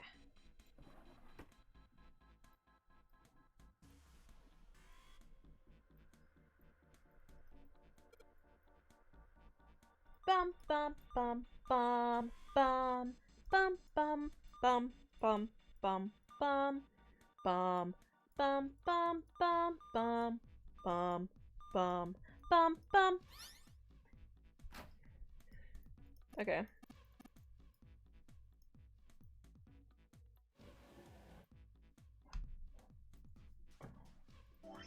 Oh, this is the hieroglyphic thing. All ice. Alice, does this mean... Oh. Junpei couldn't go back. He had to know what was in that file. Each page was covered with strange characters. We already read that. So it would seem. Bottom deck. Oh. Junpei remembered something he heard from Seven when they'd been in the chemical closet. Seven said something like... Alice sleeps in a small chamber past the forest of knowledge beneath the navel of the gigantic. Could beneath the navel mean the bottom deck? And the forest of knowledge is the library? Then could Alice be in a room somewhere beyond the library? Shock. What's wrong? Something on your mind? Junpei blinked. Only then did he notice Ace looking at him. Curiosity and concern ran across his face in equal parts. Yeah. I just remembered something. Is that so? What about? Well, don't laugh, okay? There was no reason for Junpei to hide his thoughts. He began to explain his theory to Ace. Then he stopped. It wouldn't make any sense if Ace didn't know who Alice was supposed to be, so he told Ace everything June had told him. The Egyptian priestess, an Ice 9. Interesting. And the woman who wouldn't melt, who was recovered from the Titanic disaster, they called her All Ice, which eventually turned into Alice, and she was purchased by an English millionaire who called himself Lord Gordain. According to Seven, this ship is where he hid Alice. And you think that he hid her in a small room, beyond the library on the bottom deck? Yeah. Well, I mean, it is just a theory. Ace stared off into the distance, his hand slowly and absent-mindedly stroking his beard. After a few moments, his hand stopped. He turned slowly to look at Junpei, and his brows drew together. Have you ever heard of the term CAS? Create-a-sim? CAS? It stands for Cells Alive System. It is an advanced technology for freezing and preserving organic matter. Put simply, it is a technique that allows one to freeze things without the formation of ice crystals. Normally, if you freeze something fresh, water within its cells expands as it crystallizes, damaging the cell membrane. CAS, however, works differently. The object to be frozen is supercooled using magnetic fields, and then frozen instantly and uniformly, giving ice crystals no time to form. Is that what people want to be? Frozen so they can revive in the future? I want to be frozen so I can revive in the future. It was originally developed for the preservation of food, as an alternative to the normal freezing process. Now, however, there are rumors that it can be used for other things. Other things? What do you mean, other things? Well, there are obvious medical uses, but perhaps also space travel. Space travel? Oh yeah, they're always in those space movies. Surely you've heard of suspended animation. Cryogenic freezing? Yes. It's a fairly common idea in science fiction books and films. That's what I just said. People are sometimes frozen for especially lengthy journeys through space. That was when Junpei understood what Ace was suggesting. Whoa, wait a minute there. Ace looked at him and raised an eyebrow. Are you saying that Alice was frozen using that CAS thing? Yep, she was frozen using Create-a-Sim. Well, I'm sure the possibility is quite low, but it is a possibility. If this special ice you call Ice 9 does indeed exist, and CAS were used to freeze her into that sort of ice instantaneously. You think she could be alive? Well, I can't say for sure, of course. I'm only talking about possibilities. Yes, the possibilities upon possibilities. 96 degrees, right? If she were put somewhere where she could reach that temperature... That's nuts. Are you really saying she could have defrosted and started walking about? You're quite right. It does sound unbelievable. You never know. But if she had, then we would have an explanation for the man we found dead on the floor. You mean the guy dressed like a captain? Yes. Oh yeah, he theorized that Alice was around killing people. Then by whom? It couldn't have been one of us. That would be impossible. In order to enter the captain's quarters, one must first open door 1. That door that requires the Earth key prevented us from accessing door 1. Who was it that opened that door? Santa and Lotus. Right. Clearly, the two of them could not have opened door 1, or any other door for that matter. Who else then could have done so? Yes, All Ice just over here with the master key. Nobody. After Santa and Lotus used the Earth key, they turned back and met up with me and June. Then we returned to the large hospital room and found Ace, Seven, and Clover. While we'd gone into the shower room, Ace, Seven, and Clover had stayed behind. But it's impossible for those three to open door 1. But what about when June and I took the elevator to door 2? No, still won't work. We were only gone 5 minutes. No human being could have run to the captain's quarters, killed that guy in there, and run back that fast. It would be impossible for any of us to be the murderer. That being the case, You're a who could murderer, have though. killed him? Wouldn't it make sense if his killer was someone who had been in the ship for some time? A person like that would know the ship well. They would know the locations of all the hidden passages and secret doors. The numbered door would mean nothing to someone like that. It would be a simple thing for them to enter the captain's quarters. Then you're saying the killer was Alice? It was Junpei's turn to raise his eyebrow. Raising eyebrows? Well, this is all only one possible theory. All ice. Alice, is she really somewhere on the ship? Junpei had only one clue. The key in his hand. Maybe this card will give me access to the Forest of Knowledge and the big mystery. What could be there beyond the Forest of Knowledge? Anyway, whatever. It's gonna have to wait. I can't do anything right now. I'll come back to this later. He gripped the keycard tighter and shoved it deep into his pocket.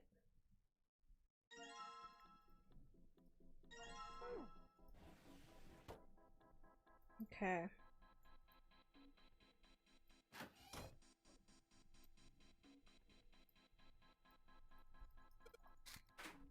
Okay, and the code was...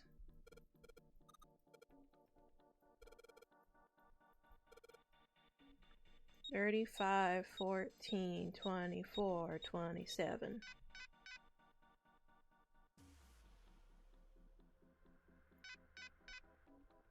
27, 24.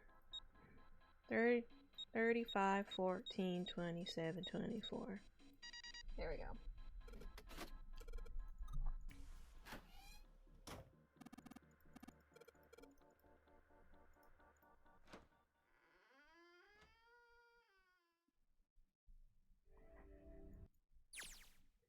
Okay.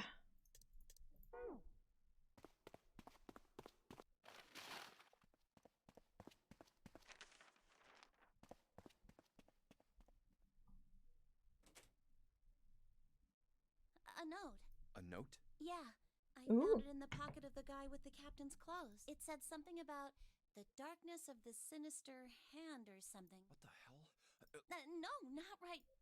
But Junpei wasn't going to get to see it. From the other end of the hall, he heard Ace's voice. Hey, Clover! What are you two doing? Hurry up! He's getting mad.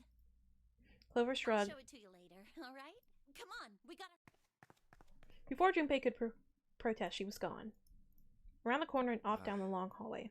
A note? A note. Junpei was curious, but there was something else that bothered From the him. look of that pocket, it doesn't particularly look like just a note. Jeez, what are you thinking? For crying out loud. Junpei did his best to convince himself that it would make sense later and ran off after Clover.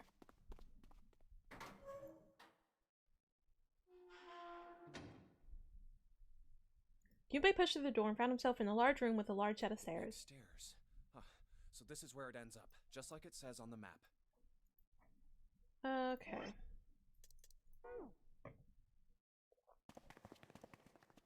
They reached B deck at the same time. Jumpy! June's face was excited. Something had happened. That much Junpei could tell by What's simply up? looking at her. We found it! Found what? Wait, then why stop? I've seen this before. We found it! What did you find? The last door! We found door 9! Yay! What? Come on! Just follow us. We'll explain on the way. Okay. Seven turned and jogged off down the stairs. If that's the case. Wait for me. We should get going as well. The rest followed. Jumpy! We finally made it! The relief and excitement in her voice echoed what each one of them felt. It's finally time. Junpei wasn't quite ready to believe they'd really done it, at least not yet. Still, if everyone said it was just door 9, then it probably Reached was. the end. He could feel his heart racing. A mixture of anticipation and fear ran through his veins, and he could feel his legs shaking. He was doing his best to maintain a sense of healthy skepticism, but he couldn't deny the prospect of the escape was an exciting one. Something's bothering me. Two people. Yeah, I've already seen this. Okay. Is there... 4:30? We've only... Hey, Junpei! Let's go, Jumpy! Yeah. Okay.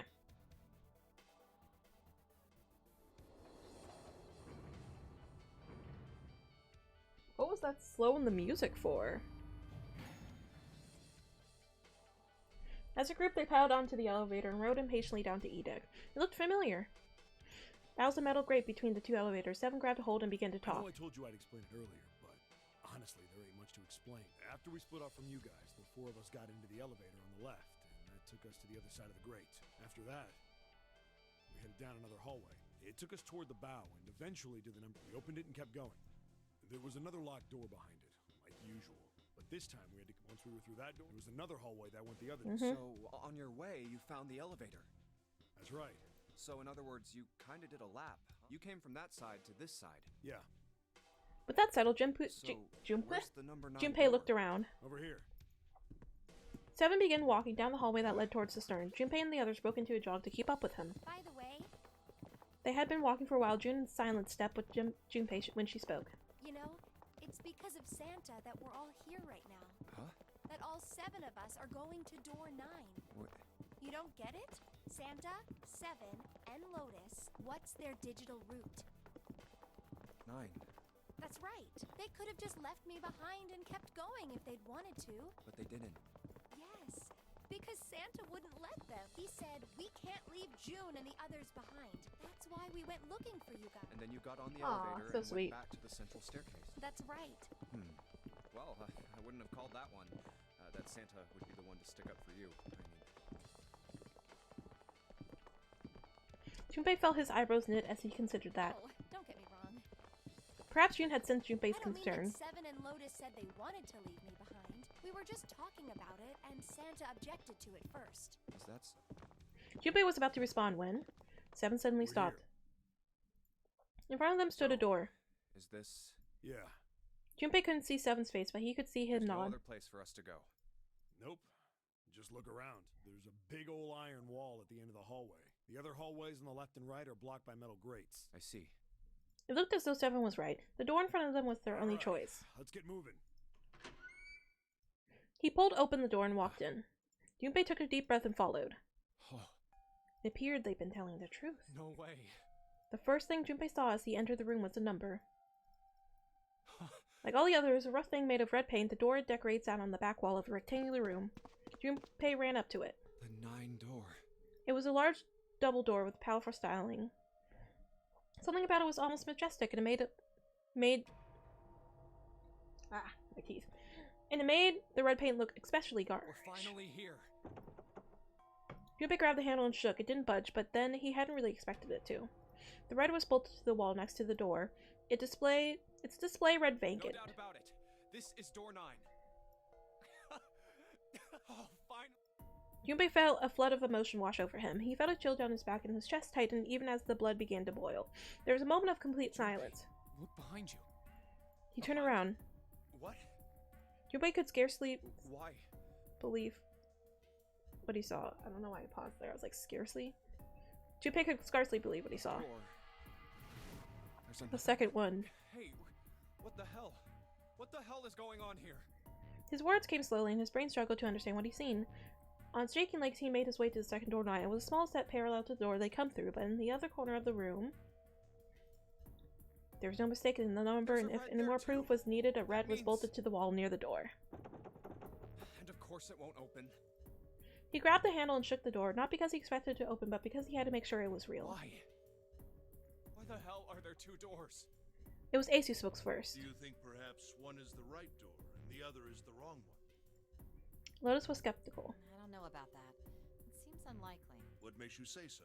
Well, think about all the rooms we've been through so far. They're full of puzzles, but there are always hints about how to solve them. I'm pretty sure there aren't any rooms where we just had to go with our best guess and leave it to instinct to solve the puzzle.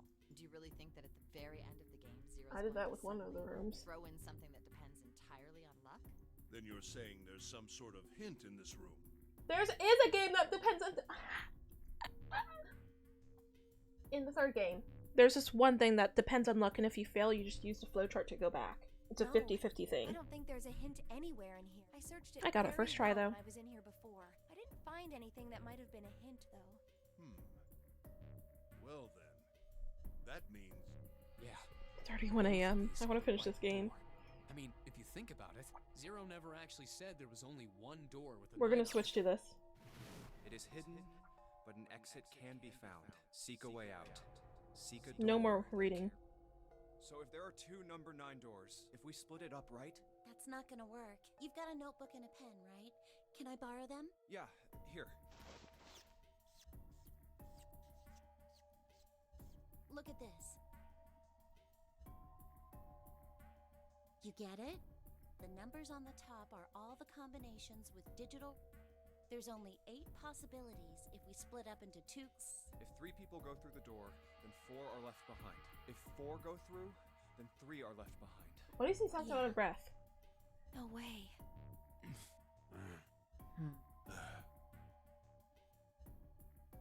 Come to think of it, what is this room? It looks like it's set up for some kind of ceremony, but what kind? Is that an altar? A coffin? No, it couldn't possibly be. Okay, I give up. I figured if we sat around here long enough, someone would... I guess nobody's got the guts to... What are you talking about? What? You guys didn't figure it out yet? Fine, fine, let me enlighten you. Clover was mostly right with her little explanation earlier, but she missed something. She wasn't really wrong, she just... screw it! Let me just write it out.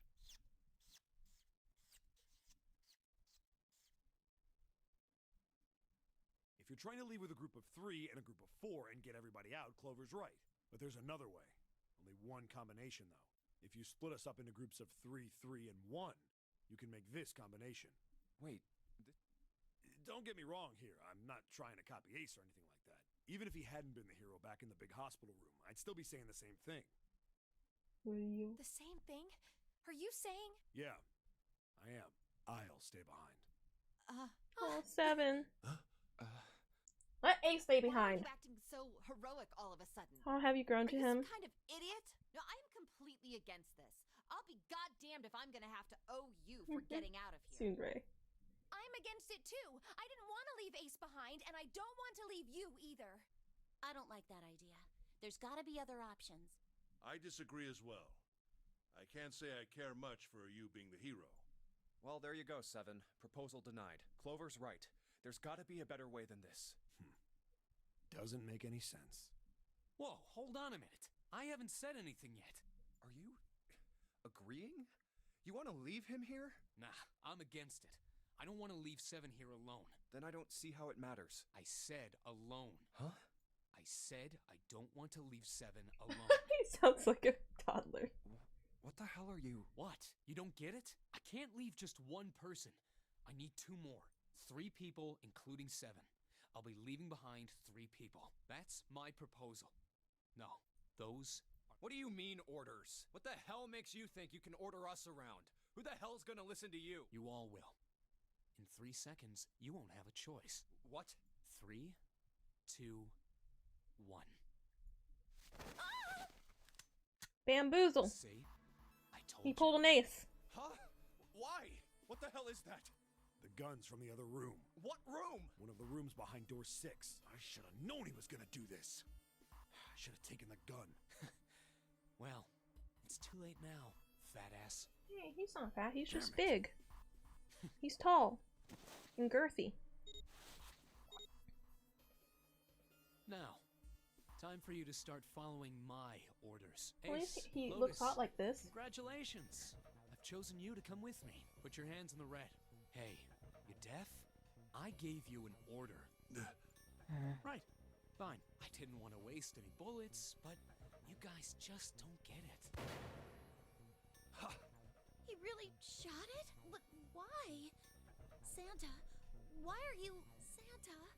I thought you were one of us. I thought we were friends. What? You knew about the leaf words and the 4-leaf clover. What the hell is that shit?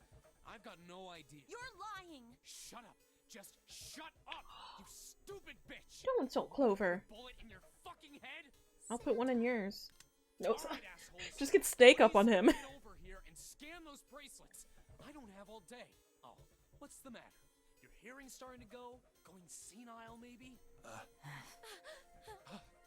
That's it. It's the only way. Please. Huh? No way.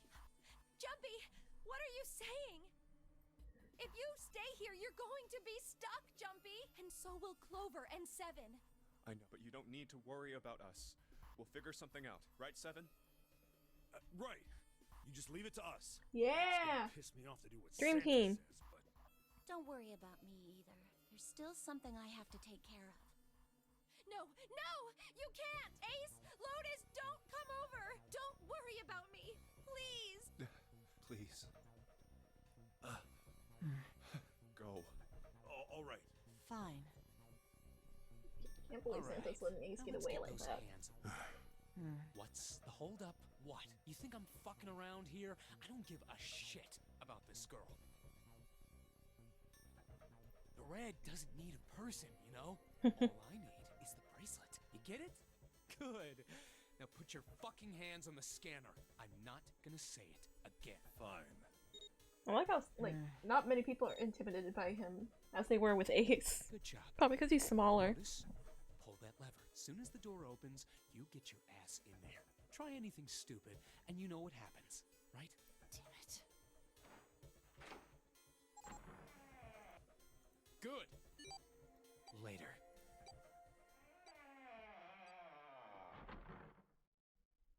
So they went through the big one this time. We're gonna go through the tiny one.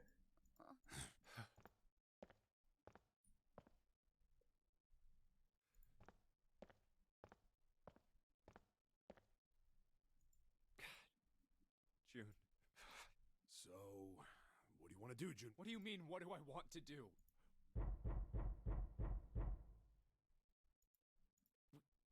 What the hell is that? Snake! Quiet!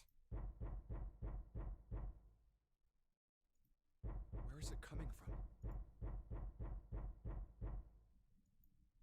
Could it be? Hey, I think it's coming from this coffin. You're right! Let's open it. What are those muscles for? For show? You're telling me to force it open? Just shut up and try! Damn it!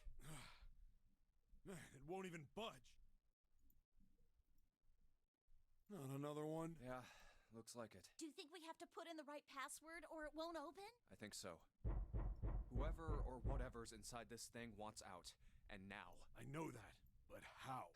Without a passcode, I don't think there's much we can do. Isn't there a hint somewhere? Well, let's look for one.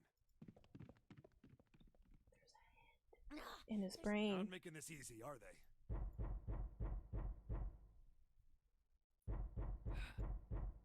Remember! What's the passcode? What am I supposed to do? How can we figure it out? I need something. The memory. Truth had gone, truth had gone, truth had gone. Truth is asleep now in the darkness of the sinister hand. What's up? He's going with Kitso. He pressed the buttons. Oh my gosh, I don't remember this.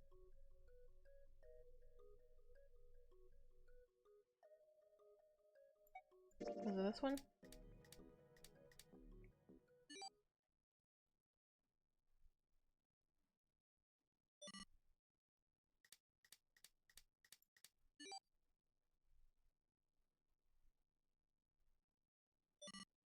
One, 4, 3. Huh? I don't want to hear that number again. Hey, what the hell were those numbers? Oh my gosh! Are those? 1, 4, 3, 8. 1, 4.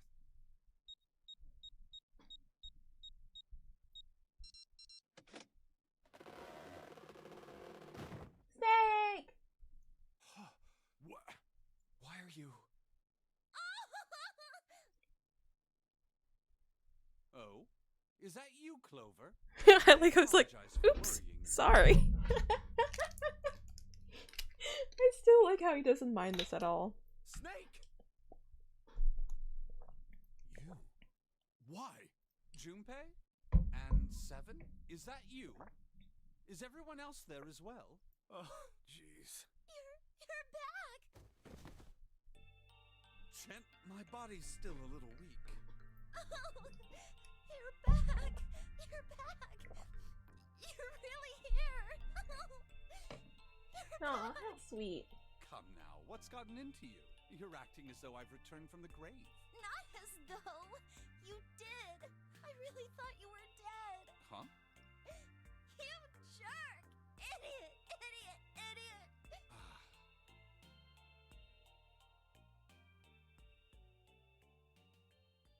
It's all because of I me, you know. see. I believe I understand things rather well now. Thank In the shower room, there is a dead body wearing my clothes. Because of that, you thought that I was dead, correct? Mm-hmm. You also discovered a corpse in the captain's quarters, and Santa turned on you here, in this room. Do I have it straight? Well, the dead body in the captain's quarters is a surprise. Sorry, there wasn't a good time to tell you. Don't worry about it. Well then. Yeah, but 7 wasn't with us. I've got a pretty decent idea of what happened while I was indisposed. It's still something of a mystery who did all this, and why. The corpse in the shower room that looked like me, and the corpse in the captain's quarters. Why were they killed in the way they were? You don't know? No. Why would I? The guy in the shower room. We don't know who he is, so let's just call him Mr. X. Anyway, this Mr. X is wearing Snake's clothes, but you're wearing some kind of weird robes. That means someone took your clothes and put them on Mr. X. We need to figure out who that was. I apologize, but I have no idea who might have done this to me. I only just now woke up. I was unconscious during all the events you just described to me. They must have undressed me and changed my clothes during that time. Like how they brought us here. Knocked out? When we split up to look for the red. Where did they get you? Do you remember? It was a small room in one of the hallways on C deck. What happened? The same thing that happened to every one of us when we were abducted. Oh, I said that A earlier. canister releasing some sort of gas was thrown into the room. I believe the gas is some sort of incapacitating agent. Then that means it was... 0. Looks that way, huh? There's nothing else I have to tell you. When I woke up, I was in this coffin. Why? Why did 0 make Mr. X wear Snake's clothes? How would that benefit 0? I don't get it. What the hell does any of it mean?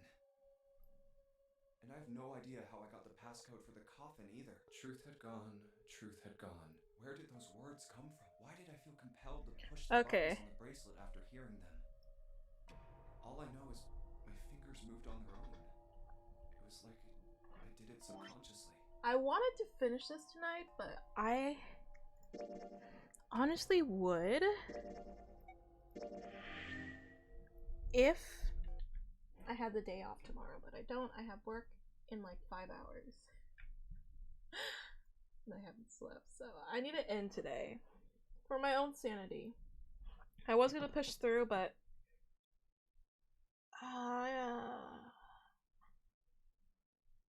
I just can't. I need nap. But thanks for everyone that's coming, and I'm gonna, after work tomorrow, I'm gonna finish this and then we're gonna do Sims. So it's gonna be like 2 separate streams. But thanks for everyone that's coming. I know it's super sudden. But bye.